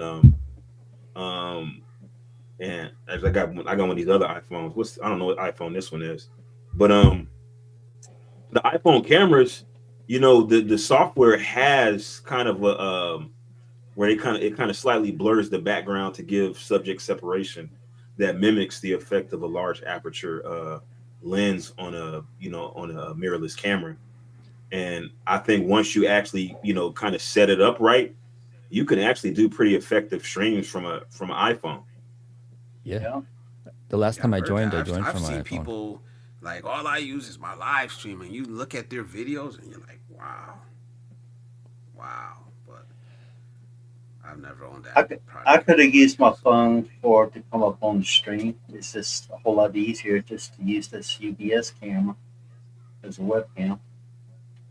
Well, I think part of it is that you have to, you really want to be able to optimize your environment for the type of camera that you have. So if you're doing it from a camera with a smaller sensor, then you want to have the lighting just right. You got to, if you have adequate lighting, and you have obviously, if you're doing like an actual video instead of a live stream, and you're actually recording in 4K and have a setup, you can have a very good video quality that's indistinguishable from high-end equipment. If the lighting is correct. Yeah, lighting matters. Yeah, that's why I was playing with my lights earlier, like, cause I got lights in here. I don't use them a lot, but I gotta get better. Like I said, I gotta get better at the things that I do, cause it makes a difference. Yeah, it's uncomfortable having a light sitting here in your face, but I gotta start doing things like that. And these are not expensive lights; they're just like. This is the natural light. This is the light in my bedroom, and this is light to help see my face a little bit better. Yeah. Either or is fine. Yeah, if you only have one light you can see the source, difference. You want it behind the camera, like just behind the camera. Yeah, it's behind the camera. And you can see the difference. So I'll turn it on. And actually, It what makes it a is, difference. it's Yeah. this regular light bulb, Well, I mean, regular I old mean, light like bulb. This one. a light that's shining on you from just behind the camera. It's to Oh light your yeah, if I face up, want, because like that's why I'm sitting if here I, in the dark. Yeah. Like if I have all the I, lights off. I do have the computer monitors on because I I'm mean gonna start the coming up computer's here on. like Triz. Mm. if I But want to, I can drop the light I'm gonna down start more, coming and up here like it'll Triz with shine the more in hoodie my on, face. ski Yeah, but see, mask. you can't. What's going to happen is that like if you want to stream like what I'm doing right now, if you don't have a large, aperture. Wait, you froze. Yeah, it to looked like it's compensate for not having enough light, you have to turn up the Oh, ISO there you go. on the camera that you have because you don't have a large sensor camera. And so what happens is that once you turn up the ISO and trying to compensate for not having a lot of ambient light, you end up with noise in the video. It's gonna be video Yeah. noise. It's gonna look like kind of staticky a little bit. Yeah. It won't be sharp. So, what's actually wrong with my mic? Static or distortion? What is it? Well, actually, when you join, it asks if you want it to remove background noise. Do you turn that on? Yeah, I got that turned on already. Yeah. You Um, hear background noise from my mic? no, the only thing we heard was that chopping, which we Yeah, that was my didn't wife. know was chopping. Yeah. I mean, that's all you can really do. It's better. That's why I said it's better than the one you had. It's an upgrade. Yeah. It's Oh actually yeah, the for sure. same one. I just changed the settings on it. Hey, Oh you know really? what though? No, that's not the B, same one you BI had. so you're BIY. I'm not BIY. Yeah. lying. It's the same Yeah. mic. Yeah, that's me. I tried to use I had some cheap LED like push Yeah. button lights, and the problem is that these lights, the actual frequency, the oscillations from the light was the same as my camera.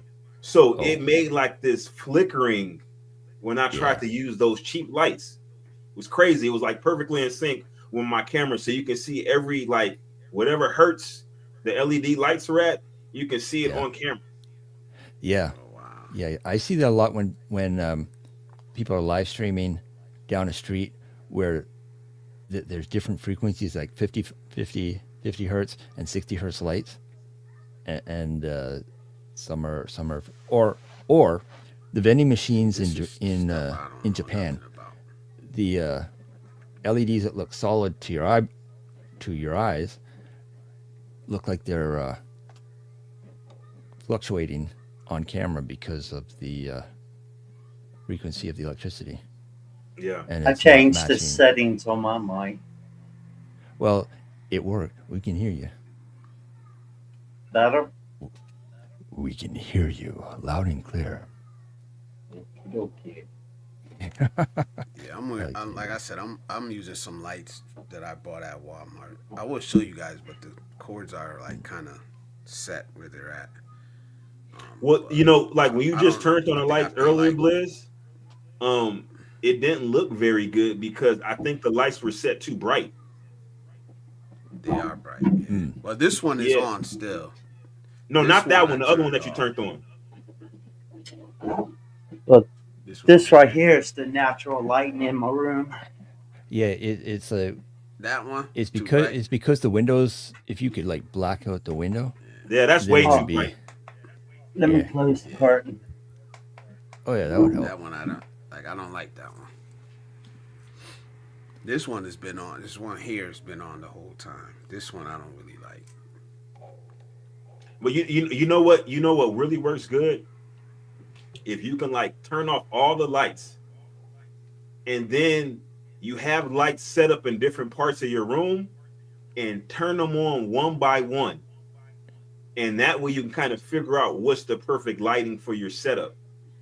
Because sometimes it Yeah. helps to have like a light in the back, like a Mhm. little lamp, and like to kind of light the back wall, and then like a I light used to that's do like that. on front of you. It Makes creates you the pop. subject Yeah, right. separation.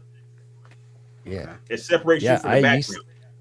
I used to have a clip light that I clipped on the back of my chair just for that purpose. You clipped on the back in of your old what? days. Okay. Of my chair. Oh wow. Like it, Okay. yeah, because the clip lights are cheap, right? and Yeah. Dropping some Jews in it here, was man. just it was just a struggle sometimes not to roll over the chords because I like to move around a bit. Yeah. Roll over the chord, I should say. And I don't have any of that now, but I'm yeah, a taking clip light notes, man. Just itself to let is y'all really know. inexpensive. Yeah, I had like these are really cheap LEDs. I just took one of the rolls and I just stuck them on a piece of cardboard and I have it just leaning up against the tripod to get the red light on my face to match the background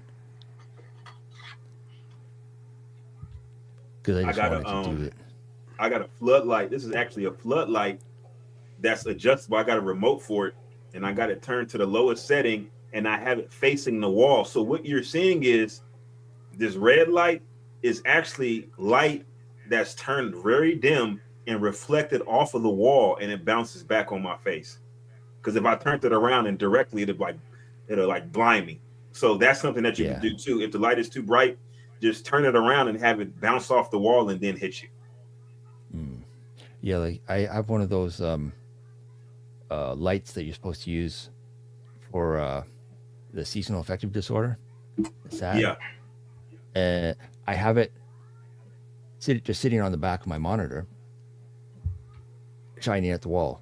So, because they don't want it, they say don't keep it where it shines directly in your face, but keep it where it lights up so it bounces off the wall.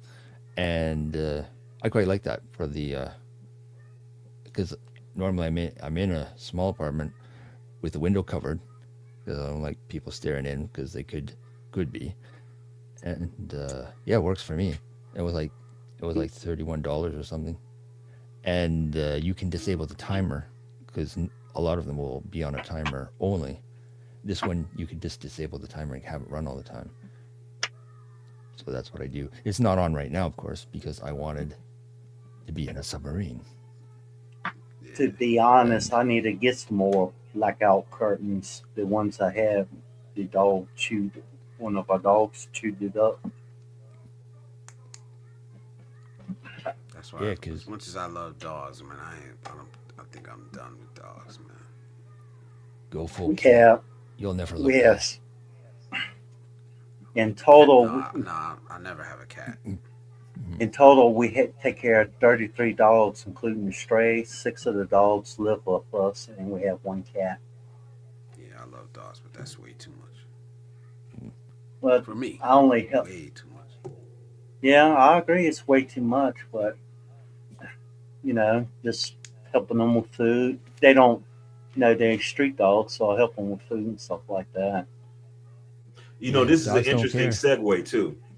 So I was watching a video on YouTube, and it was about basically people having to make life adjustments based on the increasing cost of living. So some people were saying that I may have to move into my live in my car, or I've had to make some serious cutbacks because of just how expensive things have gotten. And then one lady mentioned the fact that she makes a decent amount of money, but then she started going over her expenses, and she talked about how she had two dogs and the price of food for the dogs, the vet bill, and medications for the dog, which those are, I guess, if you own a dog, those are fixed costs.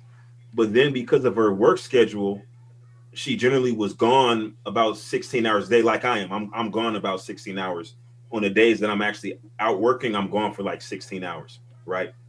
And so going for that long, she has to hire a dog walker. And so the dog walker is like basically a car note every month for two dogs. And that's why I'm like, Hmm. I could never own a pet Mm. because of my schedule and like, the way I work and things like that. Because it really doesn't make any sense if you own a pet, but you're gone so long throughout the day that you have to hire a dog walker to like walk your dog while you're gone. It's too much. It's Yeah, too much. We Or you're buy like gone I so That much. was one of the It, reasons why I was like, I can't have a pet. I can't have a dog as much as I love them because I probably could now because I'm home more, but I'm still gone a lot. It's like there's that fear to the dog. I'm gonna be gone 12 hours. Sometimes I'm gonna be gone, 20 hours at a, gone the whole day. But salute, Jay Shar is in the building, bro. What's going on, Jay Shar? It's been a Yeah, long time no see, man. It's good to see you here, man. So salute with the $5. He says, "What up, Blizz? How are you, good brother, man? I'm doing good, man. Really doing good, man. But thank you for the super chat. I'm gonna hit you with the TJ.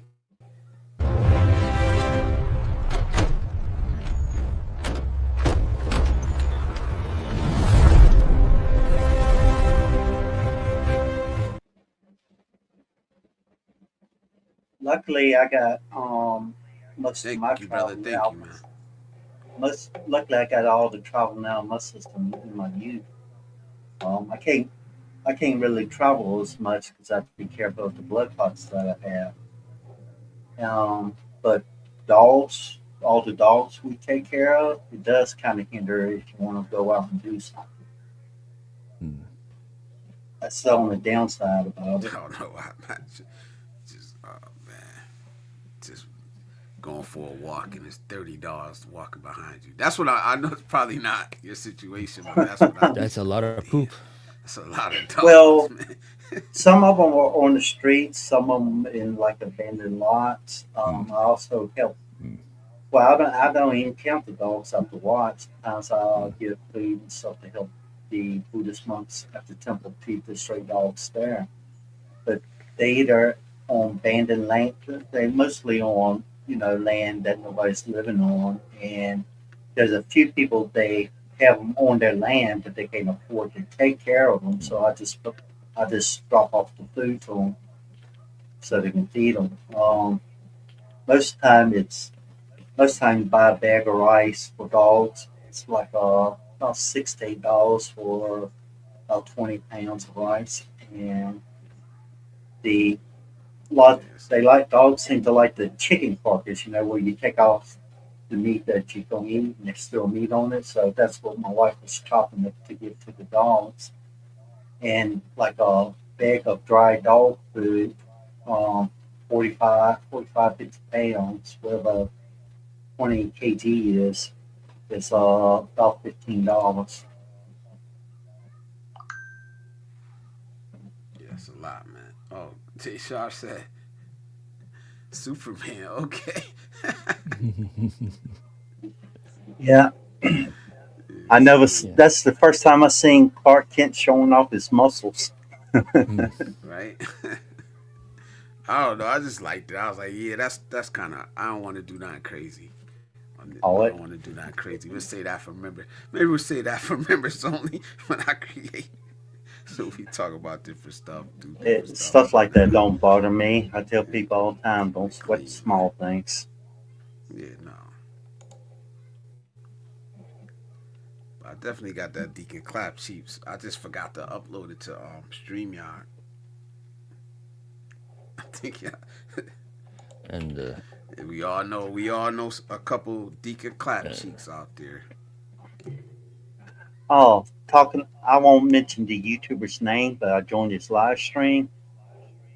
Him and the other guys that are on the panel were condoning cheating on the partner, but didn't want the partner cheating on them because that was the automatic end in the relationship. I said, so you're a cheater, but yet you don't want to be cheated on. It was just crazy how they was talking about it. Yeah. Okay for them to do it, but they didn't want somebody cheating You on was on the them. panel? You was Yeah, on I the came up panel? on the Or you just yeah came up on the panel okay. and All talked right. on. Well, Put it in that private. Put it in the back chat. Let me see. I might have to check that out. All right.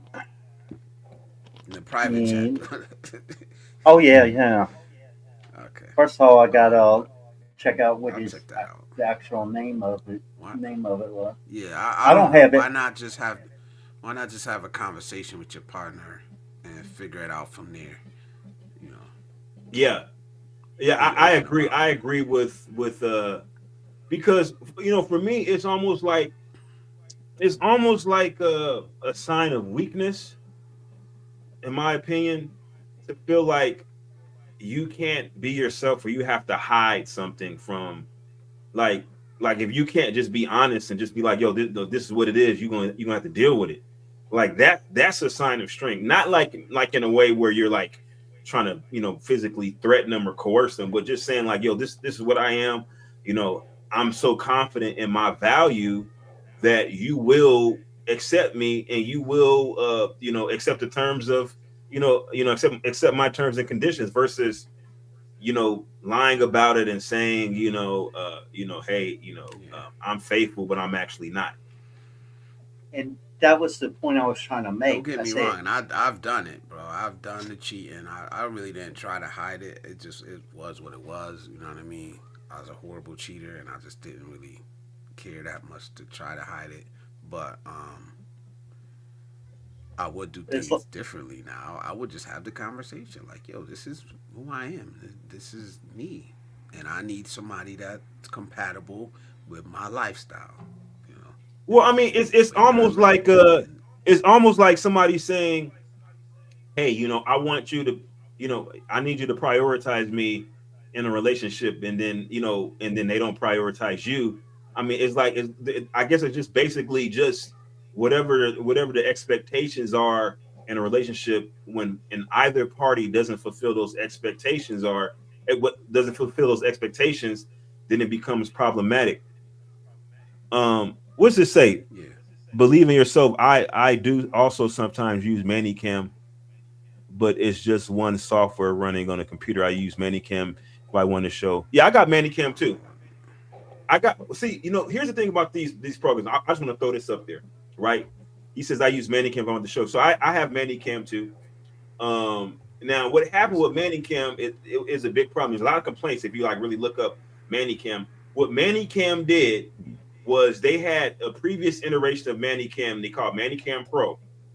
And what they did was they offered lifetime subscriptions to people. I was one of the ones that bought it many years ago. So you buy a lifetime subscription. They said that, basically they'll continue to That update the program and you'll that's continue to have exactly access to all the features and exactly stuff like me. that. And but then what they did was they came up with a successor to Manicam Pro, which is called like Manicam 8, I think. It's Manicam 8 or Manicam 9, right? And basically they essentially stopped supporting Manicam Pro, even though they guaranteed the users that bought lifetime subscriptions that they would. So this is how these companies get you, because what they figured out was that it makes more sense to do a subscription based app versus a lifetime subscription for early adopters because it's just more lucrative. So screw the people that initially paid for the lifetime subscription. We're going to focus on those that are going to pay month to month because we're going to make more money that way. Yeah. Well, one yeah, I thing that agree. I did notice, they give you the previous version if you have your lifetime, What does the because I have a Manicam lifetime do? Minicam that I bought a long time ago. So I'm using Minicam 8 now, and I can get all the functions on it because What? I had that back in the day. Yeah, Um, so what whatever the does new version is, Manicam actually do? Manicam is a is All a is right. a is software encoder. So what yeah, it does is it allows you. It's almost like what's the name of that program? Um, OBS. It's almost yeah, like OBS in that you can actually set up scenes and like for instance, I can like change my camera. Let me do this. I can change my camera because right now I got it on my webcam. I can change it to my Manicam virtual. virtual webcam. Yeah, like yeah, Okay. because yeah, virtual webcam. Because I have the same program, but a lot of these these different interface, different or whatever, um, these video softwares with a virtual cam, you can be in many different places at the same time. You can be on multiple live streams, different live streams, because it's just software. And I'm using virtual cam now with the Ozbot software. Although sometimes I use the virtual green screen because it's actually pretty good. And I use Manicam when I want to show more as a background. Yeah, I'm using Yeah. OBS. Yeah, I don't know. yeah, Like I just yeah. Manicam has been, yeah, Manicam was quick and easy. And the reason how I first found Manicam was dirty. Manicam, yeah, I first found Minicam because I was reformatting a friend's older laptop. It was pretty old, but he couldn't find a driver for his webcam on his laptop. So I did an internet search, and I thought, well, you know what? I wonder if webcam software would install a driver, because I couldn't get any driver to work. So I downloaded like Minicam, just the free version on his laptop, and boom, it worked. His webcam worked, and still working. And he still has that laptop. It's pretty old now. It's like a dual core. It tells you how old it is. Manicam was dirty, man. That sounds like a class action suit to me, man. Yeah, it's I mean it's a lot more than it was, but compared to OBS, Minicam is like just kindergarten, really. The laptop I have now is a Lenovo gaming laptop, Well, and that's a nice laptop. it last it lasted me for a number of years. It kind of went down on me. Remember when I told you I had to put my laptop in the thing Hmm. into the shop? It cost me like Yeah. a little bit over $200 to fix it. I was at the time I was bursting it. I was thinking, oh, should I fix it or just buy me a new laptop? Yeah, I have a couple. I don't use my laptop at all. I think since I bought it, I've used it just to live stream when I was traveling. That's it. Yeah, The last. I have a small 12.5 inch Lenovo ThinkPad. It's great, Well, whatever this is right here is what went bad in my computer, my and laptop. the NVMe drive. I'm Is that not what that sure is? what it did. So the next trip I take, Well, this is the problem. This is what I was talking about, Adam. So like earlier when we started talking about like the cameras and stuff, it's cause Hmm. like I'll live stream. I'm gonna do a sit down live stream. I'll do that with my laptop. I'm gonna actually shoot footage for a vlog. I'll do that with my DJI Osmo Pocket 2. And then I'm gonna IRL stream, and I'll do that with my GoPro. So it's kind of like the camera I want. I want to be able to do all three, which I think the Pocket 3 um, would be nice for it. It's just expensive though, man. But the thing about I will. Pocket 3 is like I was doing, like when I was in the DR, I was out vlogging and it started raining. You got to put that shit up immediately Yeah, because they're not weather sealed. So it kind of I like killed will. my whole vibe vlogging and stuff. So go ahead. Will say a lot of people that create content from YouTube or do live streaming overseas, they use their phone for live stream and making videos. They just have a good mic and Yeah. any extra lighting or anything that they have like that. And from what I've seen and watched, they're pretty good quality videos. I, I, Yeah. Well, I, I, I you reckon it better have depends two on the phones. person.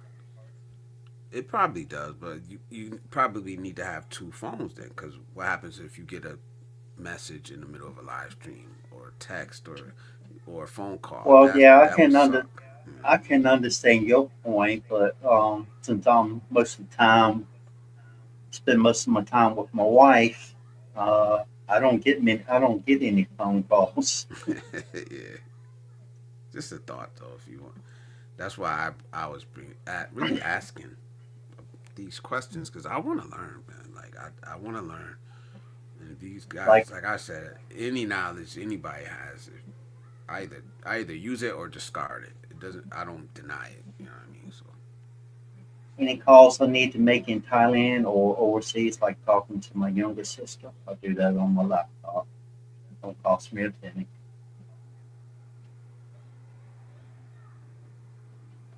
he's a stream from the PC. I ain't bringing. I don't know. I ain't bringing the PC with me though. Like I mean, just when I'm on vacation. You know what I mean? When I'm on vacation, so I'll be like, hold on, let me add you back up, bro. But I do agree. I just mean The when I'm going on GoPro, vacation. the GoPro that you have should pretty much do everything you need. Just doesn't take good cinematic, um, just not cinematic vlog type of level um, video. It's more of So an so when action you camera. mean cinematic, what exactly are you referring to? Because a lot of stuff that a lot of cinematic features or a lot of cinematic optics can be later added in post production if that's what you're really trying to do and save money. Yeah, I like those slow moving shots. Like I said, I'm not a professional. I like those slow moving shots, catching different scenery, catching the cityscape. I like doing that. I probably do that every fucking trip I take. I gotta find a shot to get that, a spot to get that shot. You know what I mean? Where I'm Oh, okay, scanning. okay. So in a You know what I situation mean? like that, And with the GoPro, you're getting more of that, like I think, like a fisheye view. I don't know if you guys understand that. well, the It doesn't fisheye look. view Yeah. just refers to the lens itself because the GoPro, what they have is they have a short focal length camera, and so basically you can hold the camera at arm's length and still see your entire head without a whole lot of distortion. And but what happens is that when you actually look at a landscape, um yeah, you get a broader view, but you can't really zoom in that much unless you use the optical zoom, which negatively impacts the video post production. So there's always going to be drawbacks, benefits and drawbacks to any type of camera that you use. Like unless you have Yeah, like a professional camera, like where's my camera? See, like this kind of camera, I can switch out the lens and I could yeah, put an adjustable focus lens. I can change the focal length on it and like zoom in and zoom back. That way, I can basically have multiple cameras in one camera, and I can get the cinematic because this camera has the LUTs, which gives it a different look to it to make it look like an actual like a Hollywood movie, like the way the color gradient is. And I can actually do slow motion on this camera and be able to slow it down and I can shoot in high because this camera shoots in 6K. So I can shoot 6K video with this camera, and then I can actually, like, say for instance, I got a wide view because it's 6K. I can zoom in on the post production and still have my end video quality be 4K because I cropped okay. down from 6K. You see what I'm saying? So, like, if you really want to do cinematic stuff, you probably want to invest in like a full frame or like even a Super 35 mirrorless camera if you really want to be serious about cinematics type of shooting. Yep. We gonna get there. I in Um, private chat, I did Russ. send that link to that channel that I was Oh, I talking seen it. about. I seen it. I'm gonna get. Yeah, I checked it. Russ I says don't know. Blizzard. What books are you reading right now, man? I'm just studying, man. Like I'm just studying right now. Um, right now, I did my first paper on interpersonal communications and conflict resolution, which which is normal life to be honest, man. I know it's college, but maybe it's because I'm older now. It's like, all right, dealt with this before. I had Just to take different that class language. too back in the day. Yeah, Interpersonal that's communication. what I'm. Yeah. But So my second stop. paper was on culture, different cultures, and how it helps improve interpersonal communication. So just working on stuff like that. So a lot of stuff. I'm be honest. A lot of things is on hold right now. Um, I still got to read, but I'm really like trying to figure out my schedule, man. My schedule is crazy. it's just crazy. And like my coach was asking me like, "How you doing with your time?" I said, "Man, I don't know. I don't know how I'm doing it. I'm just doing what I need to do." You know, and that's I'm why I hearing just skip something in the background. Wednesday. Me too. You hear that? Yeah, it sounds like springs inside of a boom arm. Yeah, that's On it. exactly what it sounds like. Yeah. Or But it springs on a boom sound, arm. but that noise usually comes from lizards, Mike. Well, hold on. Like, Wait.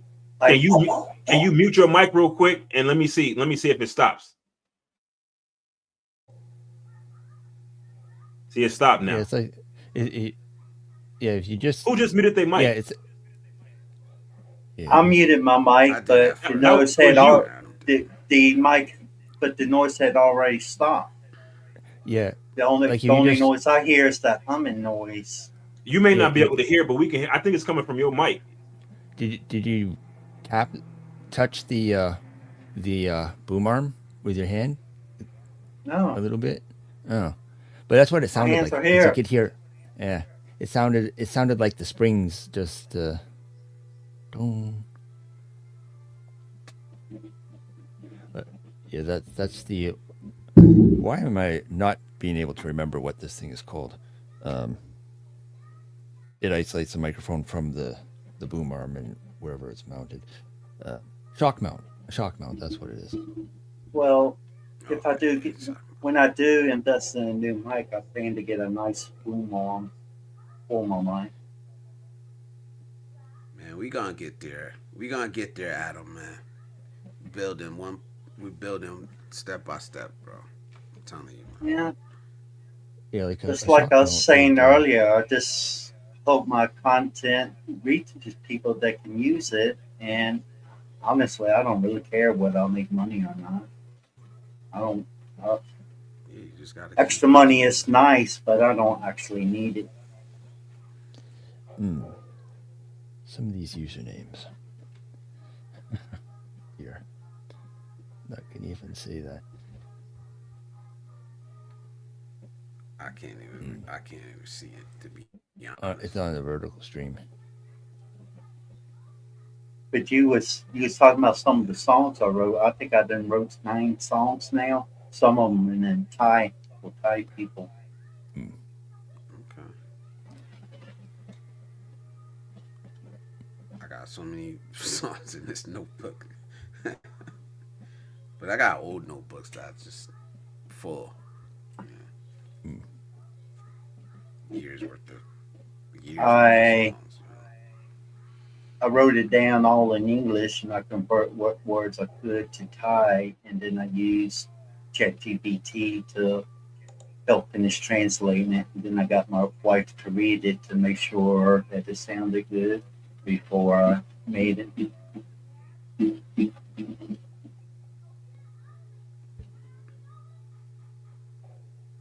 So working on a particular degree, yes. I'm gonna get my degree in communications and a minor in business administration. So Yeah, I hear a popping noise. Oh, I just heard it again. That Not boom. me.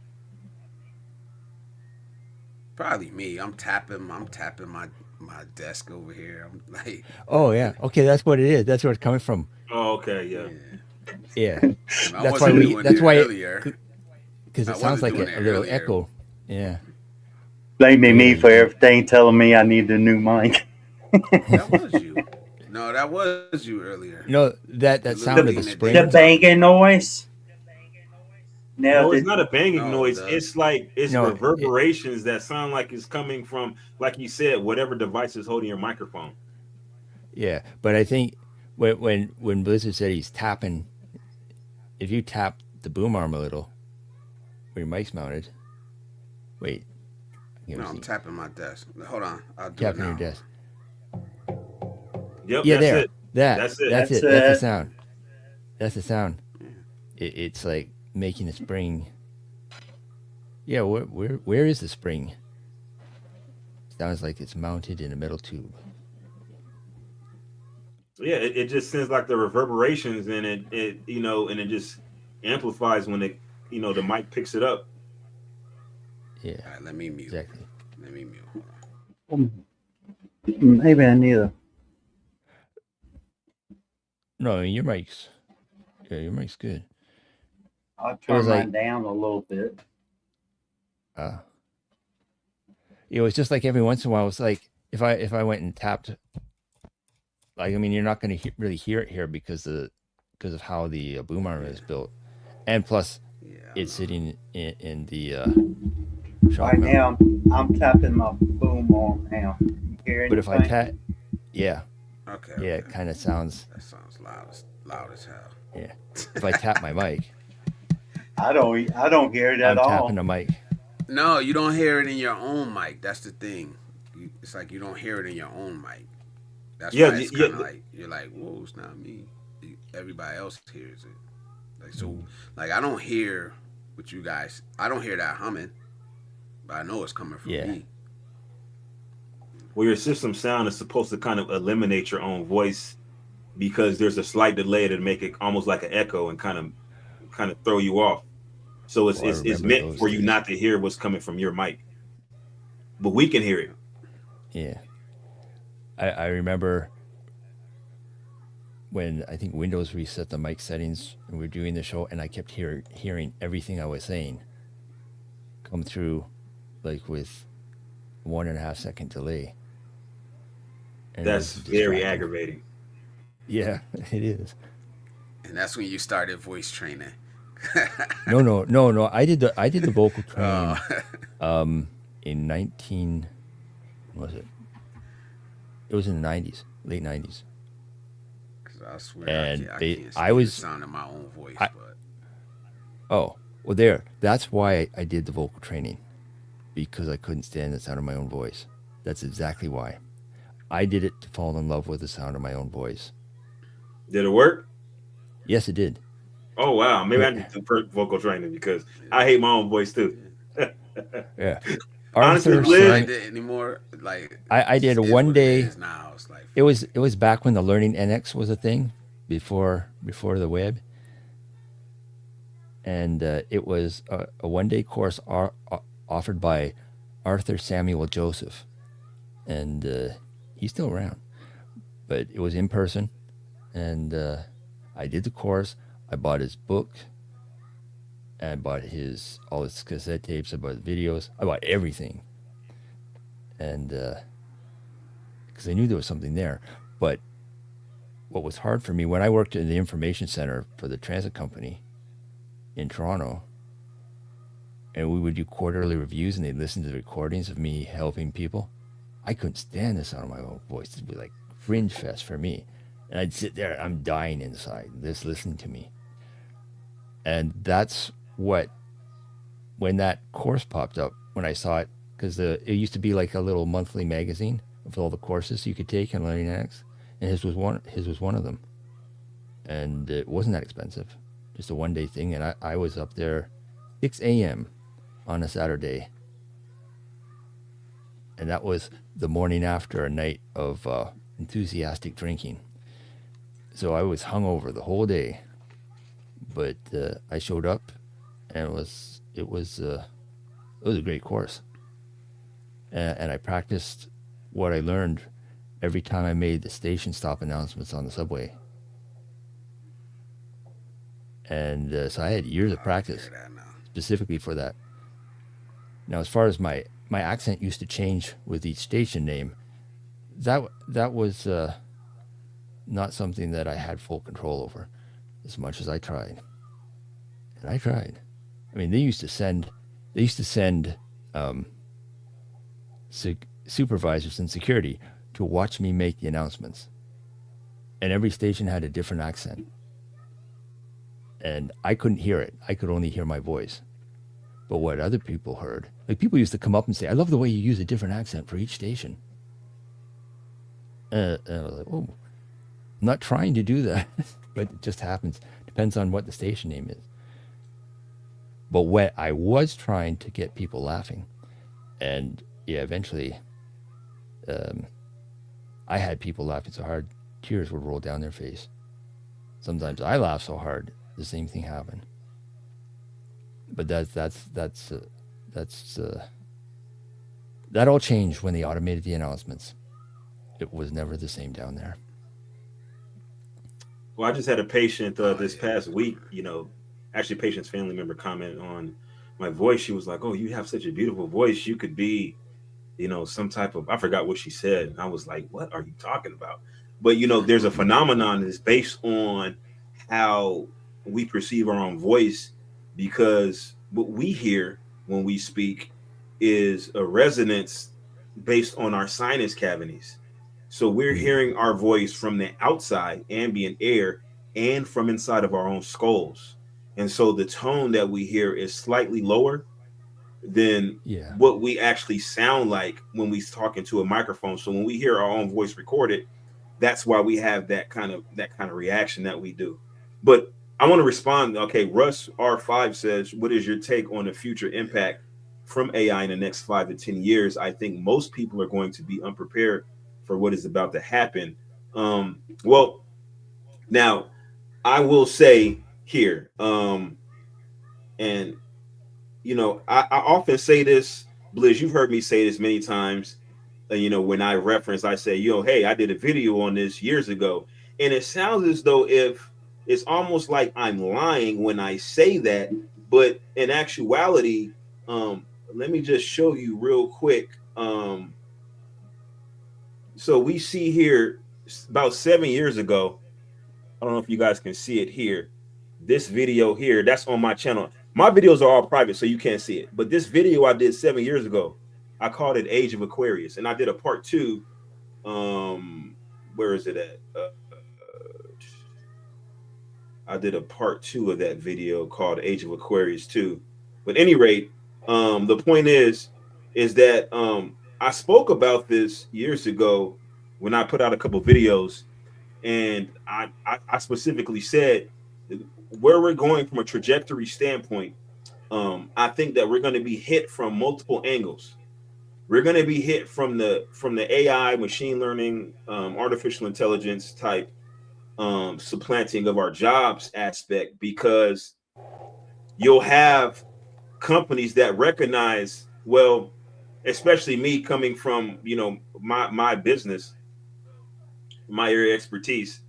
I see when people are injured at work, how a company is responsible for their health care until they die through a class action or workman's comp, type situation, where they could be spending millions and millions of dollars over the life of that person that was injured on a job. And so that's an additional liability for the employer or the organization as a whole. Each individual employee is a liability because they could potentially be injured on a job. And if they're not injured, their productivity declines over time as they get older. There's learning curves associated with new hires. I don't want to get too far into the weeds, but essentially, employees are very expensive. Even though they bring in revenue, there's a lot of risk associated with an employee. Versus if you're able to utilize a machine that doesn't get tired, that doesn't need to take breaks, that the training process is a simple upload, that's not going to file a lawsuit, um, that when it gets broken down, you just simply just repair what's broken, and they're likely more durable and a lot more efficient than a human, because obviously a mechanical based, whatever you want to call the entity, is going to be sufficiently stronger and more durable than an organic based worker. So there's that. So now your jobs are at risk from that particular perspective. And we're talking about into the future, right? But also, what I was trying to illuminate in the videos that I made some years ago was that people don't think about that the initial steps we've already started to take, right? So people will begin to look at medical advancements because of AI. That they'll say, well, designer babies. I want my child to have blue eyes. Or even before that, I'm going to get some prenatal care, and I find that my child, based on genetic testing, is likely to have Down syndrome. So now I eliminate that fetus and then try again. So I don't even bring that child into full gestation because that child was going to be deformed and was not going to be a productive member of society, for my metrics, whatever, right? And so people start to look at things from that particular perspective, and they say, okay, well, if I could eliminate a fetus, well, why wouldn't I just augment a fetus and say, okay, well, I know what I don't want, but what about what I do want? It could start with something superficial, like I want, certain physical. Yeah, he froze real quick. And then it kind of I joke- expands from that point where you say, well, now I want my child to be smarter. And that's where it gets dicey, because you have the machines that basically have the employer make a decision. Okay, at what point does it make more sense to employ a machine versus a human, right? I started looking at costs over the lifetime of that employee. Even though the upfront cost for a machine is higher, over the life of that machine is going to pay for itself many times over versus hiring an employee, right? And then I say, well, if I have to make myself more viable for a potential employer versus a machine, what can I do? Well, from a genetic standpoint, if I have the technology, I can make myself stronger, more durable, more faster thinking. I can make myself more intelligent, right? And it's going to get to a point where people begin to actually going to be relegated to people who are wealthy, are going to make superior offspring. So there's going to be regular people, like, regular people, normal people, everyday working people, right? And their lineage versus people who are wealthy who can make designer babies and gene edit using CRISPR technology, maybe introduce some type of genome, manufacture a genome using quantum computers and kind of, I want these particular characteristics and make a human that we wouldn't be able to see through normal evolution.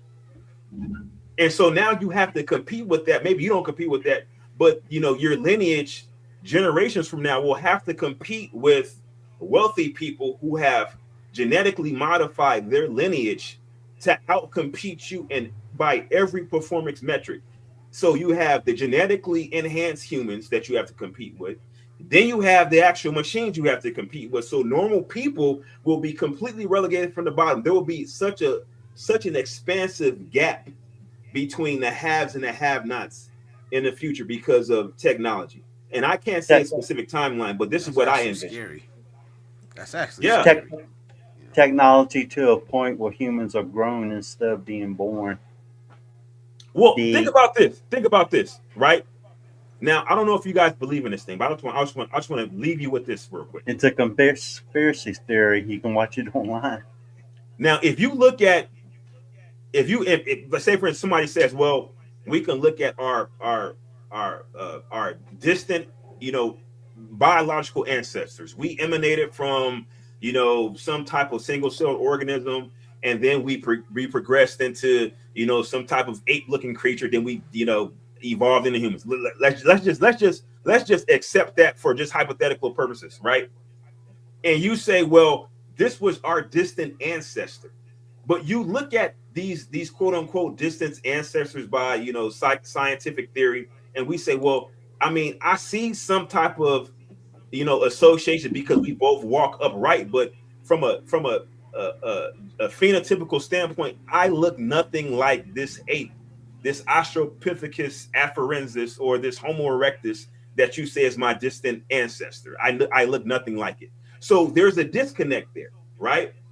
But imagine in a distant future where, because of gene editing, that our offspring, we're talking about generations into the future, let's say 1,000 years.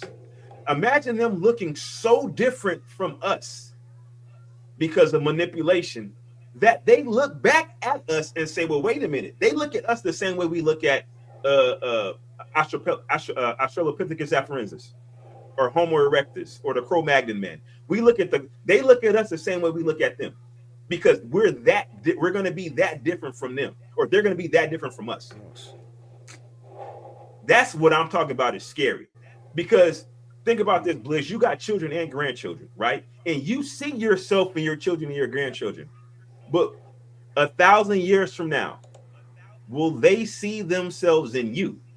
The ones that I'm talking about from your direct lineage, not just humanity in general. I'm talking about your direct descendants. Will they see themselves in you, or will they see you in themselves? And I don't know. I can't say for certain that they will, because That's I think crazy. that humanity will be so different 1,000 years from now because of the technology that accelerates what would normally occur in evolution. Well, on some Yeah, that's conspiracy shows, they say the gray aliens that people talk about so much are us in the future that comes back in time. That's what they state now. That's an You interesting. know, That's it's a conspiracy theory. What I say probably within the next 5, 10 years, jokingly, that I wouldn't be surprised if they create their own AI version of the Antichrist. Hmm. well. I think that in our yeah, maybe. dimension, let's just say our dimension, I think time only travels in one direction in our dimension. So I think that it's impossible for us for any entity in our dimension to travel backward in time. Now, I think there's a possibility of future time travel, like maybe you can travel to the future. Traveling back in time, I don't think that it just based on even just the time paradoxes that can occur, because if you travel back in time and interfered with the timeline and how it could adversely impact the future, how that would happen. I think that they're just laws of nature, or laws of quantum physics that prevent reverse time travel.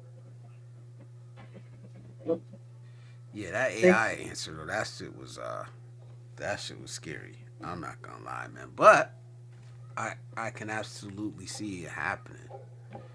I can absolutely see us engineering ourselves into, well, not us, people at our level, but engineering our own demise. humans. Mhm. Exactly, exactly. Okay, But But just look at things now. We just one push of a button from starting a nuclear holocaust. All it takes is somebody to push a button. well, I mean, it's already happening. imagine if, Hold on, right, you froze. just You look at froze, the, Tris. huh? Oh, You just froze. think So I about don't know the what you begin to say. Well, I would just say, just imagine the metrics of, just think about the metrics of performance. Let's just say you want to apply for a job, and they say, well, we require, you know, a PhD, at least a PhD, and at least 5 years of experience, and then these particular certifications for this particular job, right? And I mean, we see that now. The jobs, they have very specific requirements for certain roles, right?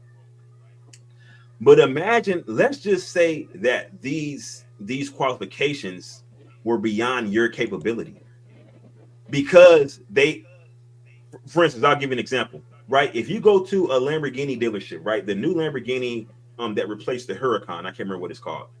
Um, they just came out with the replacement for the Huracan. It's $450,000, right? Remind you, the Huracan was like $250,000, which was already expensive. But now the new replacement is $450,000. They kind of moved it up market, right? So if you might have been able to buy a Huracan previously, but the replacement for the Huracan is too expensive. You just don't, even if you have the same you know financial qualifications, you're no longer qualified for that particular vehicle. So I think it's going to be the same thing for jobs. They're going to require such lofty qualifications, not even just from an educational standpoint, but from an ability standpoint. You have to be able to, write code and understand these particularly like quantum computing code, right? And they may have some type of, you got to like they're going to say, think about this. Let's just say that humans in the future are so smart they no longer need a compiler. They can actually just, write code, direct code that speaks to the equipment, to the kernel. They can write code that speaks directly to the kernel instead of needing a compiler. Imagine that. Now, a regular human being, that's virtually impossible. The level of intellect required to write code that speaks directly to a kernel of a instead of writing code that speaks to the compiler, which speaks to the kernel. And so I think Just that's where we're going. Where just that think it just think if technology advances to the point where humans are grown and they also can download people's mind mind memory into a baby, a newborn child. Wouldn't that be crazy? But I I, think that there's no, something to be deeper honest, you could to say our it sounds consciousness. crazy.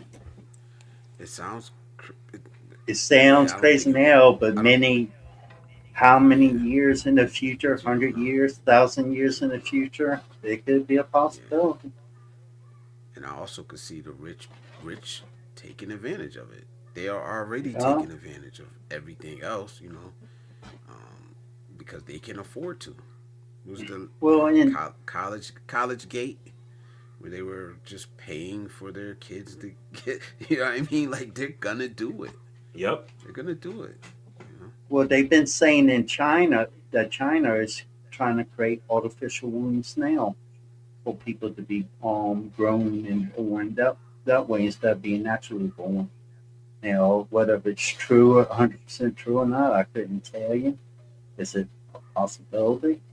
Sure. Enough time and technology, anything become possible. Yeah, Amazon is getting rid of humans as quickly as possible by the thousands, by the tens of thousands, I believe, and it's crazy because that is a direction that I wanted to go, um, Yeah, because and over I'm the so life of an glad I didn't go down employee, that road. how much does it cost to pay an employee over the life of an employee? Let's say you make, we'll just keep it simple. Millions, Say you make millions. say you make $10 an hour, right? But then when you count in the healthcare, right, that's another $10 an hour. Then you count in, your sick time and your leave time. That's another $5 an hour. So whatever you're getting paid, you can almost, 2.5x and maybe even 3x it just based on that. Then the 401k matching, that's additional money. People don't think about how much money the employer actually spends on them because they only look at the amount of money they make an hour, but there's other costs incurred from the employer to include training, right? Training, Yeah, you got to pay for, continuing education as an it's a lot. employer. You got to pay for, if they, something happens, they got to get drug tested. You got to pay them for the drug test. You got to pay them for like if they get injured on a job. So over the life of that employee, the company, even though they're making a lot of money, obviously, I'm not denying that, but their capital expenditure for workforce is astronomical. So if you can say, well, Yeah, let's say in 10 years they may spend $1 billion on employees, right? If you just count everything, we're just talking about like a whatever an average size or large size company, right? They spend $1 billion, you know, in 10 years on workforce, right? Versus, but they spread it out over 10 years. But what if you told them if you pay 500 million up front and just outfit the workforce with machines, you'll save that 500 million on the back end. Even though it's more money up front, in the long term, you're going to save money because those machines are going to last not just 10 years, they're going to last, maybe they got a 50, 60-year life cycle. So in actuality, you yeah. save several $1 billion just by having Not machines, even one though you have to sick pay a lot day. more money up front. Not one sick day. Not one 2 week vacation time period. Not one doctor visit. I mean, of course, maintenance. But yeah, this is the thing, man. You and I know people are against AI, but what's the solution to not advance? The humankind has survived because we have adapted and advanced, right? Yeah. There's no way around it. And I'm not really trying to push back on anybody, but this is like how we have survived on this planet. But is it gonna be the end of us? I don't know. Employment Just Well, have wise, to I think there's go a in the chance. right I direction. think there's a chance that we're replaced. But you can't force somebody to employ you. You have to go out and acquire the necessary skills, to be employable. And But that's where you, I push back against the pushback. well, here's my pushback against the pushback against the pushback. There's going to be a point in time where it's impossible without some type of genetic manipulation or cybernetic enhancement to interface with the machines in order to remain competitive. It's going to get to that point to where no matter what you do, your human brain can't retain the knowledge necessary to be a competitor against the machine. Like even now, we have the large language models which retain more information than any human possibly could. Now, they're the only thing that's missing is, the ability to, I say, what we consider consciousness, where you have a spontaneous thought. These computers don't Yeah. have a spontaneous thought or personal motivation. They only have, based on their instruction set, right? And based on their algorithms, they kind of, that kind of dictates their activities independent of human intervention. But there is no I mean, real I get it. consciousness that we have. But once they actually I get develop it. And that, which I think they here's where will I do play at some devil time, advocate. huh? Here's where I play devil advocate. Here's where I Okay. have to play devil's advocate is what's the alternative? I want AI. I need AI. I utilize AI, but only the way I want it to be utilized. Who regulates that? Obviously, these Yeah. corporations, they want what they want. Us regular people, we want what we want. Is there a sweet spot? Is there a middle ground? Well, here's the thing. Because we all use AI. We Well, all use AI. I We wanted want to to say use it something only real the way quick. we want to use it. Go ahead, Adam. Before we jump It's 2:26 p.m. here. I'm gonna go ahead and get off the live stream because I haven't done nothing all day long other than being on the in. laptop. So thanks for having me on the panel. Thanks for the No doubt. comments, and I'll see you later. All right, bro. Take it easy, Yeah. man. Y'all take care. Bye for now. All right, see Y'all you. come back now. You hear? Yep. Yeah, and I mean, I definitely don't want AI to take my job, but it's like I don't get to decide how it's used unless we all come together collectively and decide. And even then, um, we're still up against some big money, man. Well, the problem is that even those that are opponents of artificial intelligence, machine learning, and uh, whatever else that comes from that technology, we're the biggest consumers. And what I also foresee, because you got to think about, even over the years, people have become more comfortable with technology. They became comfortable with the social media aspect. Starting with the real big thing was MySpace. Obviously, it started with America Online back in the day, AOL, but the real big development was MySpace, which progressed to Facebook and things like that, and it just spiraled out of control from there. Um, but people became comfortable with just interfacing with humans online, and then it got to the point to where now you can, like, kind of, people were catfishing. They were putting up, you know computer, maybe it was computer generated, maybe it was stolen photos. Now they're definitely using computer generated imagery to, like, mimic a real human that doesn't really exist, and interacting with somebody because of that. And now they're using large language models. People in foreign countries, for instance, somebody's in India or Nigeria, will use a large language model to generate responses to humans, like, generally speaking, it's going to be men that are communicating with what they think is a woman, but in actuality, it's somebody from a foreign country who doesn't even speak their language, that's using large language models, algorithms, to kind of communicate back and forth, to kind of try to get money out of them. And so once you actually able to supplant the human that's manipulating the AI and just put AI there, and now you just cut out the middleman.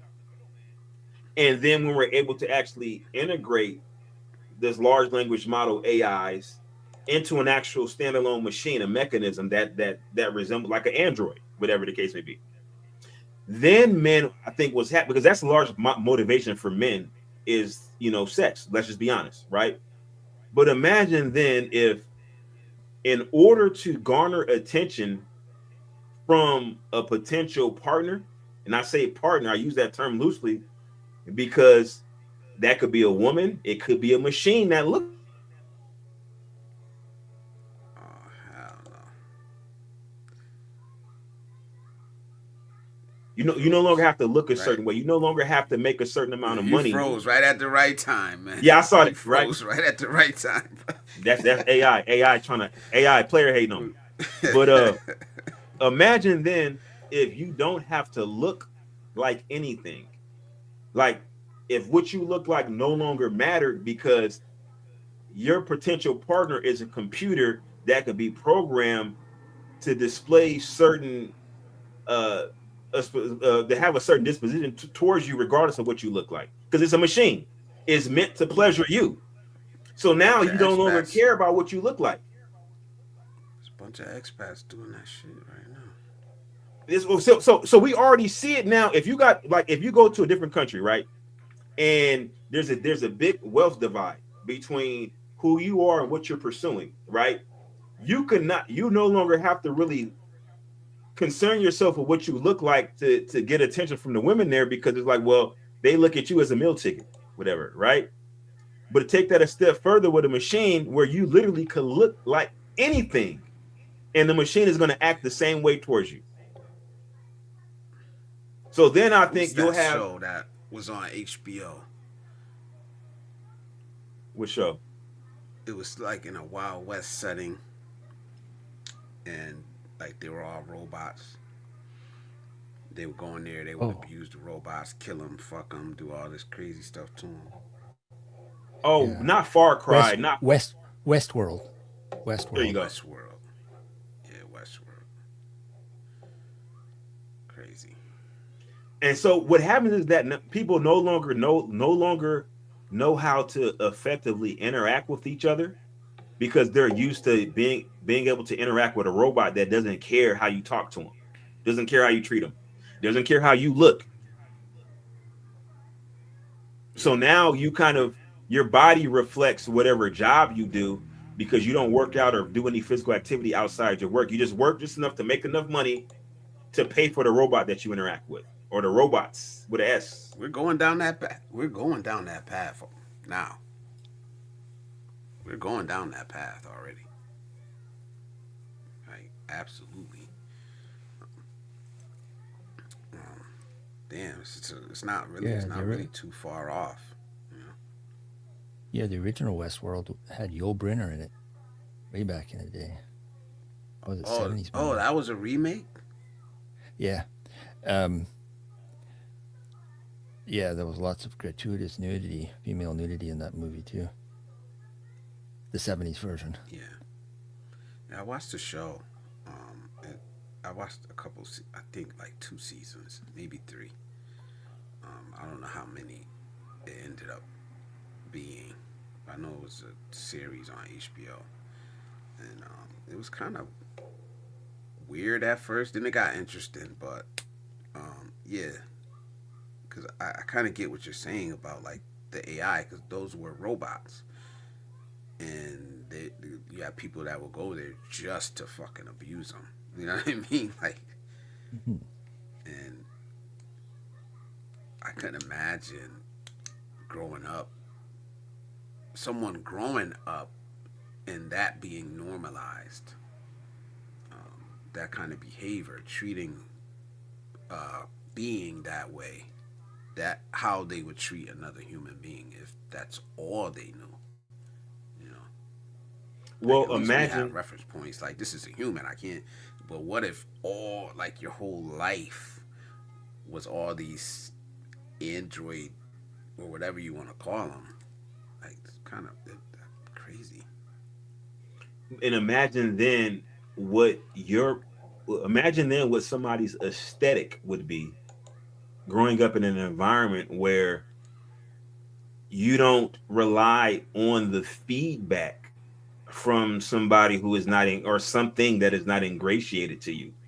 So you got a robot that will act a certain, like you can slap, kick, you can not take a bath for 3 months. It doesn't matter. The robot is still going to treat you the same. So now how you present yourself to the world is going to be negatively impacted by that, because you no longer care. So whatever, however you present yourself is has to be intrinsic. There has to be something inside you, but that's not something that's cultivated, because it's not conducive for your environment, right? Like we're kind of bioengineered to be efficient, right? So whatever we don't need, we shed, right? So we don't have the muscle mass of, say, a gorilla, because we don't live in a wild. We live in a civilized society. We don't need to carry on that much muscle mass, right? And now people work out and they have to physically engage themselves to grow muscles, and then sometimes they take exogenous hormones to get big.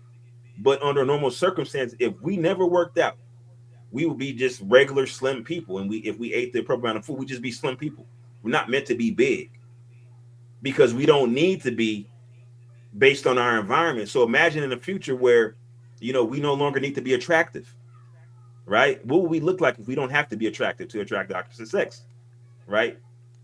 And if all our jobs are now, like, we no longer do physical labor because machines do it. So if we do a job, we're probably behind a computer doing some type of typing, right?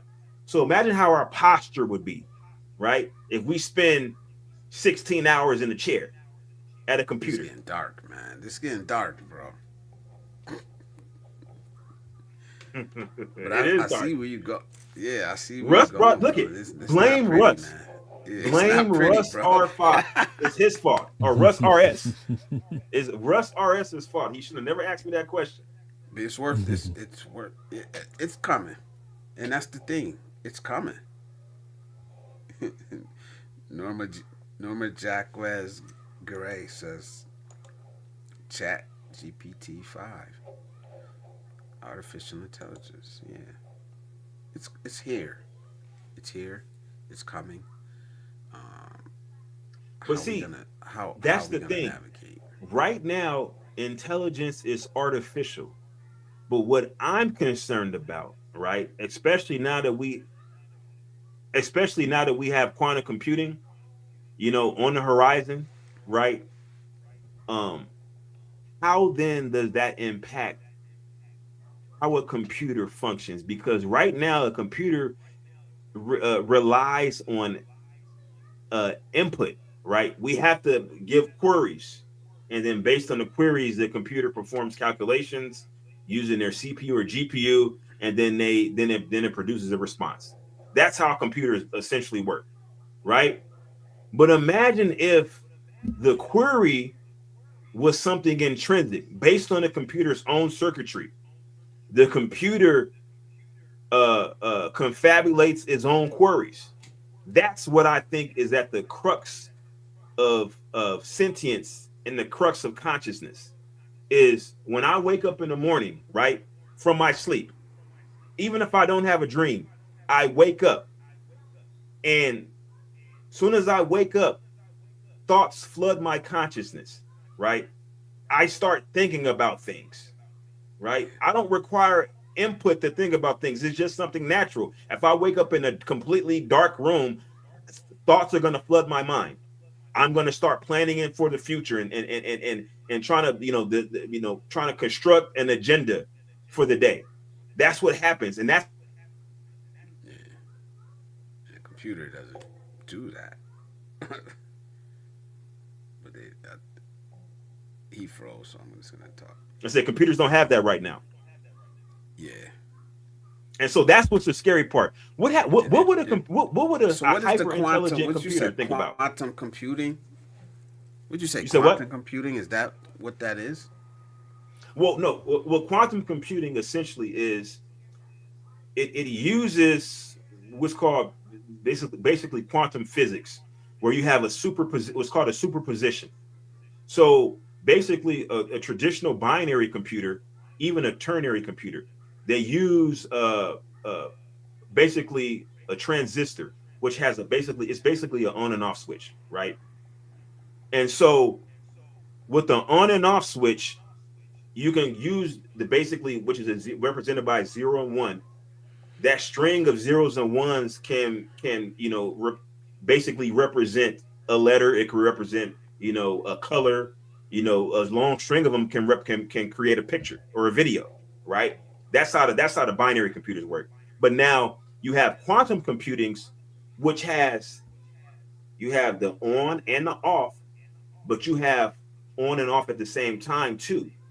So you can have that one quote unquote qubit, which is the functional unit, you know, as opposed to a bit. It can have more than one position, and that's what allows the quantum computer to perform, number one, parallel computations or simultaneous computations. So you can perform multiple computations simultaneously. You don't have to wait for one computation to perform and then another one to perform after that. You're performing computation simultaneously, which significantly speeds up processing. That's number one. And number two, that superpositioning allows for more efficient utilization of the actual functional unit. So it requires less power theoretically, and it requires less characters to construct a picture. It's almost like typing something in Morse code versus using the phonetic alphabet.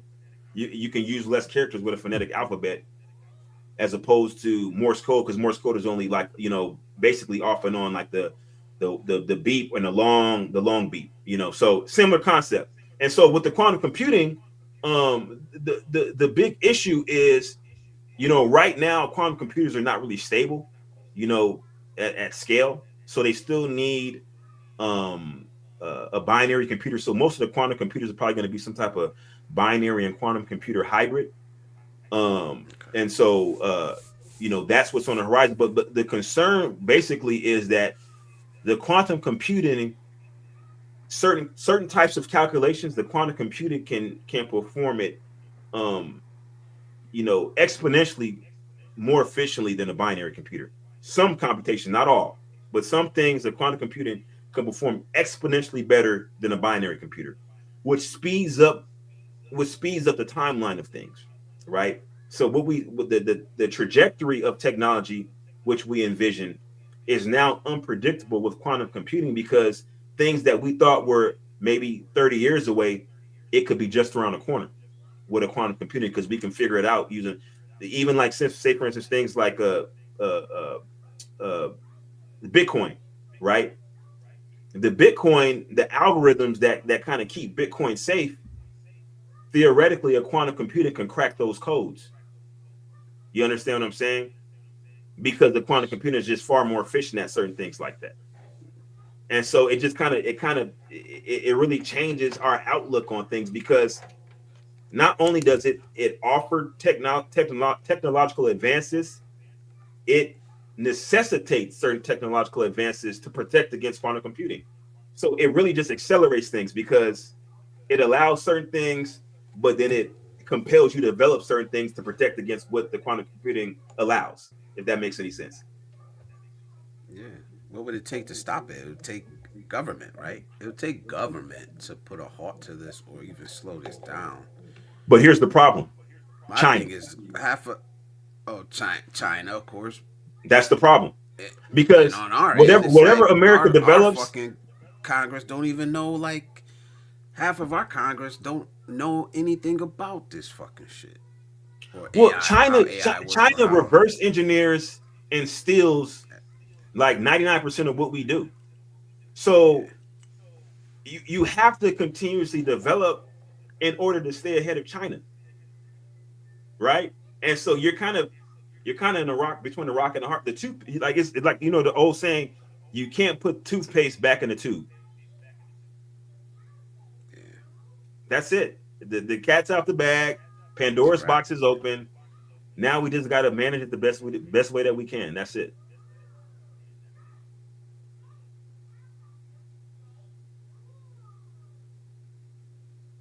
Yep, that's crazy. I'm just Big more concerned DIY, about the quiet over medical there, man. advances. Huh? I said DIY, quiet over there, man.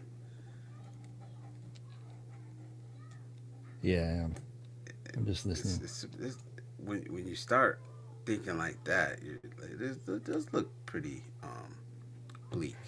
You know, this is probably the beginning of the end of Humankind.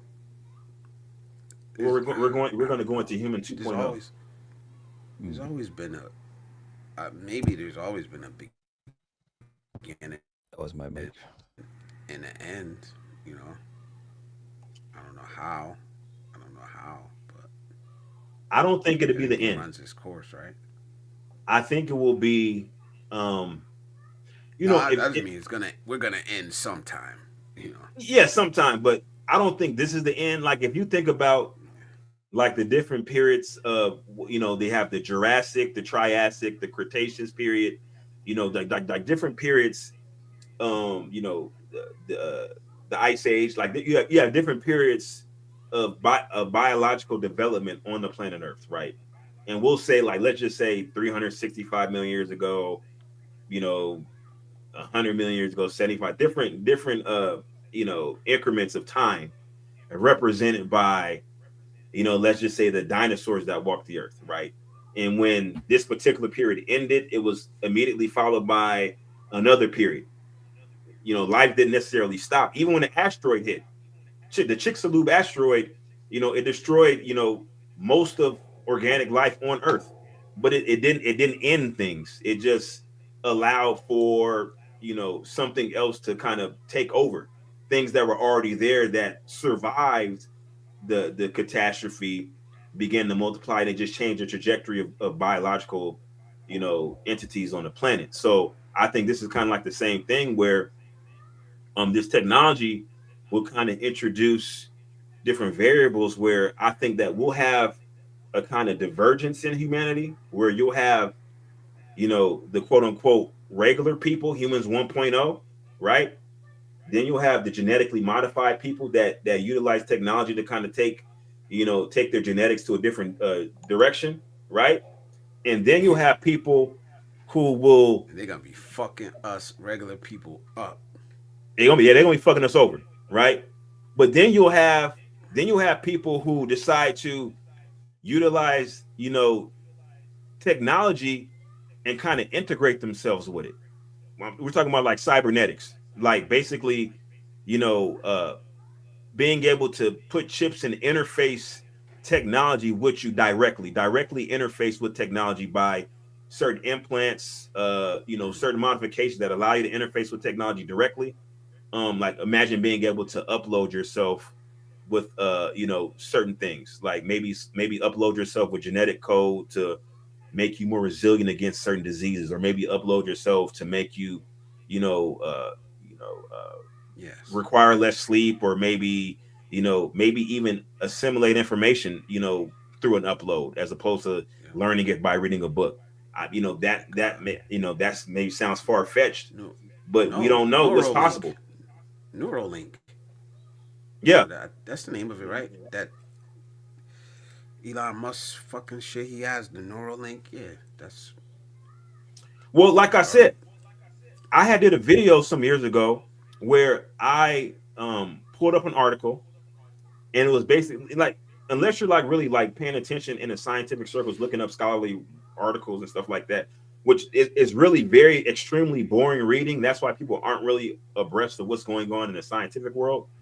But if you actually read some of this stuff and see some of the experimentation that they're doing, one experiment that they did some years ago where they took a lab rat, they put essentially a microchip that had some type of Bluetooth or some type of wireless connectivity in the rat. With this wireless connection, they were able to have a rat negotiate a simple maze. Basically, using this wireless connection, they were able to wirelessly tell the rat to walk straight, walk left, or walk right. Now listen to what I'm saying. Yeah. Wirelessly tell a rat to walk left, walk straight, or walk right. Now, you may say, that sounds like some science fiction. How's that even possible? Well, we've been collecting data for decades through EEGs, right? So when somebody let's say somebody has some seizure activity, they'll do, an EEG. They'll basically hook up some electrodes to the brain, and they'll be able to monitor the electrical activity of the brain and simultaneously watch that person with a video feed. So they're taking a simultaneous video recording and monitoring brain activity. So now you're able to take this data, put it into a computer and decipher and say, okay, when this particular brain wave appears, we notice that the person blinks.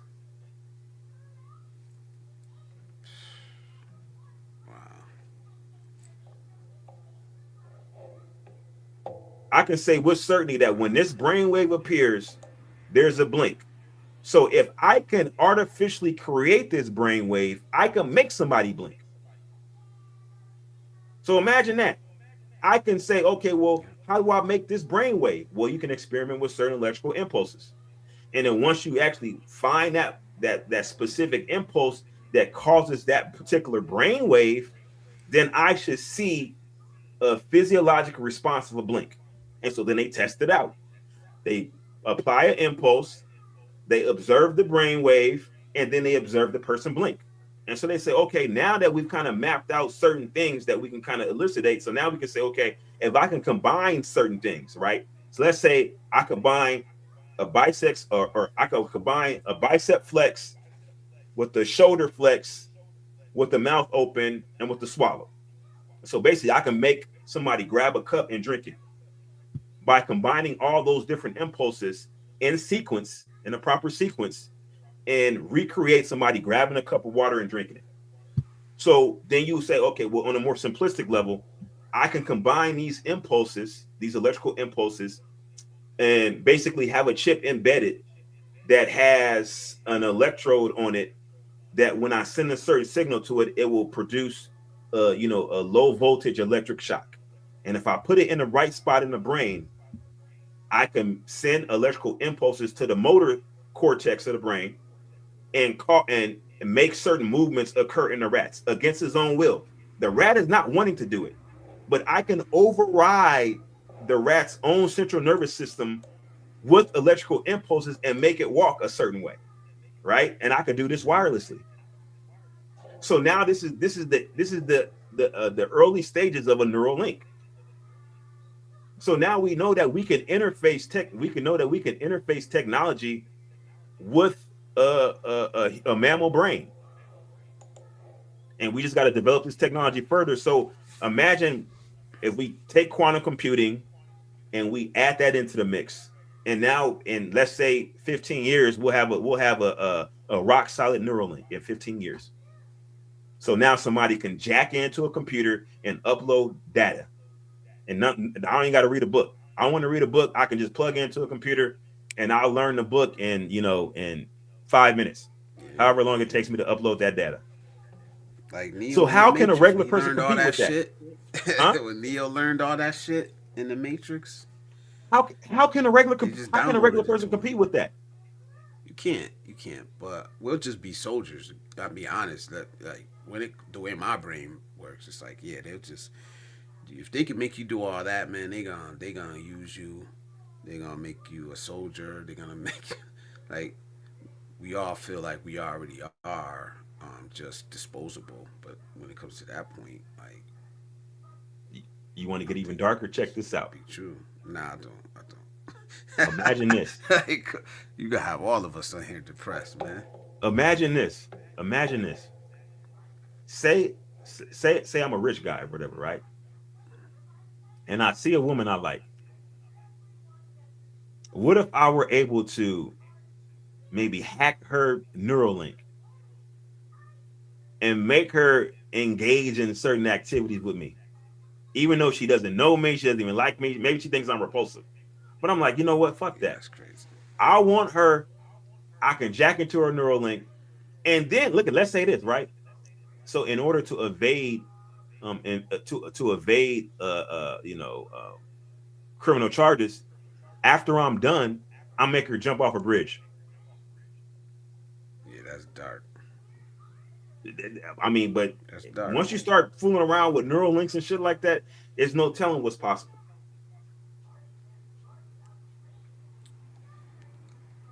Yeah. Now I was kidding, T. Marsh. I was kidding. Yeah, salute. Welcome back. Man, T March, you know I'm hard headed. Nah, I was kidding anyway, but I don't think any of these human modifications will matter. They won't need us. We're gonna be manual labor.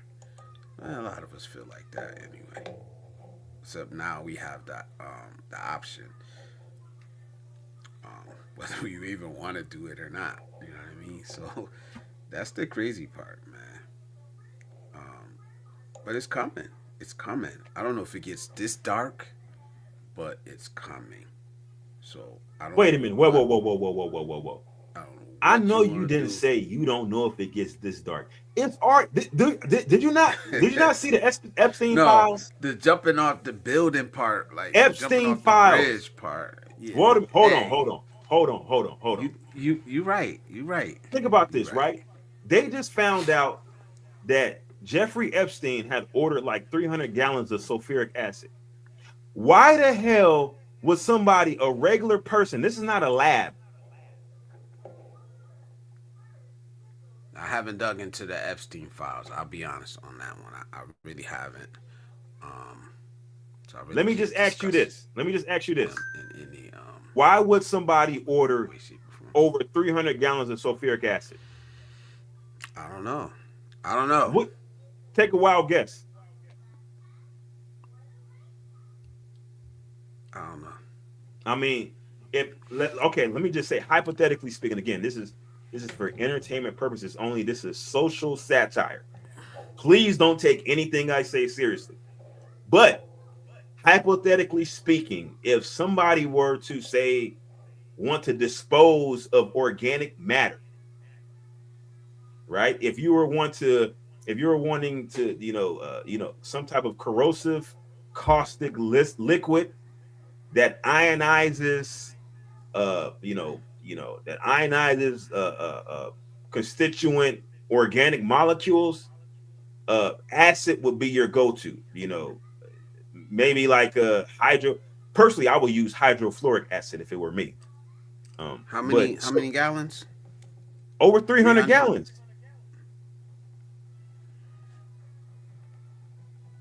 Yeah. Some sickos, man.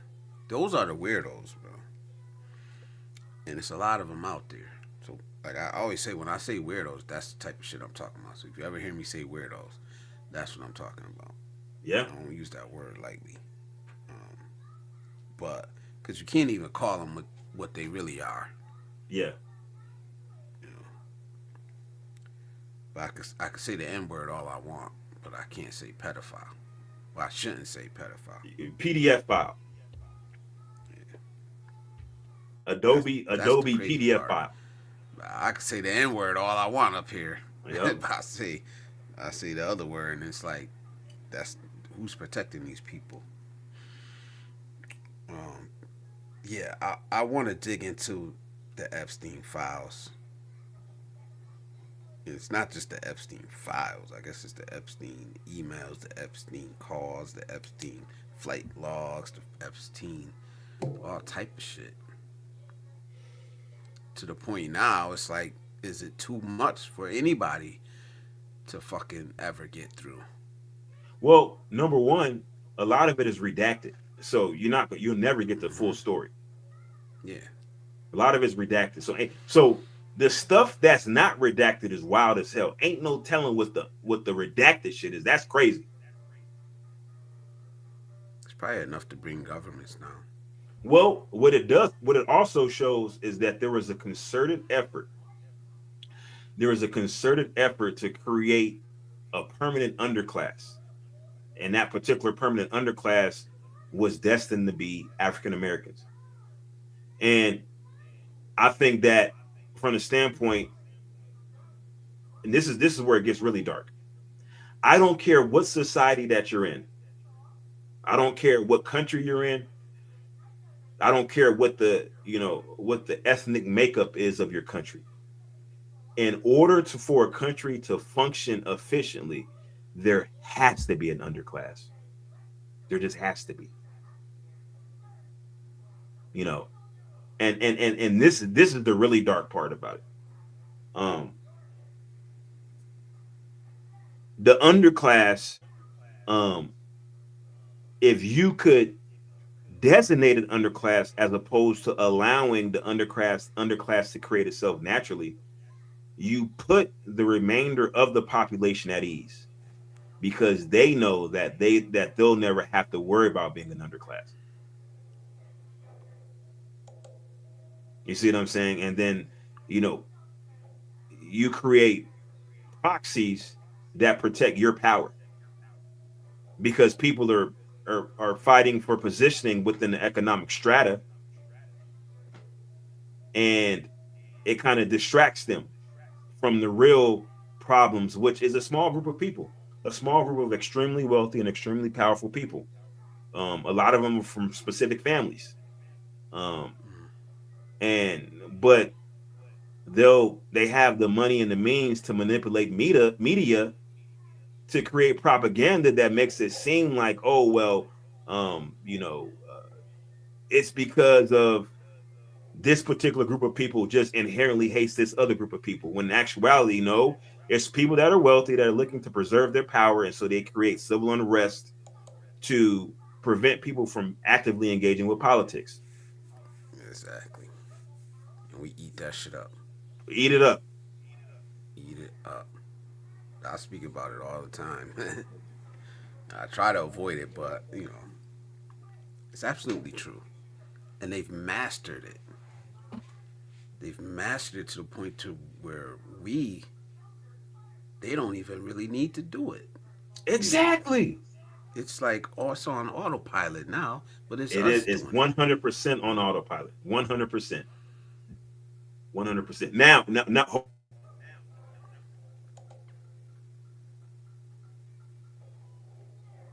Like froze again. Sometimes they give a little nudge here and there to kind of, Oh yeah. make sure that the distraction is still ongoing, like we see with what they allegedly um the that particular country that's in conflict with that is alleged to be involved with genocide of a particular group of people. I'm not saying whether they are or not. I'm not saying I'm not talking about that, but I'm just saying that particular country in question um is alleged to manipulate American politics and manipulate American media Mm. um to create a certain narrative and preserve their power. And they own a lot of strategic things Background. to perpetuate their power.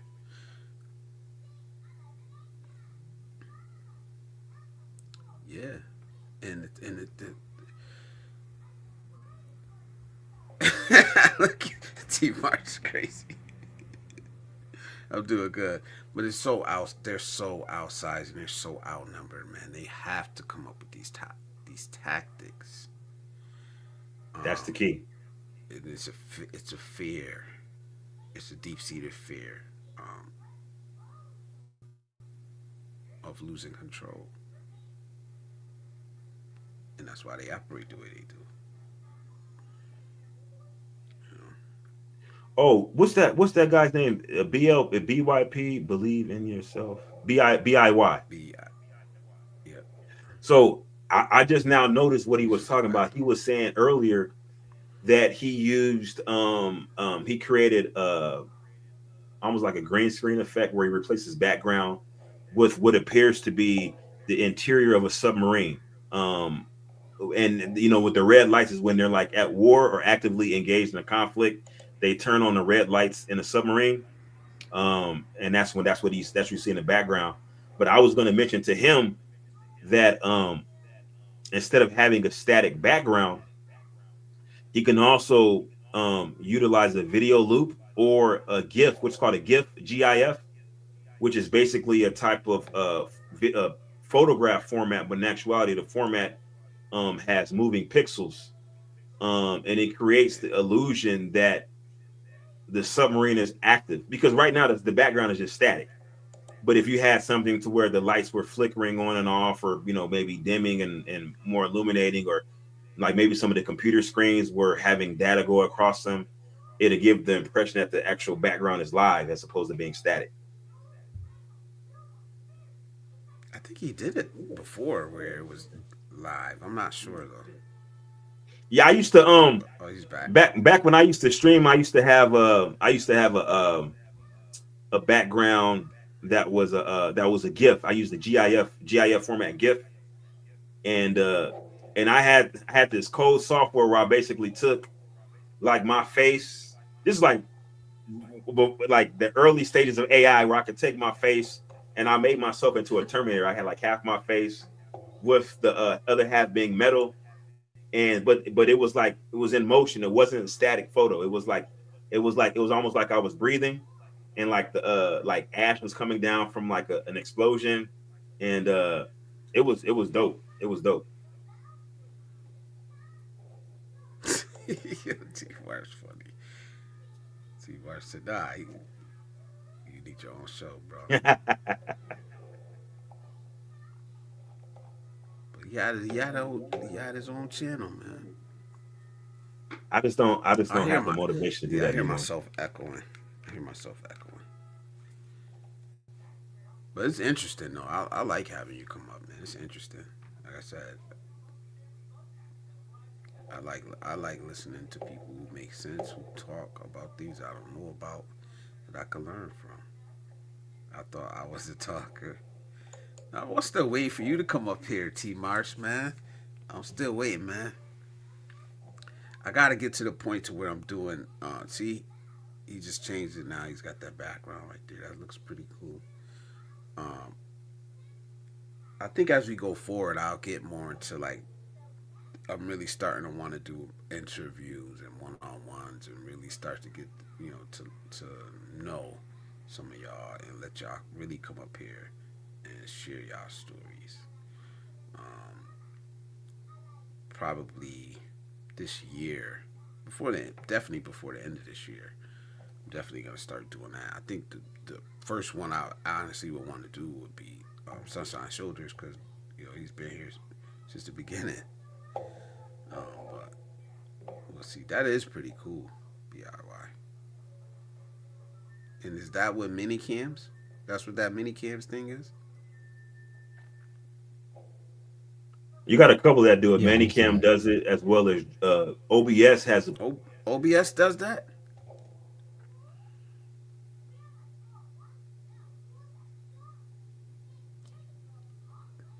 You can take whatever's on your OBS and use it as a virtual webcam.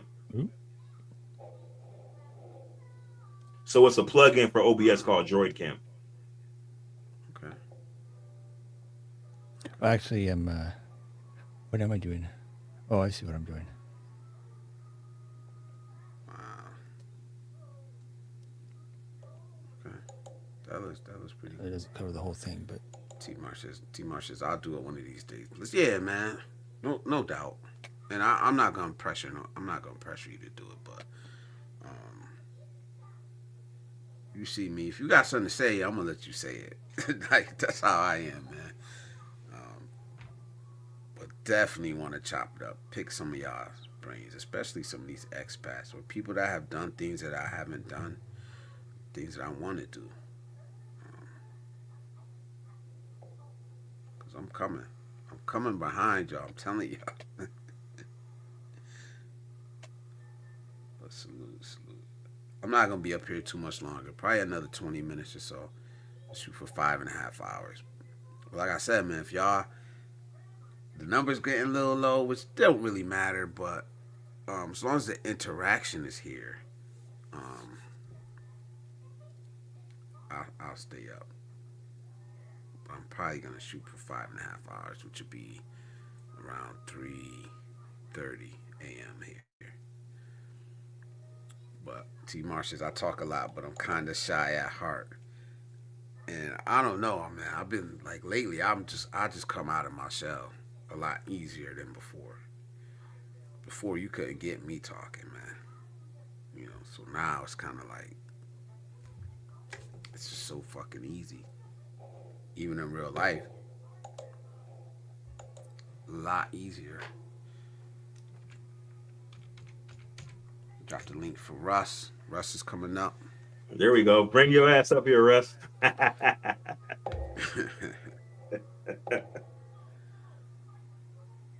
Who is that, BIY? Is that a stream right now? That's somebody streaming right now? Yeah, Lemmy from Japan.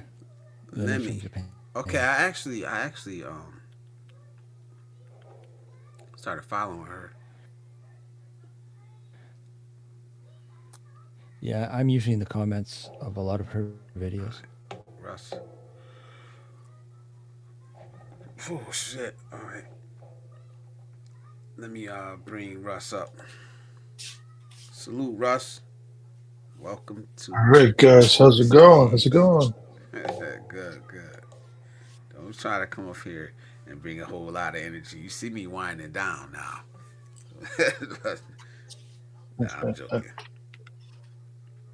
Russ ready to turn up. I know. I thought I'd jump in right at the end, and Icy got me like that one day, man. I ended up doing like a whole nother 3 hours. I was like, yeah, I'm about to wind this down. And she got to like another 2.5, 3 hours, man. But maybe that's all I needed. So it's your turn, Russ. What do you think about anything we talked about tonight, man? I know you was big on the AI, but anything else? Anything else we talked about? no, I am concerned about the AI stuff. I'll try to get off that, but it is something I spend a lot of time on. And yeah, I think for older folks like me, it's not going to matter. I'm pretty much done with my work life. But for people that have, kids, I think it's going to be something to really contend with. And it's going to be challenging, and it's going to happen quickly. Uh, I think in the next 5 to 10 years, unemployment is going to go up significantly, maybe up to 20% or so. And yeah, it's going to be tough. I mean, these rich folks, Elon Musk and the like, they don't care about any of us. They're trying to get rid of as many of us as they can. So, yeah, it's going to be interesting and difficult times. I have friends that are into AI and doing it professionally, but I have a hard time getting motivated because I feel like it's going to be a net negative and hurt people in the end. But for people that are going to be working for a while, I think you don't have a choice. You're just going to have to get involved and you know Yeah. Like move ahead with the world. My kids' age, yeah, they need to be doing something around that because the future is Yeah, gonna one of the things I would think change. about is We're already deep, deep into AI. Even though some people don't know how deep, but we are deep into AI, man. yeah, we are. And one of the things I would think about if I had, well, I do have a kid that's young and still has her and her husband many years to go before they retire. And I think about maybe trying to buy land, if you can, because once we get to a point where unemployment is really high and people are living off things like universal basic income, it's going to be kind of a lowest common denominator sort of thing. And if you don't already have real property, it's going to be hard to ever get there for a lot of people. Not everybody, there'll still be a percentage that does well, but there's going to be a lot more people that don't do well. So, I kind of advise my daughter and her husband they have a little land, and to make sure they don't sell it, because yeah, you look at, you guys are all looking at travel videos and you see what the living conditions are like in China. People living in 100 square foot apartments. And that's, you know, probably in the future here. The timeline is hard to predict, but I think it's going to be, not so far off. Not in the next few years or anything, but 20 years from now, maybe, so uh, it's going to be tough, I think. And it's hard to really understand how this is going to really change humanity. We've never seen anything like this before, nothing close. And it's just, we're creating a new life form, really. And the implications of that, a life form that's infinitely smarter than we are, I mean, it's I don't know, going to Russ. be I, challenging. I don't know if we haven't seen something as big as this. Or do you mean in our lifetime, or in the Yeah, history I don't think I don't think humankind? in history that we've ever experienced anything like this. But right now, it seems to people like, it's cool to go on Chat GPT, and it's like a super powered Google search or something. But that's not really where we're heading, And we're soon going to find that there's no difference in the way our brain works than what we can make a computer do, except the computer can be much more powerful than our limited biology. Yeah, the So capacity is a lot, well, it's, infinitely bigger. yeah, on demand, bigger. Whoever has the most money, can create as many brains as they want. So it's going to be like a war, really.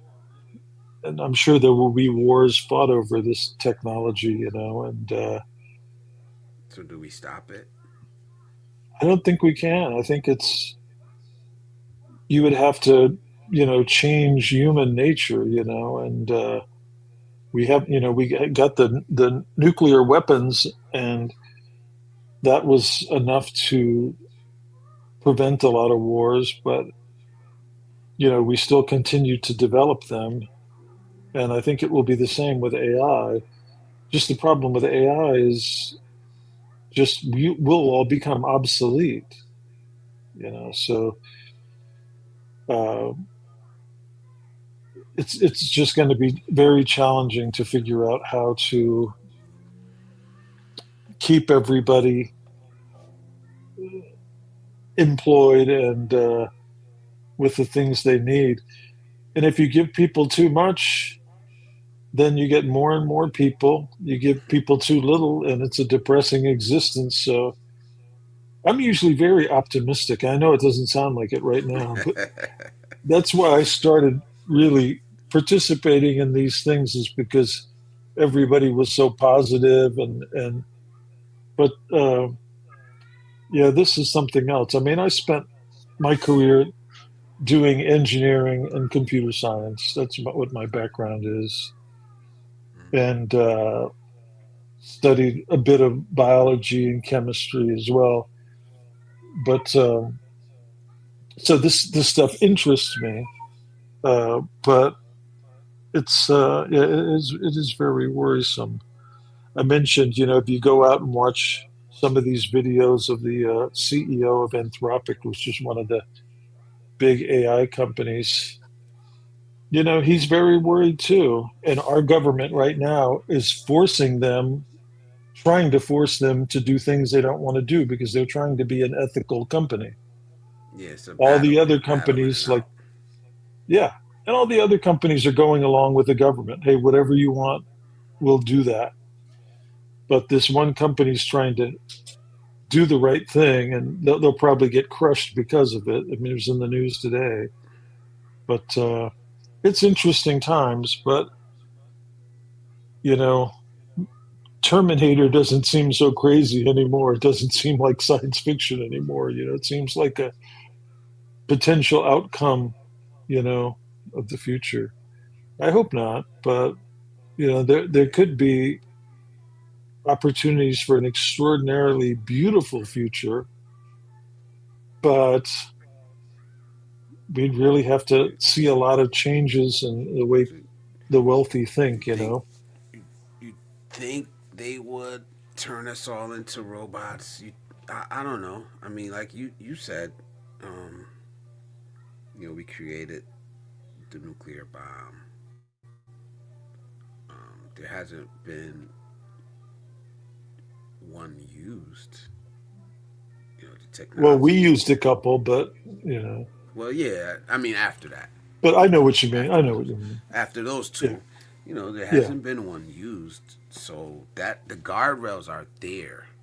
Maybe this technology will be um, produced but not yeah, used. Maybe there'll be some guard rails put up. I'm not saying that I have faith in yeah, fucking yeah, billionaires to do it, but I mean yeah. we can Right. try to push for that.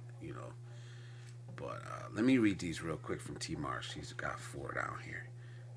He's got five actually. He says, I didn't know what strategies to use for my claim, then started using AI and things started going well. I never had an exam in person, but I did once I used AI. AI knows how to word things that you want to say and gives you great advice on how to go about things. I'm a big fan now. And then he was saying, now look at you when you were talking about that you were interested in it. And then We'll finally he see. says, if I use the right way, if used the right way, it can only help us if used the right way. But that's putting a lot of faith in people that I know I don't have faith in them. This, Politicians and fucking rich people. but that's the thing that that kind of gives me reservations about the idea that that will be replaced per se with machines. I think that machines will indeed supplant human beings, and and things that machines are just far more efficient at, and far safer at. But as T Marsh 62 has kind of illustrated, that we remain a primary consumer. So there is a reason as of now for our existence. So I don't think that humankind is going anywhere. As I said, I think there will be a divergence in humankind. We'll see, three distinct flavors: those that are normal, those that are genetically enhanced, and those that have integrated with technology at a cellular level. Um, and as far as us not seeing the nuclear bomb really being used, well, I think with technology that AI has, that we'll definitely see some weaponry back on the horizon, because the primary issue with nuclear weapons is that they irradiate an area. The area that you actually use the bomb on, for all intents and purposes, becomes uninhabitable to the same level that it once was, and so you kind of destroy the land when you use those type of weapons. But I think that they'll probably be able to develop some type of weapon that is more of a scalpel per se, as opposed to a blunt object that the nuclear weapons represent. So imagine some type of weapon that utilizes, maybe you still utilize some of the fundamentals involved with nuclear weapons, such as nuclear fusion or nuclear fission, but you're able to utilize some of the byproducts, some of the particle emissions, alpha, beta, and gamma particles that are emitted, and kind of focus those using magnets. We already have that technology with electron microscopes. We're able to focus electrons and bombard something with electrons utilizing electrical fields and magnets, and kind of stream electrons at an object to visualize its structures and resolve its structures on a microscopic level. So utilizing similar technology, we can kind of direct emissions from some type of nuclear reaction and use a weapon that's more focused, more precision based. So I don't think weapons are going anywhere. I think weapons are just going to get better, unfortunately, because that's just in our nature, to develop weapons, as we've seen throughout history. That's unfortunate, but that's just what it is. We're still Yeah, I think the cavemen, AI. with just better weapons. So yeah, I think all that stuff will get better. But we're seeing right now, as T. Mars says, we're already being placed by robotics, and I think, yeah, all I'm saying is I think the next 20 years are going to be very tough, and that'll determine, I guess, whether or not we can be wise enough to use this technology to create a better future, or whether it's going to be, an apocalyptic future. But I don't I see think it'll any be winners and evidence. losers. Yeah, and I think it's going to be a lot more losers than we're used to seeing. And the wealthy drive by. We all see people on street corners that are homeless, asking for a buck or two. And the wealthy, they could care less. Elon Musk could do something about all those people, but that's not what he cares about. He cares about his own little games and toys and goals and stuff. And the same way with, Jeff Bezos and the others. So they have wiped out all these mom and pop businesses. And so a lot of people lost their jobs and businesses because of that. And now they're going to automate all of their warehouses. So they just need a fraction of the people that they use now. I don't know who's going to have money to buy their products, but I do personally Exactly. know people already that are losing their jobs and having difficulty finding replacement, another job. So, I'm in we, Seattle right now, and so that's one of the big discussions here. Is that number one, Amazon is downsizing, and they believe that the downsizing is going to accelerate because Seattle has passed the quote unquote millionaire tax. And so, now businesses that have to reconsider, like, okay, is it worthwhile to have a business based here in Seattle, even though there's an aggregation of highly skilled personnel here. The actual overhead is just too high for our business to remain profitable. So they start looking towards states with more favorable business practices, such as Texas or well, yeah, it's kind of an arbitrage in a way. It's kind of a human arbitrage. These companies will go to places, like you said, where they have, people with the right educations and the right skill sets to do these jobs. They'll make a lot of money off the blood, sweat, and tears of those people. And then when it's the local governments or whatever try to force them to use some of that money to help everybody, then they just move to another area like Texas. and And the problem is people don't realize. I think most of Americans don't realize just how important business is to a particular area. Right? When the business leaves, it's like a doom spiral because number one, like if you have a business, then you have ancillary business that kind of aggregate to support that primary business. So you have like absolutely, like the retail, you have the food, there's just so much stuff that circulates a large business. And so then on top of that, the businesses themselves, even small businesses, you know, per square foot generate more tax revenue than a home. So people complain about, and I'm one of the ones that complain about high property taxes, right? Complain about our high property taxes. But imagine a business pays more per square foot of retail space or commercial space or industrial space, whatever type of commercial business it is. They pay more in taxes as a business entity. Um, and that tax revenue is important for a city, right? So when those businesses vacate, you no longer have the funding to support the social services. Then you end up with a place that looks like Cleveland did or Gary, Indiana, Detroit.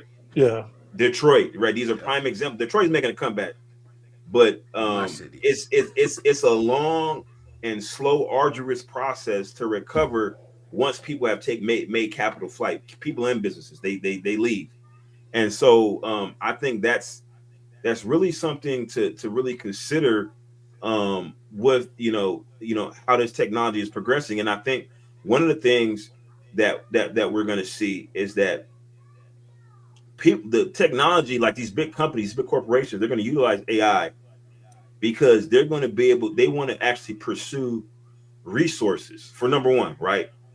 A lot of the precious metals. Obviously, precious metals are denser. You know, a majority of the highly dense precious metals, they sink based on gravity, and so they're not as easily accessible. So what we able to access in the Earth's crust is a mere fraction of what the precious metals that are, deeper in the Earth, but we could never get to them because it's too deep, too much pressure, too much heat, right? But if we look at asteroids, right, you know, far less massive than the Earth, less gravity, less pressure at the core.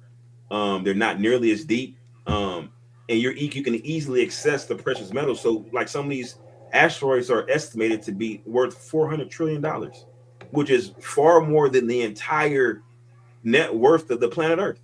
If you look at the, just GDP and just start doing calculations of assets and everything all combined, is a mere fraction of what you can obtain from just getting one of these asteroids. And I think that's where the technology is trying to go, is like, okay, how can we efficiently, farm asteroids for resources? And then now we have, with the James Webb telescope, we're getting better visualizations of everything, even within our solar system. Now people are starting to say, well, now we're looking at, say, for instance, Uranus, the planet Uranus, which we always thought historically was a gas giant planet. Now there's speculation based on the imagery we're getting from the James Webb telescope that Uranus actually has a solid core, like a core that's composed of maybe iron or something like that, which totally changes everything we know about even our own solar system, right? And so I think that's where AI, even though it's good to obtain knowledge and know about, okay, our solar system, the universe around us, but then how is that information and technology going to be used? It's going to be used for people to get even more wealthy, right? As if being worth estimated 600 million for Elon Musk, as if that wasn't enough. Imagine him being a trillionaire. Imagine there being trillionaires, and now you have an even more expansive wealth divide, and so everybody's going to be essentially in poverty. When you have people that wealthy, you have such an expansive delta in economics. Then you have just the people who are not wealthy inherently are poor. That's just how money works. Fortunately, all money is those in exchange for labor. So hopefully, things get crappy enough, the people will just revolt and nullify all the existing money and create a new currency and say, okay, that other stuff is just garbage now. So Elon Musk, you're broke now. So there are things that can be done. It just seems like we just have stupid voters. So I don't know, but I just can't believe we're in the situation we are. But Well, are the voters really stupid, or do you look at it from the perspective of where are they at in Maslow's hierarchy of needs? If you right. expect somebody who's in abject poverty, or not even abject poverty, but maybe they make enough money to pay their bills, but they really don't have enough discretionary income to really have these lofty ideas and plans far into the future. They're not looking at what the trajectory of their life and their lineage, 100 years into the future. Normal people don't think in those terms. So obviously their voting patterns are going to reflect the fact that they just don't have the foresight, and they're not compelled to have the foresight necessary to make smart voting decisions because economically they're not in that position. Well, what you said makes sense, and I'm always just blown away with your command of information. But what I'm referring to really is just a lot of people I know, that people I communicate with, people that I've worked with, that are supporting the stuff that's going on now. And these are people that are not low on Maslow's, hierarchy. They're at the top part of that. So, I just, I'm not optimistic about, I mean, just turning things around. It just feels like the average person is just too stupid. They're just too easily manipulated, it seems. Yeah. So, Salute. Salute, Brett. Welcome, bro. It's good to see you, Aaron. I'm just trying. I'll be honest. I'm trying to fix some stuff in the back end. So, but I'm listening to you guys. I'm messing Well, I around mean, with that. if Russ, if you can give me an example of what you mean when you say somebody, or just give me an example of like the voting pattern, or like a particular voting pattern of somebody who not necessarily low on Maslow's hierarchy of need, but for whatever reason they're just making bad voting decisions. Can you give me an example of that? well, So I'm I just can. seeing, I know a lot of people that have money, and that have, the ones that are working are making, well in excess of six figures, which six figures ain't what it used to be. But, so they're not stupid, or maybe they are, I don't know. But, they're people that have some, at least financial success in life, some security, uh, education, yet they still, support the things that are going on here. I don't understand it. Uh, I think that's why people on the left, really need to think about how they lost to this guy. I don't see that introspection happening, but uh, I mean, this guy should have been an easy guy to beat, but for whatever reason, that didn't happen. Well, I mean, there are reasons we all know, but yeah, I don't know, but it, yeah, I'm just not optimistic, yeah, about Well, I mean, but can where can you things give go. me can you give me like just like maybe even like one or a couple of examples of, let's just say, some policies that you see people who arguably are economically stable, but maybe the policies that they advocate for, is kind of counterintuitive to their personal plight, but they just don't see it.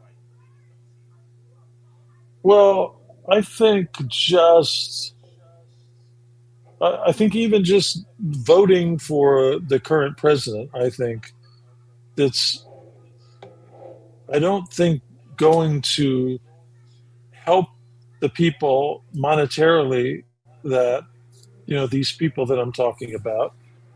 I don't think it's going to be helpful for them. I think they've really weaponized the Justice Department. So everybody now has to be afraid of what they say and do, and if they speak out, because like these senators that spoke out about telling people not to uh, break any laws, and so they threw the Justice Department on them, and those people have to go hire attorneys and spend a lot of money. And fortunately, that got killed. But so, but you have people that are supporting these things, a lot of people, and yeah, it just, I mean, educated people with money that think this guy is doing great things for us, and yeah, I just, if it just seems like they're so easily misled, or they're just getting what they want. Maybe they I really think want to beat so. the shit out of a bunch of immigrants, or, I don't know. I don't. It's hard for me to get my head around, how they think about these things. And these are people that I've known, for 40 years, So I don't know. But I don't think the things that are happening now, I don't think are in the best interests of the country for most people. Um, so, yeah, I don't understand it. But see, this is the problem I have when it comes to politics. Is because when Biden was president, and I'm not saying either way you want to vote. That's up to you. But when Biden was president, there was half the country who didn't think that what he was doing was in the best interest of the country. You know what I'm Yeah, I saying? And we completely just get go that. and we go back and Yeah, forth. back and forth. Now, do I think this presidency is probably one of, in my opinion, probably one of the worst? Yes, I do. But looking back over history, we've had some pretty bad times in America. Absolutely, absolutely, and it is a pendulum, as you mentioned earlier. So, But when you're standing in the middle and you're really an independent, you just keep getting slapped by that pendulum every time it well, yeah, goes I mean, by and it swings to the other side. You know. it was easy to see that Biden, there was no way he was going to be able to finish 4 years. I mean, you knew that he was going to hand it off to Kamala as soon as he got in office. He was just too damn old, you Yeah, know. Think whatever you want about him or what? whatever, but he's just too damn old. Yeah, what would have made So you vote for Kamala Harris?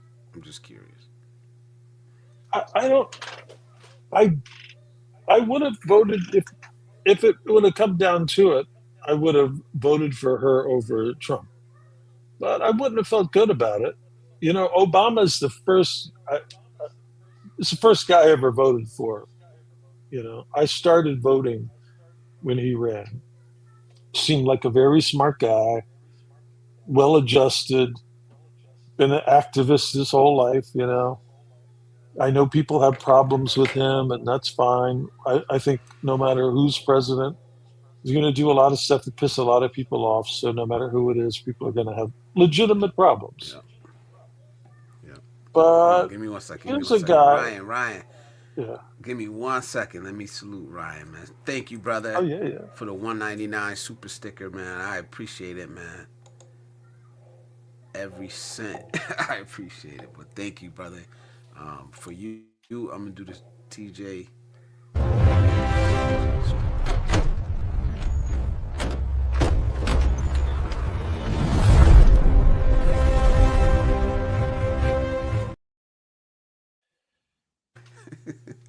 Jay Shar says Superman. But thanks again, Ryan, brother. I appreciate it, man. Go ahead. You can finish, man. I'm sorry. Well, no, no, no. That's no problem. But yeah, they were. It was not great choices for president. You know, it just it wasn't good. It's like no matter what, you couldn't feel good about it. So, but I would Hold have. your nose. Hold your nose Yeah, and yeah, yeah, vote for the lesser of the two evils. yeah. Exactly. And this guy, I mean, he there's so many financial conflicts of interest. It blows my mind. I don't recall ever having a president that has called a woman piggy on a Air Force One flight, a journalist, or use the F word on the tarmac and things like that. And maybe it's good in a way to have somebody that's frank and to the point or whatever. So I can understand if people think that way. But it's clear that this guy is enriching himself, and he's not the smartest guy in the world.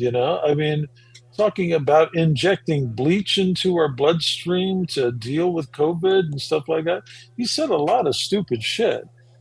Yeah, he's So, an idiot. uh, I you agree. know, He's an idiot. In my eyes, in my opinion, he's an yeah. idiot. But So yeah, some, I uh-huh. don't know, man. I don't get it. I know that, and I said this a bunch of times. I think what's happening in America politically needed to happen. It needed to happen. We needed our eyes opened to how stupid some people are. I don't even like the word that. I don't even like that word. I don't use it a lot. Um, we needed our eyes opened of how these politicians really feel about us. Like, truly feel about us. Of how bad it is when we keep letting money control our politics. We needed to see this. But I don't care. Kamala Harris in office, just been the blinders over our eyes for another 4 years. Yeah, I agree. I agree. You know, we needed this I, wake up call.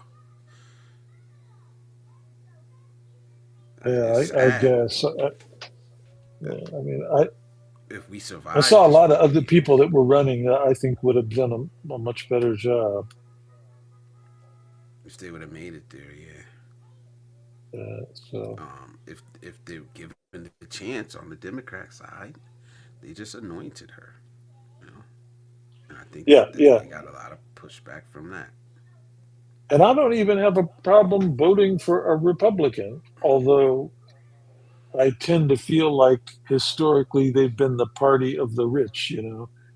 So, but as far as people being conservative and not wanting to waste money and stuff like that, I'm down with that, you know, as long as you treat everybody with respect and, you know, but Yeah.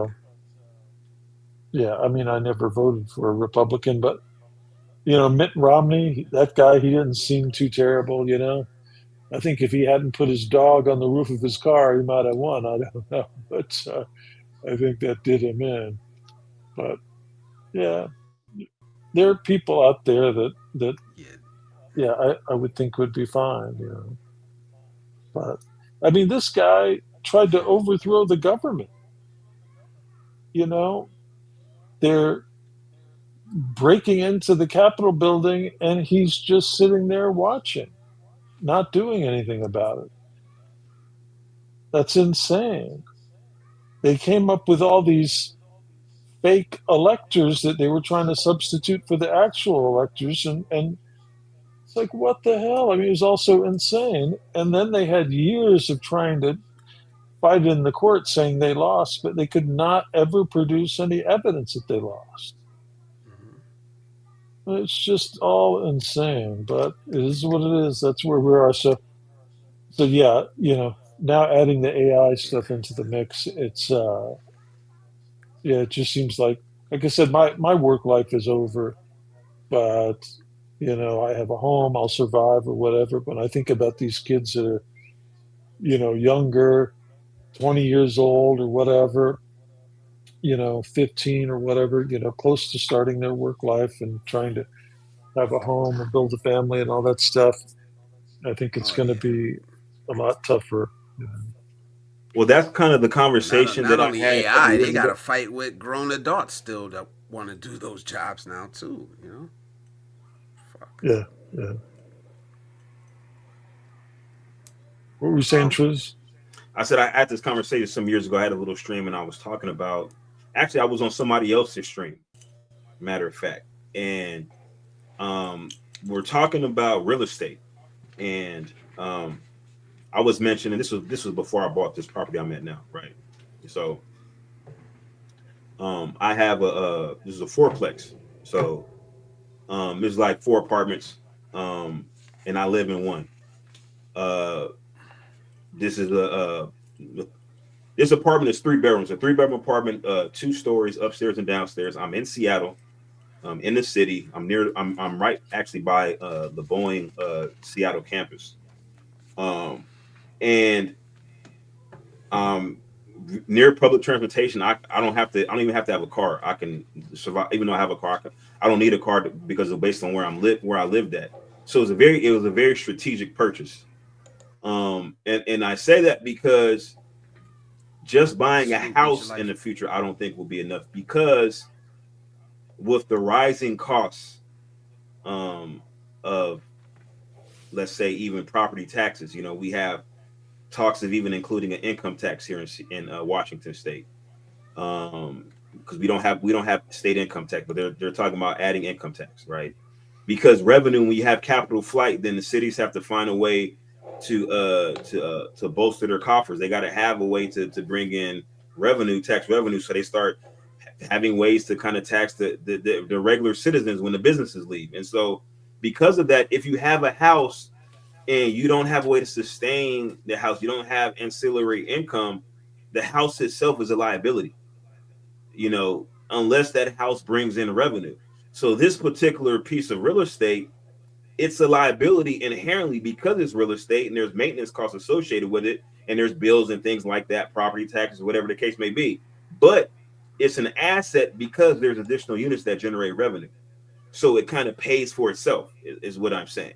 Because any piece of real estate, there's going to be a annual cost incurred with maintaining that real estate. So even if you buy a house and you pass it on to your legacy, do they have the revenue stream to maintain said property? And we're going to see that now.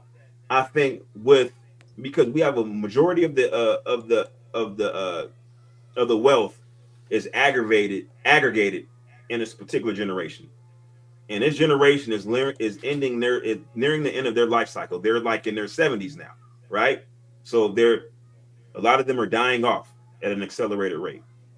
And so as they pass, then they gotta, their assets go to their next of kin, right? And if their next of kin doesn't have the financial wherewithal, or they don't have the residual income to support this property, they're just gonna lose. They're gonna have to sell it. Then, at some point that property is gonna make its hand into a larger corporation that's gonna just monetize that asset as a rental income. It's a rental property. And so then, this properties just are becoming out of reach of everyday people, is what I'm saying. And even the people that have access to the property, if they can't maintain it because they don't make enough money, they have to sell it, then move further out of the city because the property they have doesn't generate revenue. So there has to be a discussion. There has to be discussions about the projects, methodical purchases and how to be strategic in real estate. Yeah, I think that's very important. Let me respond to this. Let me respond to T. Marsh real quick. I got to push back a little bit because, like I was saying, a lot of people needed to get woken up. So he says it's still good to be Caucasian in America, and now we see it more than ever. I don't think it matters. I don't think it matters, and that's what I meant about people getting woken up. I don't think the rich give a damn what color you are. They don't care. And I think a lot of people are waking up and seeing that. We've been divided by color for so long. It's been engineered. It's been invented to have that effect on us. I think a lot of people are seeing that it does not fucking matter what color you are anymore. If you either gotta have money or you gotta be doing their bidding. They don't give a fuck if you white, black. They do not care. In my opinion, from what I'm seeing, now I think that if you ain't deporting no Caucasians, but at the same time, if you're not doing their bidding, if you're not supporting them, if you don't got money, they don't give a damn about you. They don't. I think that if you live in an area with a high amount of racial tension, potentially, there may be advantages to being, a part of a certain ethnic group, depending on where you're at. I mean, that's entirely possible, but I don't think, as a whole, as you were saying, Blizz, I don't think as a whole, that, I don't think there's a significant benefit. What I think, is that you have certain groups of people who may have gotten comfortable with the idea that they had certain privileges or advantages because of, the demographic that they belong to, and maybe they felt threatened by the presence of, immigrants or the changing demographics, in America. What they called it, they called it years ago, about 10 years ago. They were having these news reports called the tanning of America is what they were calling it. Basically, what they were saying is that there's a demographic shift based on low birth rates from Caucasians and the influx of immigrants, which was changing the.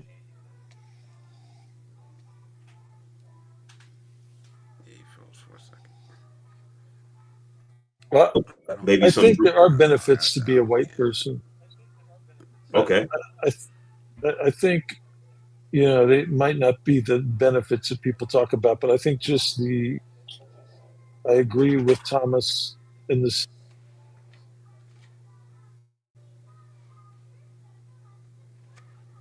Yeah, yes, he could have. Yes, he could have. If the Democrats were in charge. That's what I'm saying. If the Democrats were in charge of Congress and in charge of the Senate and the House, absolutely, absolutely, he could have gotten away with it. That's what I'm saying, man. Like, I how don't do think you I don't think even Obama would get? have gotten away with those charges. I'm gonna be honest. You think the Democrats would have charged him, or you think they would have protected him? I don't think he would have got away with those charges. I just don't think it would have happened. I don't know. I don't know if he would have got reelected because I know I wouldn't have voted for him. Just me personally. I know a lot of people who did vote for Trump, but I think he could have got I think he could have got elected again if given the opportunity with those charges. I know he wouldn't be in jail like a lot of people think Trump should be. Obama wouldn't be sitting in jail right now. Like I'm just being real. I'm just being real. You know why? Because he was useful. He was useful, man. Didn't matter what color he was. He was useful.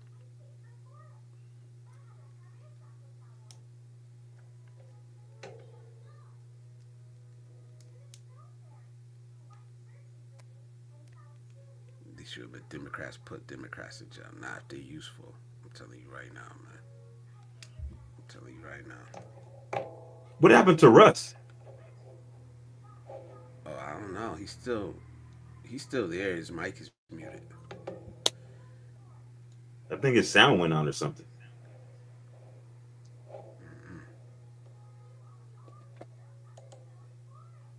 We can't hear him. I don't know if he's trying to talk, but he may have to drop out and drop Nah, back in. he was Can you hear muted. me now? There we go. There we You go. just he Okay, just sorry about that. I don't. What problems did people have with Obama? What did while he you was not in like office. about him, Bruce? Um, There was nothing I didn't I like never said about that him I while really he was didn't in like him. office. I just don't think. I think that it was just more business as usual. People were expecting some big change. Well, with Obama being there, I didn't really feel any change. I think that from an optics standpoint, he was Yeah, extremely swagger. presidential, if that's even a word. But as far as actual policy is concerned, I haven't found, including Trump, there is no president that I think actually personifies what I think America needs in a president, which is somebody who is going to have a frank and open conversation with the constituency and actually just, cut the BS and say, listen, America, what do you really want? And let's have this discussion and have realistic expectations about what it takes to get what we want. Because I think people are just saying they want things and not actually asking what all does this entail, where does the funding from this come from, and what is going to be the actual the fallout from it. Like for instance, if you say, well, It, you know, it I wouldn't don't be want, president that way. like you say, I don't want income taxes or property taxes. Okay, so well, what are you expecting your cities to look like if you don't have property taxes? And I'm one of the people who say I don't want property taxes, but I'm ready to have that frank discussion about, okay, well, what do you expect your cities to look like if you don't have property taxes? Okay, well, what do you want your cities to look like? Okay, well, where's that revenue going to come from if it's not going to come from property taxes? These are the conversations that we have to have. And if you say, well, I want healthcare to be cheaper, right? Okay, so what does that look like from an organizational standpoint? Well, they're going to have to cut back. Well, where do they cut back? One of the primary things they cut back on? They cut back on the workforce. So either the number of workforce or the amount of money they pay each individual worker. So then you're going to say, well, basically what you're saying is I want people to take a pay cut that work in healthcare because I want healthcare to be cheaper. But see, we don't have these frank conversations. Nobody actually says that. What does this look like? Because What? nobody gonna vote. Nobody wants to have that conversation. Nobody wants to have that conversation. They want a scapegoat for their problems.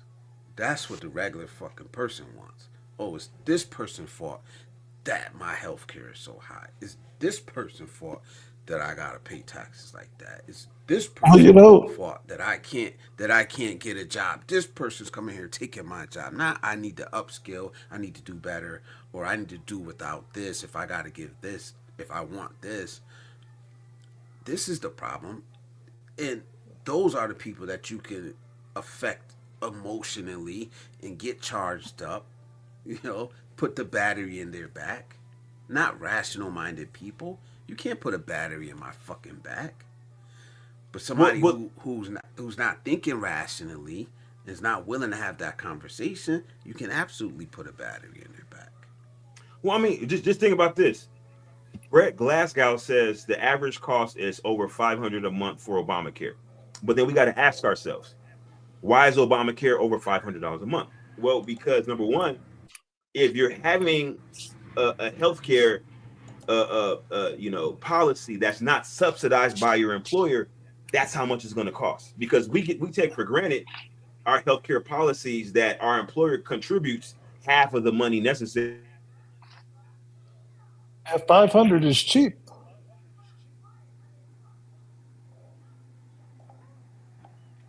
I only pay $50 a month for my healthcare. Well, your employer pays $300, so you're actually paying $350 a month for healthcare, but you don't really notice it because it's coming out of your employer's pocket. Well, and so then you ask yourself, okay, well, why else does it cost that much? Why does it cost your employer that much? And to add on to, so your total amount is $500 a month. Well, you got to think about the people who have pre-existing health conditions. So if you want your health care cheaper, then basically what you're saying is you want people that are healthy to qualify for Obamacare, but people that are already sick, we don't want them to qualify for it. That will bring your monthly premium cost down. But then it comes at the expense of people who really need it. And so my thing is this. I'm going to land it real quick here. My thing is this. $500 a month, right? Cheap. If you tell people, if you say, like if I was the president, I would say, look, how about this? We can say, well, we're going to take your tax obligation. We're going to say, what is the minimum it takes to run this country? And based on that, we can cut your taxes by, let's say, 60%, right? And we can operate on 40% of the tax revenue from the American people, right? That 60% residual taxes, that's going to be money in your pocket. Now that you have the money in your pocket, now you have the residual income to pay for healthcare every month. You have the residual income to donate to homeless efforts because that's what you feel is important, right? But what happens is that if you give the American people the money in their pocket and say, now do it with you as you please. Now, mind you, this is additional money that was already being deducted from their paycheck. Now they get to keep it in their pocket, right? And you say, do what you want to with this money. I'm going to give you the opportunity to have a pre-tax contribution to a healthcare policy. I'm going to give you the opportunity to have a pre-tax contribution to a homeless advocacy organization, whatever, right? Or a battered women's organization, whatever the case may be. Do you realize that 99 or 98.9% of the American population will keep that money in their pocket, even though they claim that they really care about universal health care? They claim they care about homeless efforts. If they had the money in their hand, they're going to keep it in their pocket. So then the question is, do you really care about these efforts you claim to care about? No, they spend that shit on DraftKings.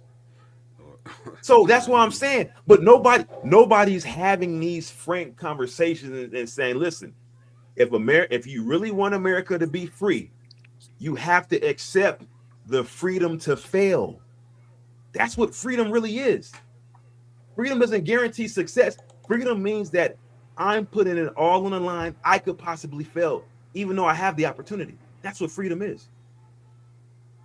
But nobody wants to have that conversation. People want a specific outcome, and they don't care how they get there. I'd like to give my take on Obama. Just so when he was running, I told my wife, "So no way this guy's going to win. He doesn't have a chance because the country's too racist.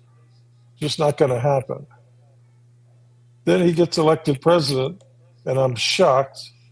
And I think, okay, I misread things. The country is not that racist because he won. Then within 6 months, I knew, oh, it is still racism is alive and well in the U.S.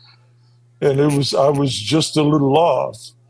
So, but the first black president, it's like I felt like black people wanted him to do some big stuff. It's like, okay, now you understand what we've been through. Let's try to help us.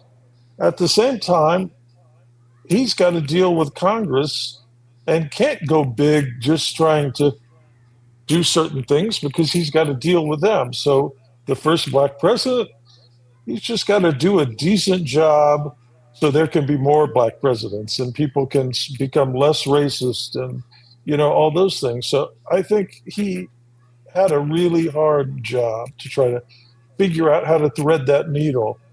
And you got Fox News just beating on you all the time, So, yeah, he's definitely not perfect, but I thought he was one of the better ones that we had, The thing about healthcare is just expensive. I've had many people that are on Obamacare complain to me about the cost. I have employer-sponsored healthcare. I'm still paying $900 a month for it. So healthcare costs like three grand a month, for good healthcare. And so if you're on Obamacare, you're on it because there's a reason, because that's the best, cheapest healthcare you could find. If Obamacare wasn't there, you wouldn't have that. So they did bring us something. Now, you can't get rid of pre-existing conditions. It's good. I'm glad that he did. But if you do that and people aren't forced to enroll, then why would a young person get insurance? Exactly. Wait. Yeah. So it just doesn't work. The whole system is based on healthy people. Me personally, I did not get insurance until I had kids. And I had to get insurance. Right. You know what I mean? Like, I didn't need it. No, I was healthy. I didn't need it. So I wasn't paying into the system. I wasn't helping out. And that's what the whole system was based on, healthy people paying for older people. So when you get rid of pre-existing conditions. I rode motorcycles for years. When I was riding motorcycles, I kid you not. Hey, Rose, how you doing, Lady Logan? Yeah. I was going over 200 miles an hour on a motorcycle on public roads with no health care. I thought I was invincible. You couldn't tell me to get no doggone health insurance. Health insurance, what?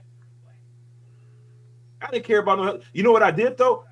Now, mind you, I did go to the doctor though. I would do annual checkups and I would just pay out of pocket. I would go to one of these outpatient clinics.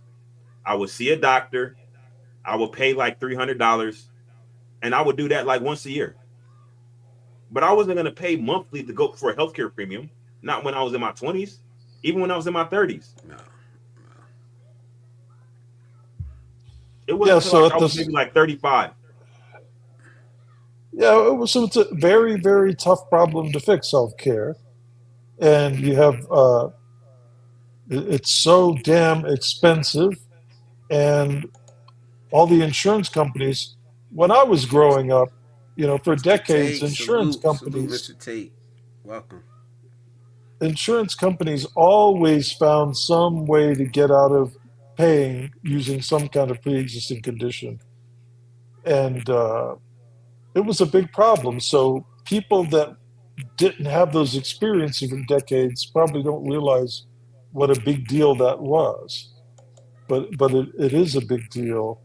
But yeah, it's just a very difficult problem. and he tried to tackle it, and I think he did a fair job dealing Yeah. with what he had to deal with. You know, I mean, I don't know. I never had Obamacare. Like always had this blue. I never. I don't know the difference, to be honest. I had in employer sponsored health care my entire life, my entire working Well, life, because I needed it. I don't know the difference.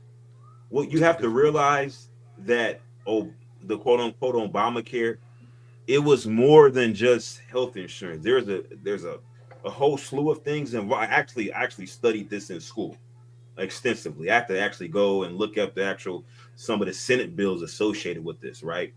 And what happens is that there's places in a lot of American people don't think about rural America. A lot of us that live in major metropolitan areas, we kind of take for granted healthcare, but some of these areas where there really isn't access to healthcare, and so that there was funding allotted for healthcare providers that allow reimbursement for telehealth.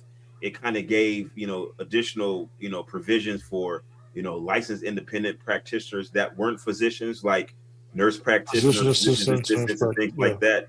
So it kind of freed up it freed up funding for certain things, and it allowed people to access healthcare out of network. There's like a lot of things that were involved with this, with the policies beyond just regular healthcare, because some people might have wanted healthcare, but there was nothing near them. There's literally nowhere for them to go. So it kind of released funding, and kind of made it kind of compelled organizations to set up what you call satellite sites. So maybe there was an area where there was no healthcare around for 300 miles. So they'll say, well, if you want funding, you have to put a satellite provider here in this rural town. And so they would pay, for, a nurse practitioner to set up shop in this particular part of town. And they got funding for an office, and, and stuff like that. And so now people had access to healthcare. So it was more to that.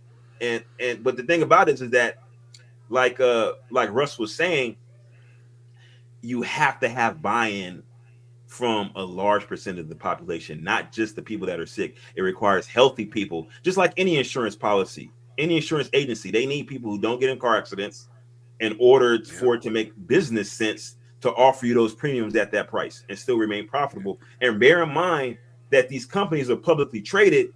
So you, as a person who just has a 401k, you like, oh, I don't care about these companies. They making too much money. But it's like, wait a minute, you're invested on the back end through your 401k. So these companies have to be profitable. They have to have discretionary income in order to pay their shareholders. So people don't really think. Again, these are frank conversations that people that presidents don't have with the public, because a lot of times it's assumed that people just know this, but people don't really just know this stuff. And so you got to have these type of conversations. But that's why it doesn't work, because the next guy gonna just come out. You can have these conversations, man, and I know somebody like me would appreciate it. But then your opponent could come out and say, this, these damn immigrants, it's their fault, and it's just like it's a race to the bottom. You know what I mean? It's a race to the bottom. So you gotta But you also got to that think all that about gonna this. Think hide, about gonna this. hide. We already have proof of concept of countries that have some semblance of universal health care, right? We have proof of concept. We look at Canada, we look at Germany, right? Number one, you ask the people, how long does it take to access their primary care providers? How long does it take to access a specialist? Is it feasible to access a specialist within a reasonable time frame? What about certain imaging, like, say, for instance, a CT scan or a PET scan? How long does it take to access those particular diagnostic treatment modalities? And you start asking, you start realizing, well, wait a minute, this healthcare, I mean, it sounds good on paper, but in actuality, in practice, it's not really all that good. Okay, now take it a step further. You ask them, what is their financial culpability for this publicized healthcare? How much of their income do they actually have access to? Now, you may say, well, I work this job, it pays, let's say it pays $250,000 a year. But on my check,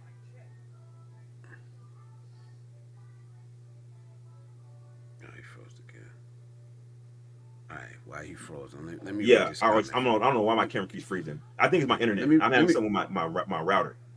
Mine But was doing something crazy. Let me read this comment real quick, bro, because I gotta get Lady Logan's comments in when she is here.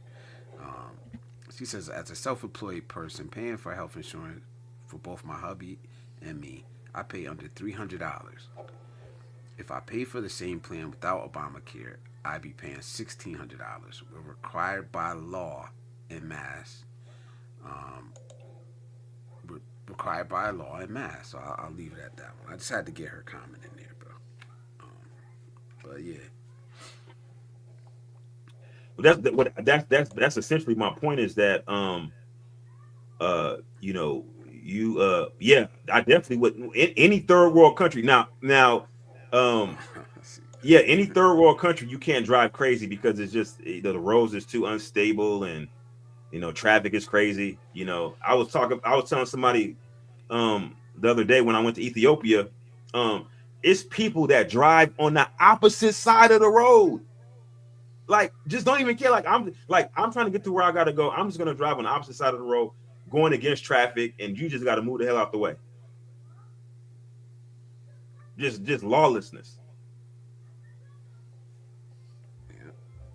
See, you gonna last long to flip things. Think, what do people do before health insurance? They just a lot of times people either they paid out of pocket Just pay. or they just did without health care. Or they did home remedies. He said, that's exactly what I mean. Rose, give me some money back for all the money I gave you. They still make money. They give me a discount. Something. But see, okay, let's take for instance fire insurance, right? So in California, we all know about the Pacific Palisades fires and the Pasadena fires and Altadena fires, right? The insurance companies were charging a lot of money for monthly premiums, but guess what? They weren't charging enough. As much money as they were charging, it wasn't enough. Because when a disaster struck, we're talking about billions of dollars worth of damage was done. And even though they collected all that money, that wasn't enough to cover the cost of the damages. So this is what I'm saying. Like, you can never collect enough money depending on what. Let's just say we decided that the healthcare premium for everybody is $500 a month, right? But then we have some disease worse than COVID, like something happens where it causes heart damage and liver damage, and it causes it like within 6 months. So now everybody needs a heart and liver transplant, or they need some type of um, you know external implanted device, a heart external heart pump, right? You know, these are $250,000 surgeries plus the aftercare involved with it, right? If everybody had to get that surgery because they got sick, or even like let's just say 50% of the population needed the surgery, that would bankrupt any insurance company because there's no way they could collect enough premiums for something like that.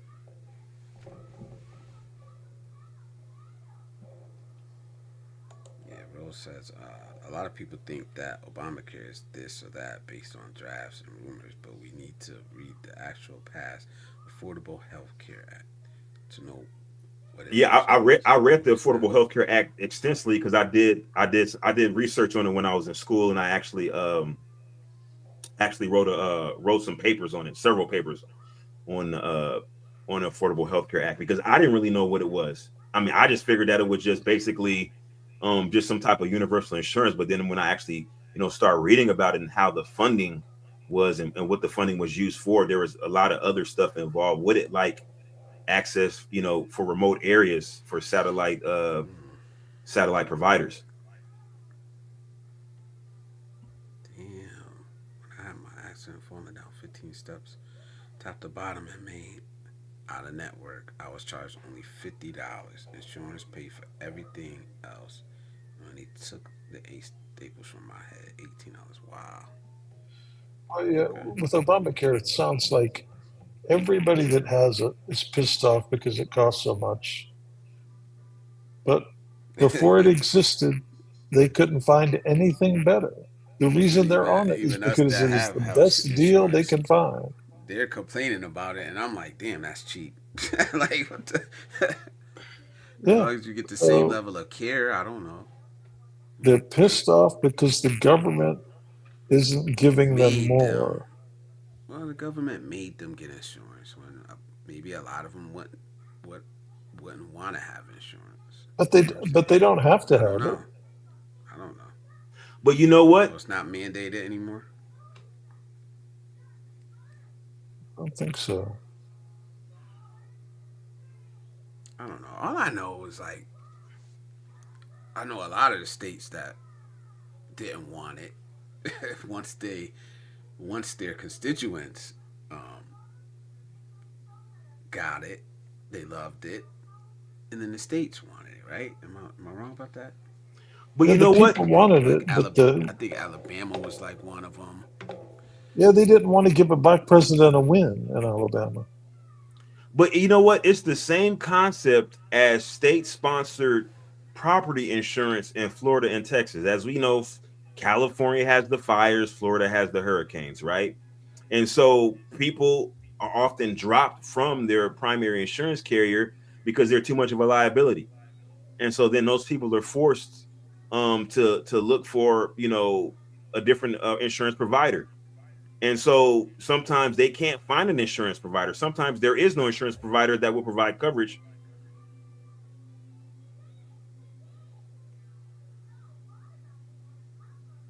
Damn, we Yeah, can't I'm hear in you. Florida, and So property and this, insurance, homeowners insurance is crazy. yeah, the state sponsored homeowner insurance is exorbitantly expensive primarily because number one, the people that are on it, so the rest of the policyholders are generally people who can get insurance anywhere else.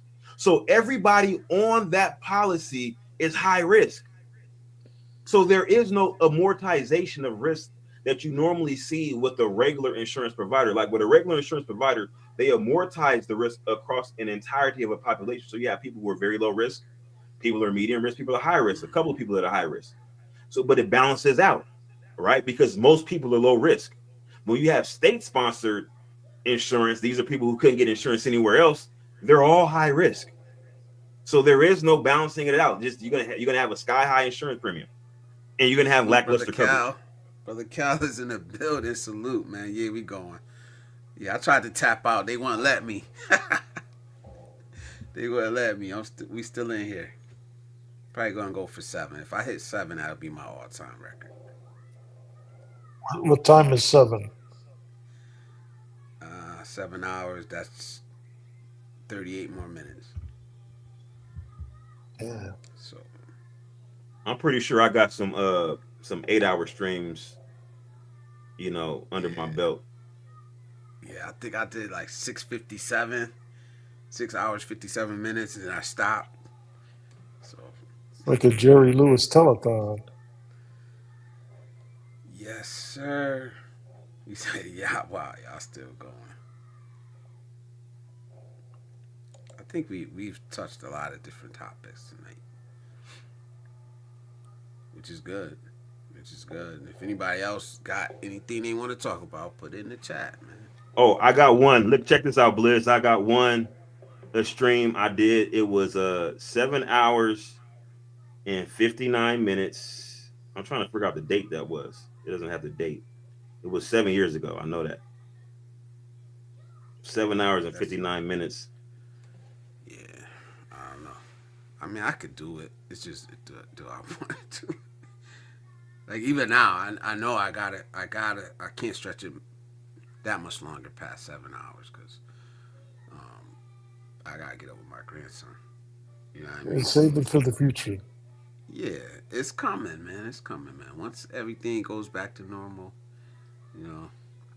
You get Joseph to come back and you can talk Yeah, religion. man. Get Joseph to come back. Oh nah. I don't think I'm gonna be having too many more religious. Um, I'm not banning it. Definitely not gonna ban it, but I don't want to talk about it for 4 or 5 hours straight, and every time. It's not something I'm into. Well, we did politics and AI. Yeah, we did politics. We did AI. What else, man? What else could we do for the last, 30 Sports. minutes or so? Definitely do sports. I'm going to I put a down payment on damn, I can't even think of the name of the company. Um, the company that takes care of the NFL um, when they go overseas. They take care of the booking, the flights, and all that stuff. So what I did was, I don't know how I fell upon this site, but I ended up wanting to go to this 49ers game in Mexico City this year. So I put down payment on the package and everything, and then like I swear 2 days later, that whole thing blew up in Mexico. They killed the damn cartel leader. Now all I'm thinking about, and I told TJ this, I said all I'm thinking about is the damn story Trez told on the live stream that night about when he was in Mexico and Juarez. That's all I could think about now. But Which one? that story you told Which one? about being in the I have a bar, ton of war stories. oh, being in the bar, Oh, that was and during the day. they That were was like daytime. protesting. Yeah, yeah, they were protesting, and the guys came through and like laid everybody down. Like, man, Yeah, I've Yeah, been to Juarez. you said what? I've been to Juarez. Yeah, it's kind of crazy there. Well, thank you, I was Lady stationed. Logan. Thank you, thank you. I'll be honest, and I gotta say this. I plugged it earlier. Um, I gotta say this. I appreciate everybody that has used that link to make a purchase. I see it. I see it in there. Um, I sold 5 pieces of merch. I see it. I salute to y'all. It means so much to me, man. I gotta say that. And the clicks that I'm getting on Amazon, the people that are buying, purchasing things, I appreciate it, man. And I can't say thank you enough for you guys doing that. So I'll So is drop it the only link in for there. your stuff? What? Like, Amazon? is it only for your stuff, or if I use a link to buy something else, you'll get No. some? You just shop how you normally would shop. I don't sell products on Amazon. It's like an I, affiliate link. it's an affiliate link. So So me, where's the link? I'll Is it drop on it. your more? Yeah, I'll drop it in here. I put it in all of my descriptions, so it'll be in the description to this live stream. Yeah, I buy And everything from Amazon. Yeah. it drops occasionally, depending on the amount of messages we get in the live chat. It'll drop in the live chat too. So that should be it there. But thank you, Lady Logan, for saying that. Um, that should drop the link. We'll see if Nightbot not gonna act up tonight. There it is. And that's it. And you click that link. It's active for 24 hours, and then whatever you purchase, I get a very small percentage of it. But like I said, it helps out. And it usually ranges from to 1 to 3% of the purchase. Really? Qualifying purchases. Well, Yeah. see, I just clicked on the link. It took me to my Amazon app, and I don't see anything that indicates that your affiliate link is actually active because it looks just like my normal Yeah. Amazon basket. Because I got several things in my basket that I'm going to be buying. I was going to buy it anyway, and so Yeah. when I plug in your affiliate link, I can't tell if it's actually active. So I may It's have to go active. to a browser, like an actual internet browser, and maybe try to put it in or something like that. No, it's active. How can you It's tell? just by people using it. Just by people using it. I actually tested it out when I first did it because it when the first time I didn't click it myself. I had somebody click it, and it just looked like Amazon. I was like, "The hell is this?" It just looks like a regular Amazon page. But that's all it is. It's just me driving traffic to Amazon. You're not purchasing anything from me. Um, I'm monetizing driving traffic to Amazon. Now I can set up a storefront, um, but I choose not to because I don't. It's not what I want to do. But Well, I'm in the browser Lady right Logan now. said, Lady Logan says she can explain how it works. But yeah, you just shop normally, how you would. There's nothing that you can purchase from Blizzard Abroad. I don't sell products up there. I don't think I will. You can't see it. It's the cookies. Yeah, it's a cookie, and it expires after 24 hours. Yeah. Do you post another one every 24 hours? Or? No, no. Only when I upload something or um, only when I upload something or a live stream. That's the only time I promote it.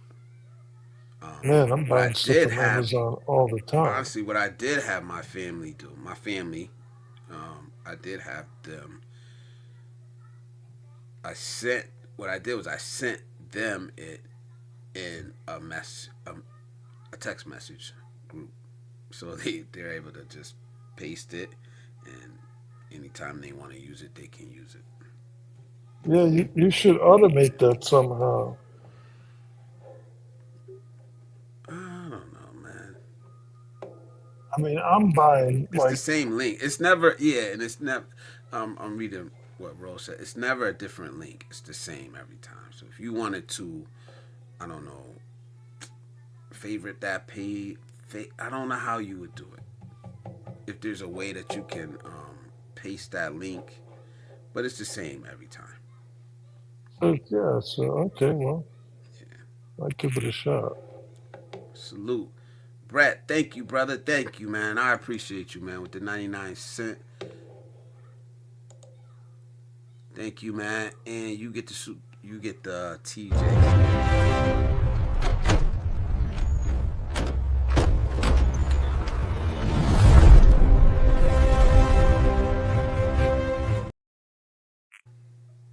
Thank you again, man. But like I said, thanks to all of y'all, man.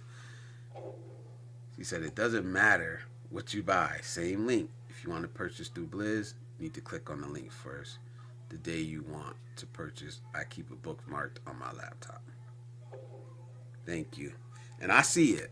I see what y'all purchased. I can't see who purchased it, but I got a pretty good idea. It ain't nothing crazy yet, but So when I when so I so if you see somebody purchasing a fleshlight, it wasn't me.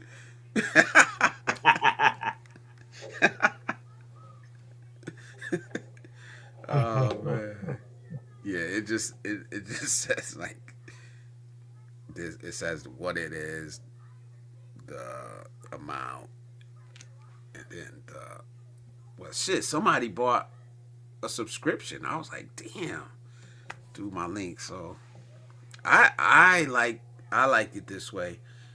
I'm not good.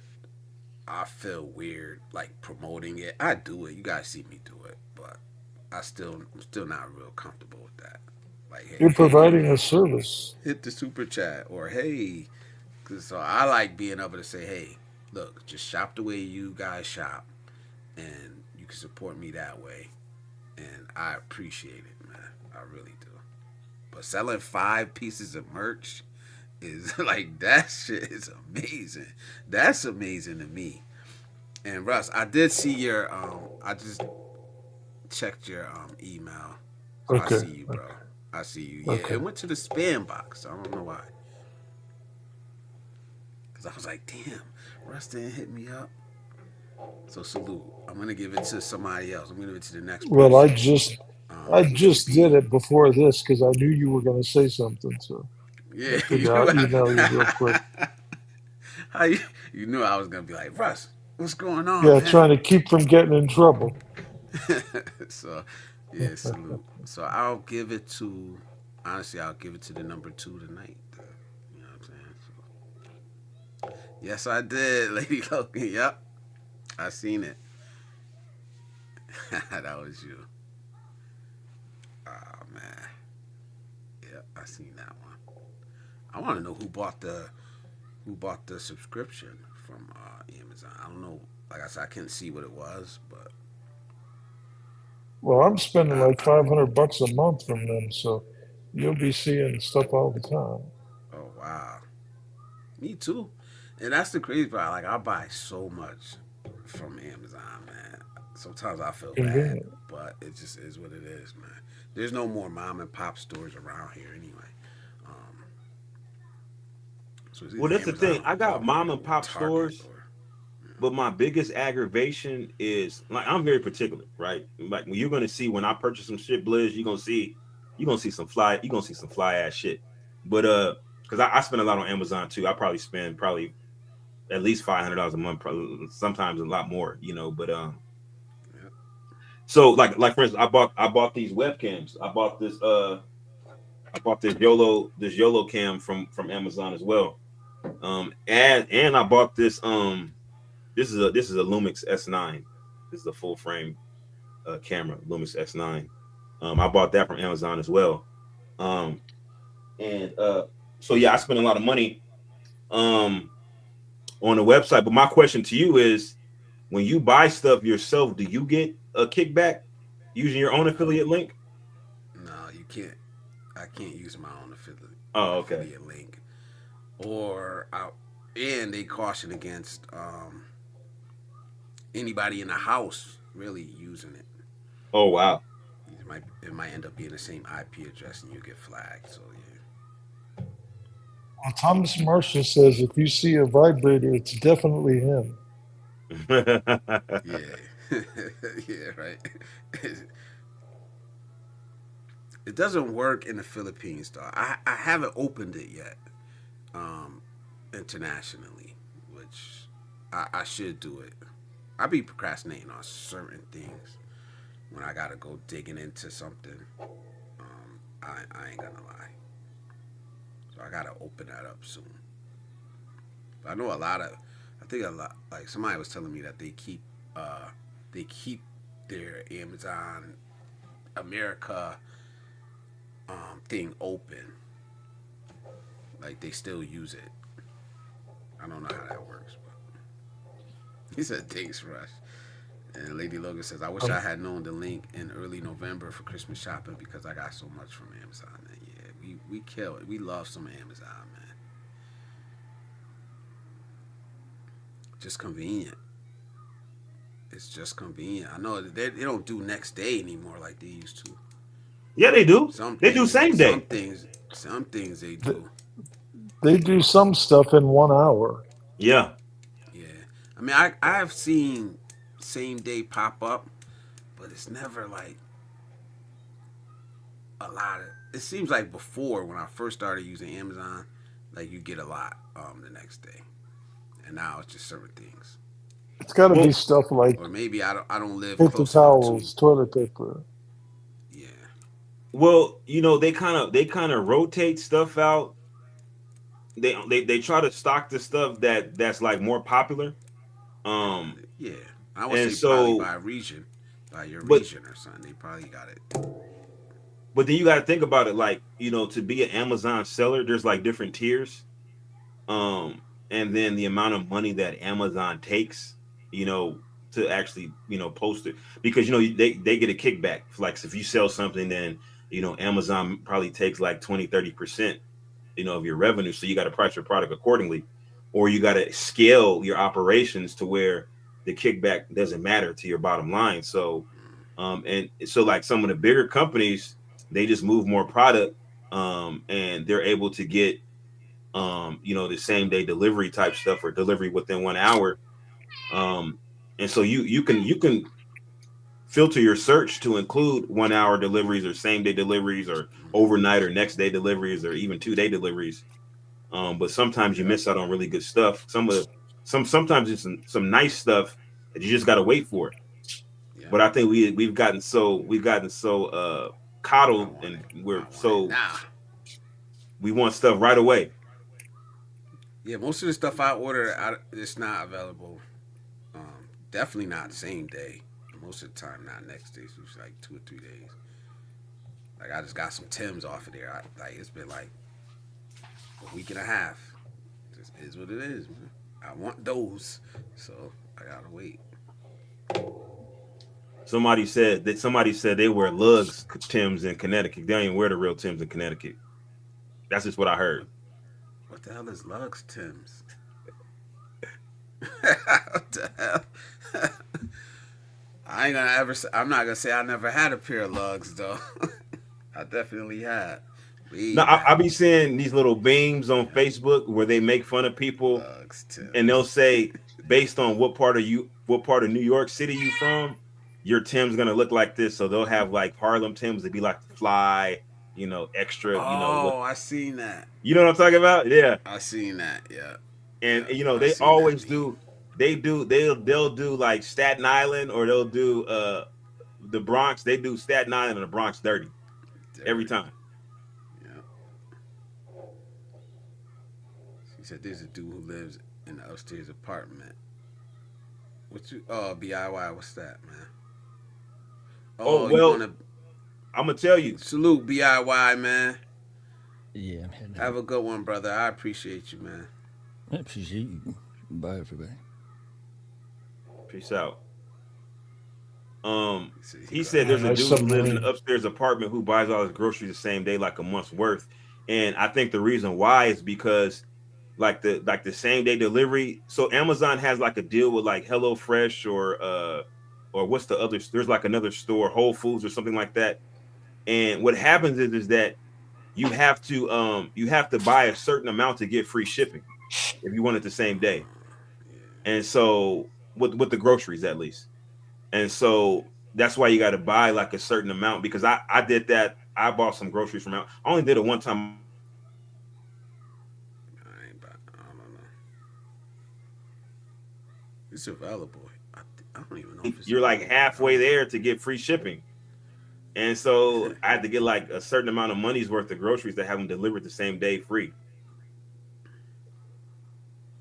Yeah. I don't. I Yeah, don't. everybody's Yeah, I don't starting to search. get into that business.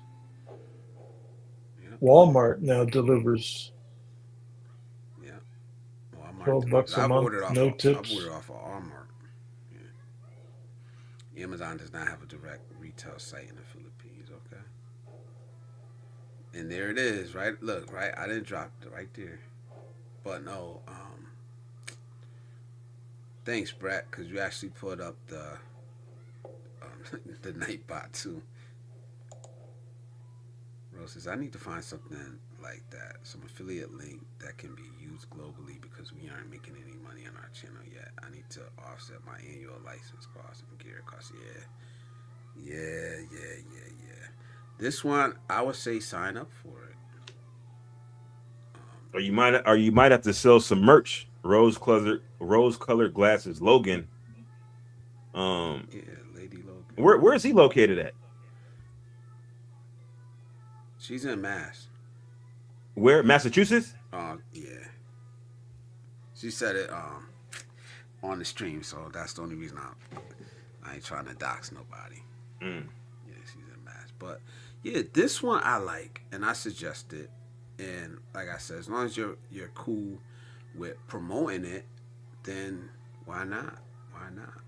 And I don't think it's asking too much. You know what I'm saying? It's not asking for a super chat. It's not asking for to purchase a course. It's not asking. It's nothing. It's just saying, hey, use Amazon. Okay, you can support me through just shopping the way you shop. I think I had suggested it to AJ also the last time we were up here. You're not gonna you gotta scale it. You know, I've probably made $15 since I started doing it, but I don't mind. I don't mind starting small and building. You know, because it started. The first sale was like I made 30 cents or something like that. The second, I made 40 cents. You know, now it's like I made $1. I made $3. So it adds up. It adds up. And there's nothing wrong with trying to earn money on YouTube. It's like any other job. I know people try to shame people for it, but believe me, man. You see, you've been a content creator, Triz, Rose, Brad. Y'all know what goes into this, man. It's not easy. I mean, it could be easy depending on what you want to do with it, but it's not. Shit, we've been up here almost 7 hours, you know, and we not talking about no light subjects. So I would suggest it. I would suggest pushing for that monetization. I was the same way in the beginning. Oh, I'm not here for that. I ain't gonna lie. Once it became a reality, it changed. You know, first it was the What's first this? the first the first email I got saying that I helped somebody. It was like, oh shit. Then the first shout out I got on somebody else's stream, it was like, holy shit. And it's like every step was a different step to make me want to go another step further. Do you know I never actually withdrew from my AdSense, my Google AdSense? Really? I'd like all the money, like people sending me super chats and all that type of stuff, and from the ads and stuff like that. I never even cashed out. They sent me the emails and all that stuff, for the It's AdSense still in to there. cash out the money. So you never even set up like a payment method. Nope. Okay. I should have But did I that. got super chats, so it's definitely some money because they send me emails, that it was I had money, I had funds in there. At least it was a couple $100 at least. T Marsh funny, bro. Yeah, we supposed to be getting another storm, man. I think Monday they said in another storm. But I mean, shit. Is that true, Lady Logan? Because I thought they said it was gonna miss us. I don't know. What's the Maybe we status could. of your app? Aren't you building an app? Yeah, yeah. It's gonna be a nice app whenever I get around to it. It's like 50% done, to be honest. I think that's a There's great idea. there's a lot that I spent a lot of time with it, and there's a lot more that needs to be done. Well, I think there are all these channels out there with thousands and thousands of subscribers, and I think there are features on an app that would enhance your ability to communicate with your community or whatever, which is apparently what you're doing. And I think so too. And it would be nice to be able to do it directly, not through a yeah, third party. Honestly. yeah. And if you make something that's good, you can also sell that to every other channel out there, just an app service, they can tailor to their channel. Yep. Yes, sir. I think it's a good idea. I'm not saying like I said before. I don't think it's gonna be anytime soon. It is something that I want to work on. That I'm gonna keep working on. Um, right now, finding the time to sit down and work on it. Time is like the most precious thing I got right now, and I have very little of it. It seems like every day. Well, So I'm just making the best of it, but it's still in the works. It's not going nowhere. I'm gonna work on it. I well, think it's fortunately, gonna be AI can do most of it today. If you just find some yeah, young geek that has made one before. yeah. I could put it in. I could have AI build it, but I don't want to. See, I don't. I have AI sing for me, but not build me an app.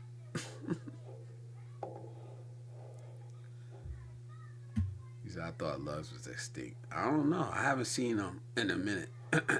Did you see the custom made Tims? Yo, they you can. I think you could custom make.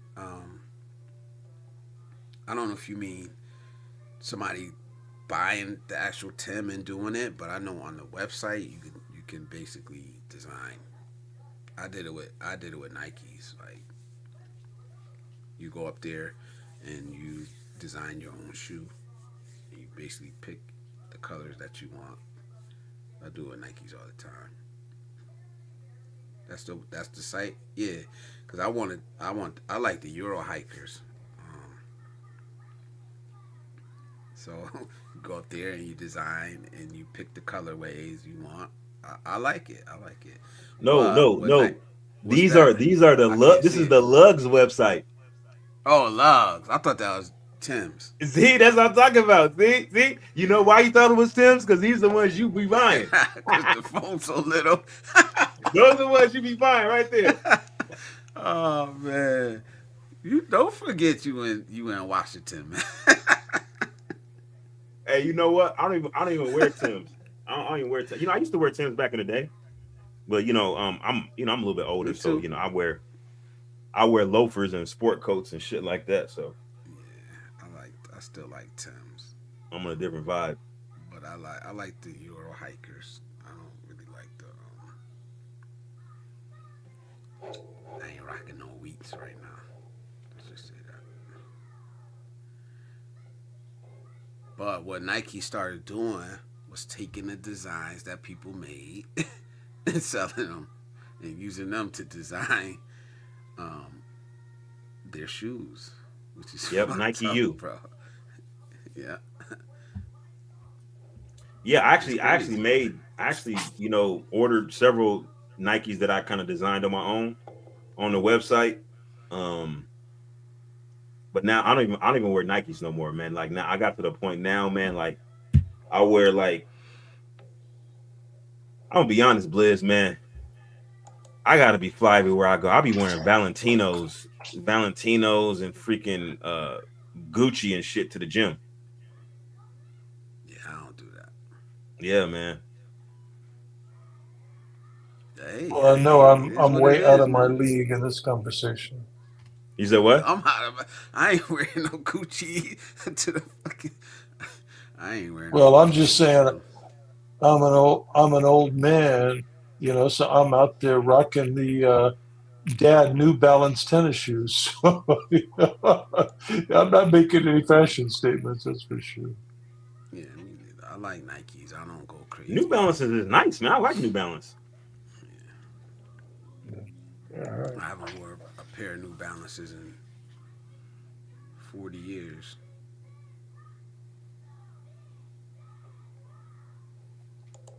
She Well, I got to is find in like Boston. size 16. So. There's your answer.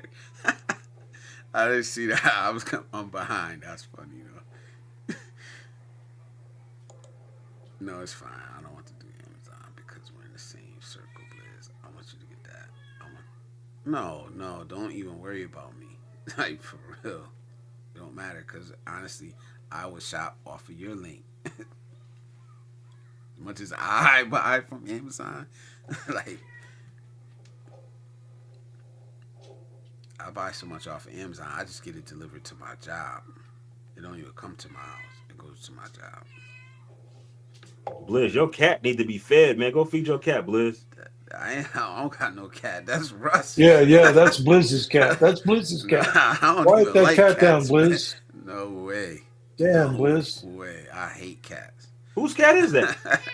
That's Russ' cat, I think man. it's Blizz's. I think he's just trying to point figures at me, but Russ, it's that's your cat. I thought that was Blizz. Blizz, I thought that no. was I your don't. cat, man. I was like, man. I don't have any cat. I don't have any cat. Look at Russ funny. No, somebody got a cat, man. No, I know I hear a cat. no way.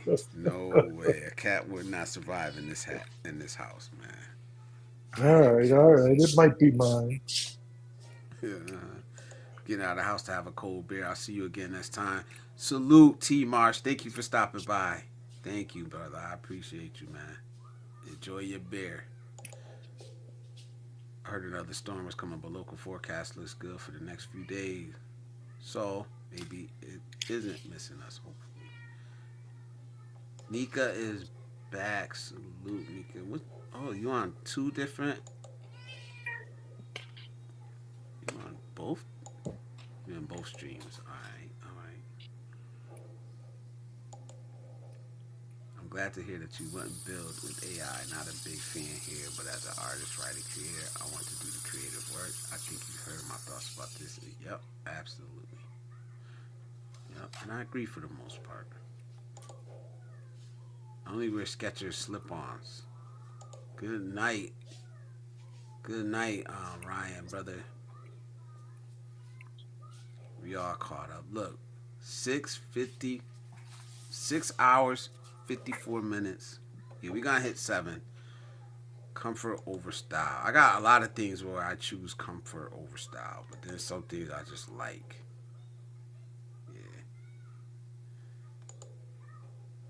Yeah. Right. Oh, Brett. Blizzard likes kitties that have 2 arms and 2 legs. Absolutely. I ain't lying. Blizz is on this celibacy journey, right, Blizz? Nope. Give me. I ain't gonna lie. I'm not gonna lie. That don't make no sense to me.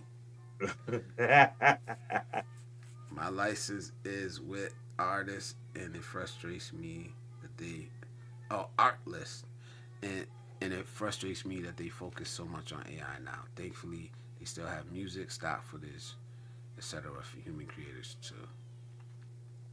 Yeah, because you're always gonna have. There's always gonna be people that just want human created things. There's always gonna be people that want a 1960s muscle car. Like, I'm not a car guy, but there's always gonna be those people, no matter how many Teslas they come out with. That's what I want now. I want to I've actually been looking at um I've been looking at some older vehicles, and I also been looking at Factory 5, which makes they're kind of like uh I guess like a replica car as opposed to a resto mod.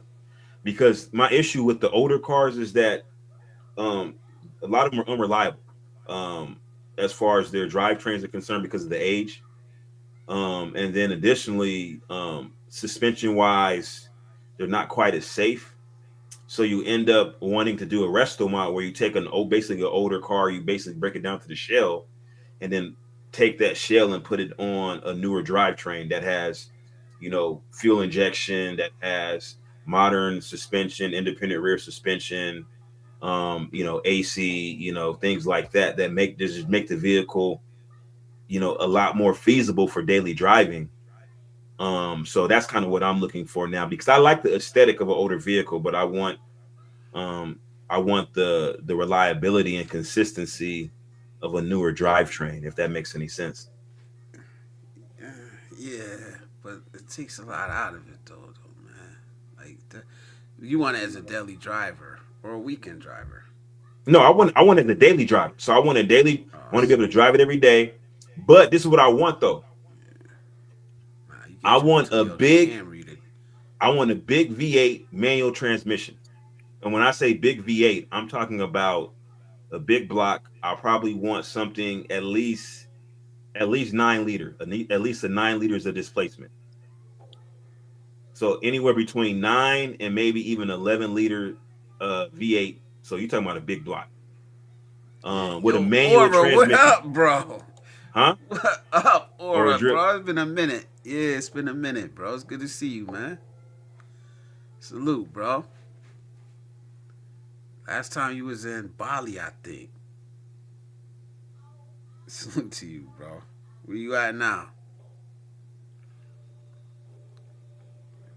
But anyway, my bad, my bad. I had to say what up to him. You want something big, blocky. Look, so you get you a Toyota Camry to drive around every day. Or you get you a little Lexus, whatever. And then you drive this on the weekend, man, when you can enjoy it. I don't know what Seattle streets look like, um, but I want to drive especially around here. I want to drive nothing crazy. These streets look crazy, man.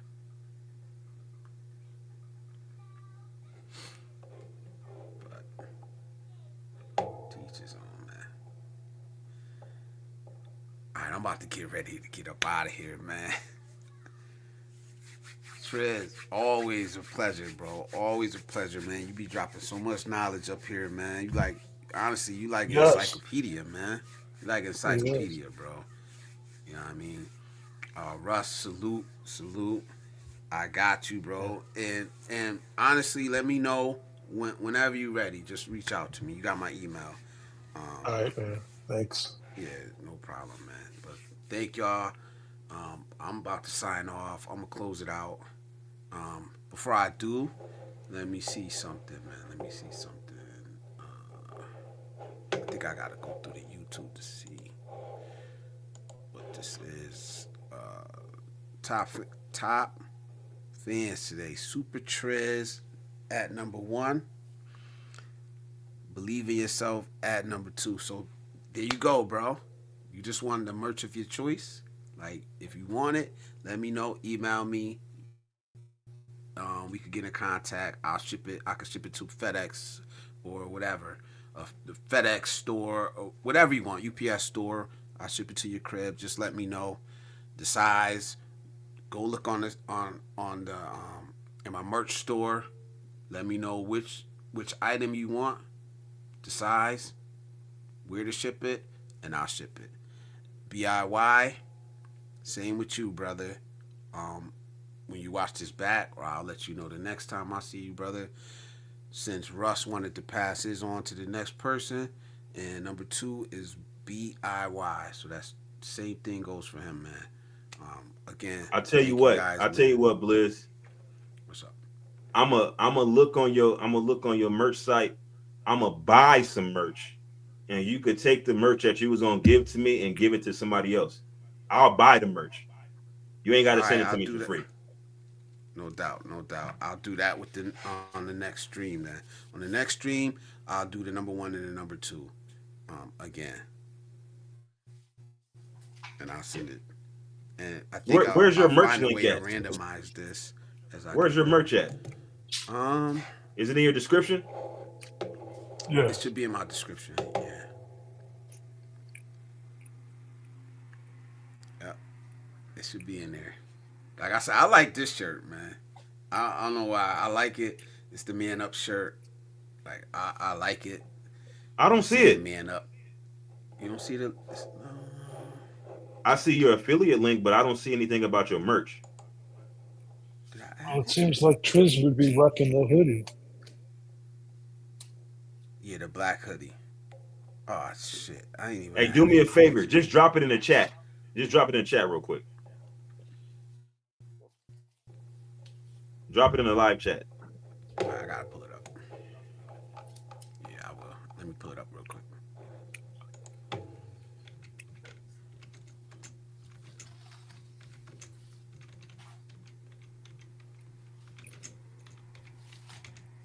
Yeah, I gotta pull it up.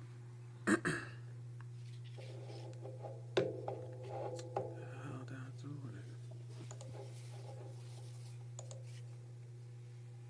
it? It be in everything else, and I think I got a little to the point now where I'm just used to just hitting the thing without having to type it in there.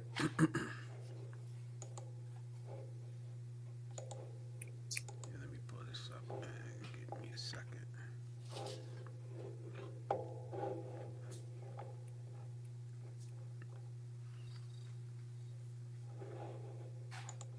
Cause now it'll just say like when I'm doing the video and I'm setting it up, it'll just say like click on a ad or something, promote a product.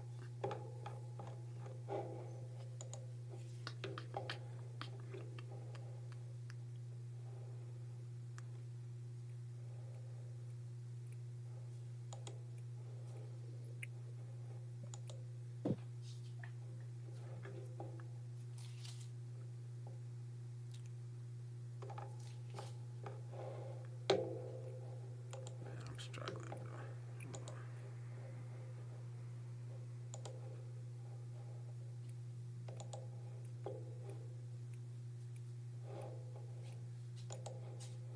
Here it is.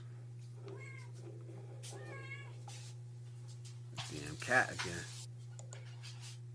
Yeah, fed it and it's now still complaining. Here you go. It's got hyperthyroid. It wants to eat like every 2 minutes.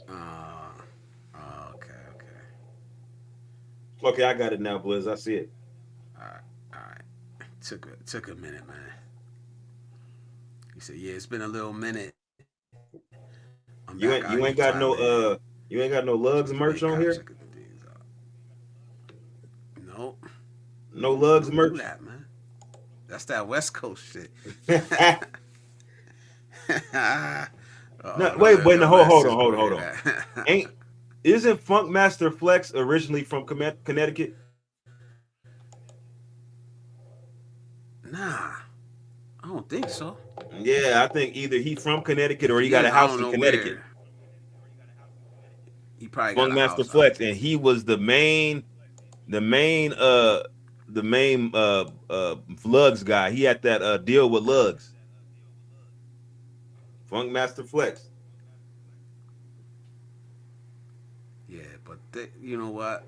He probably got rich and then bought a house in Connecticut, like a lot of them New Yorkers do. So they Hey not man, us. that's your We call homeboy. That's your Lugs we comrade. carpetbaggers. That's your Lugs comrade. Stop playing. Yeah, we don't rock. We don't rock with them. Oh, I found the But shirt I anyway, want. salute.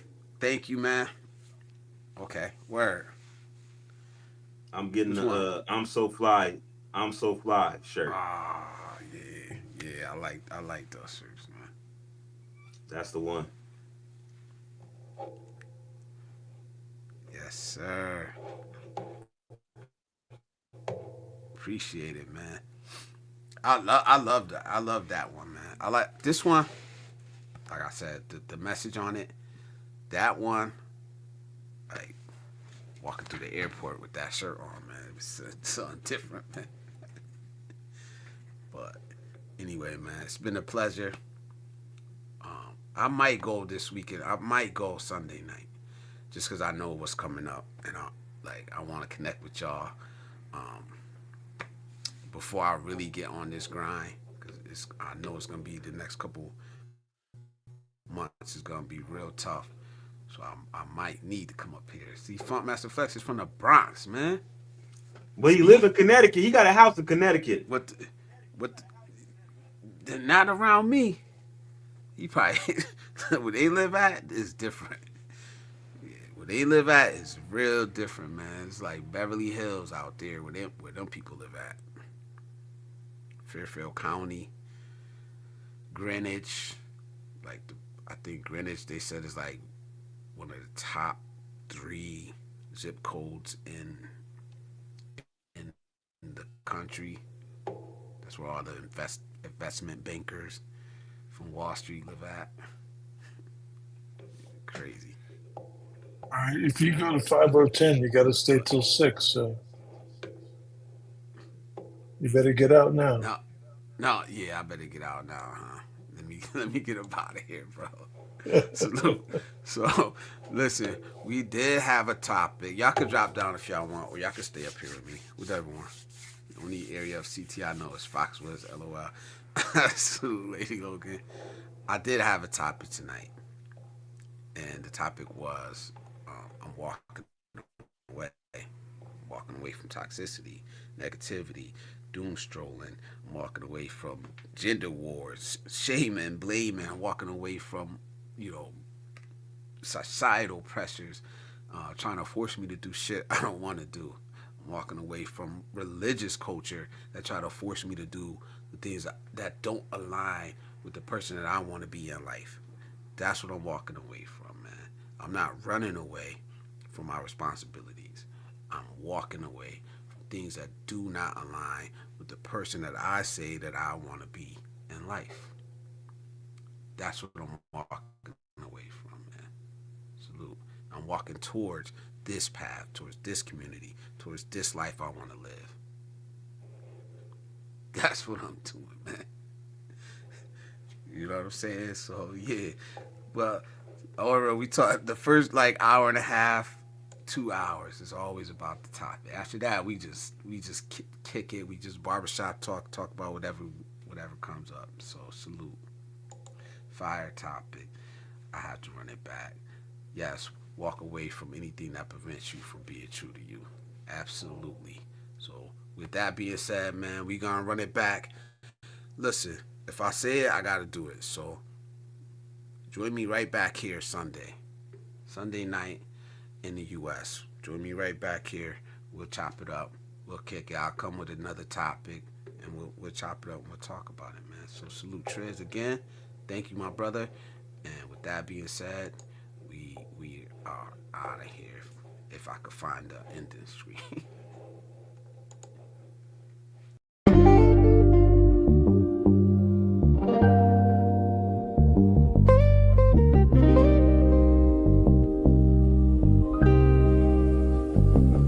Don't confuse a message for the man that was saying with it. Some lessons meant to heal, others to build. I ain't repenting shit. Now my scars are my armor, and I'm equipped with it. Pain taught me discipline, now I move different with it. They used to call me two guns, now I'm mentor to a sons. Taught them how to crawl, how to walk, and how to run. And I still sit and deliver, I ain't done. Legacy in motion, newest chapter just begun.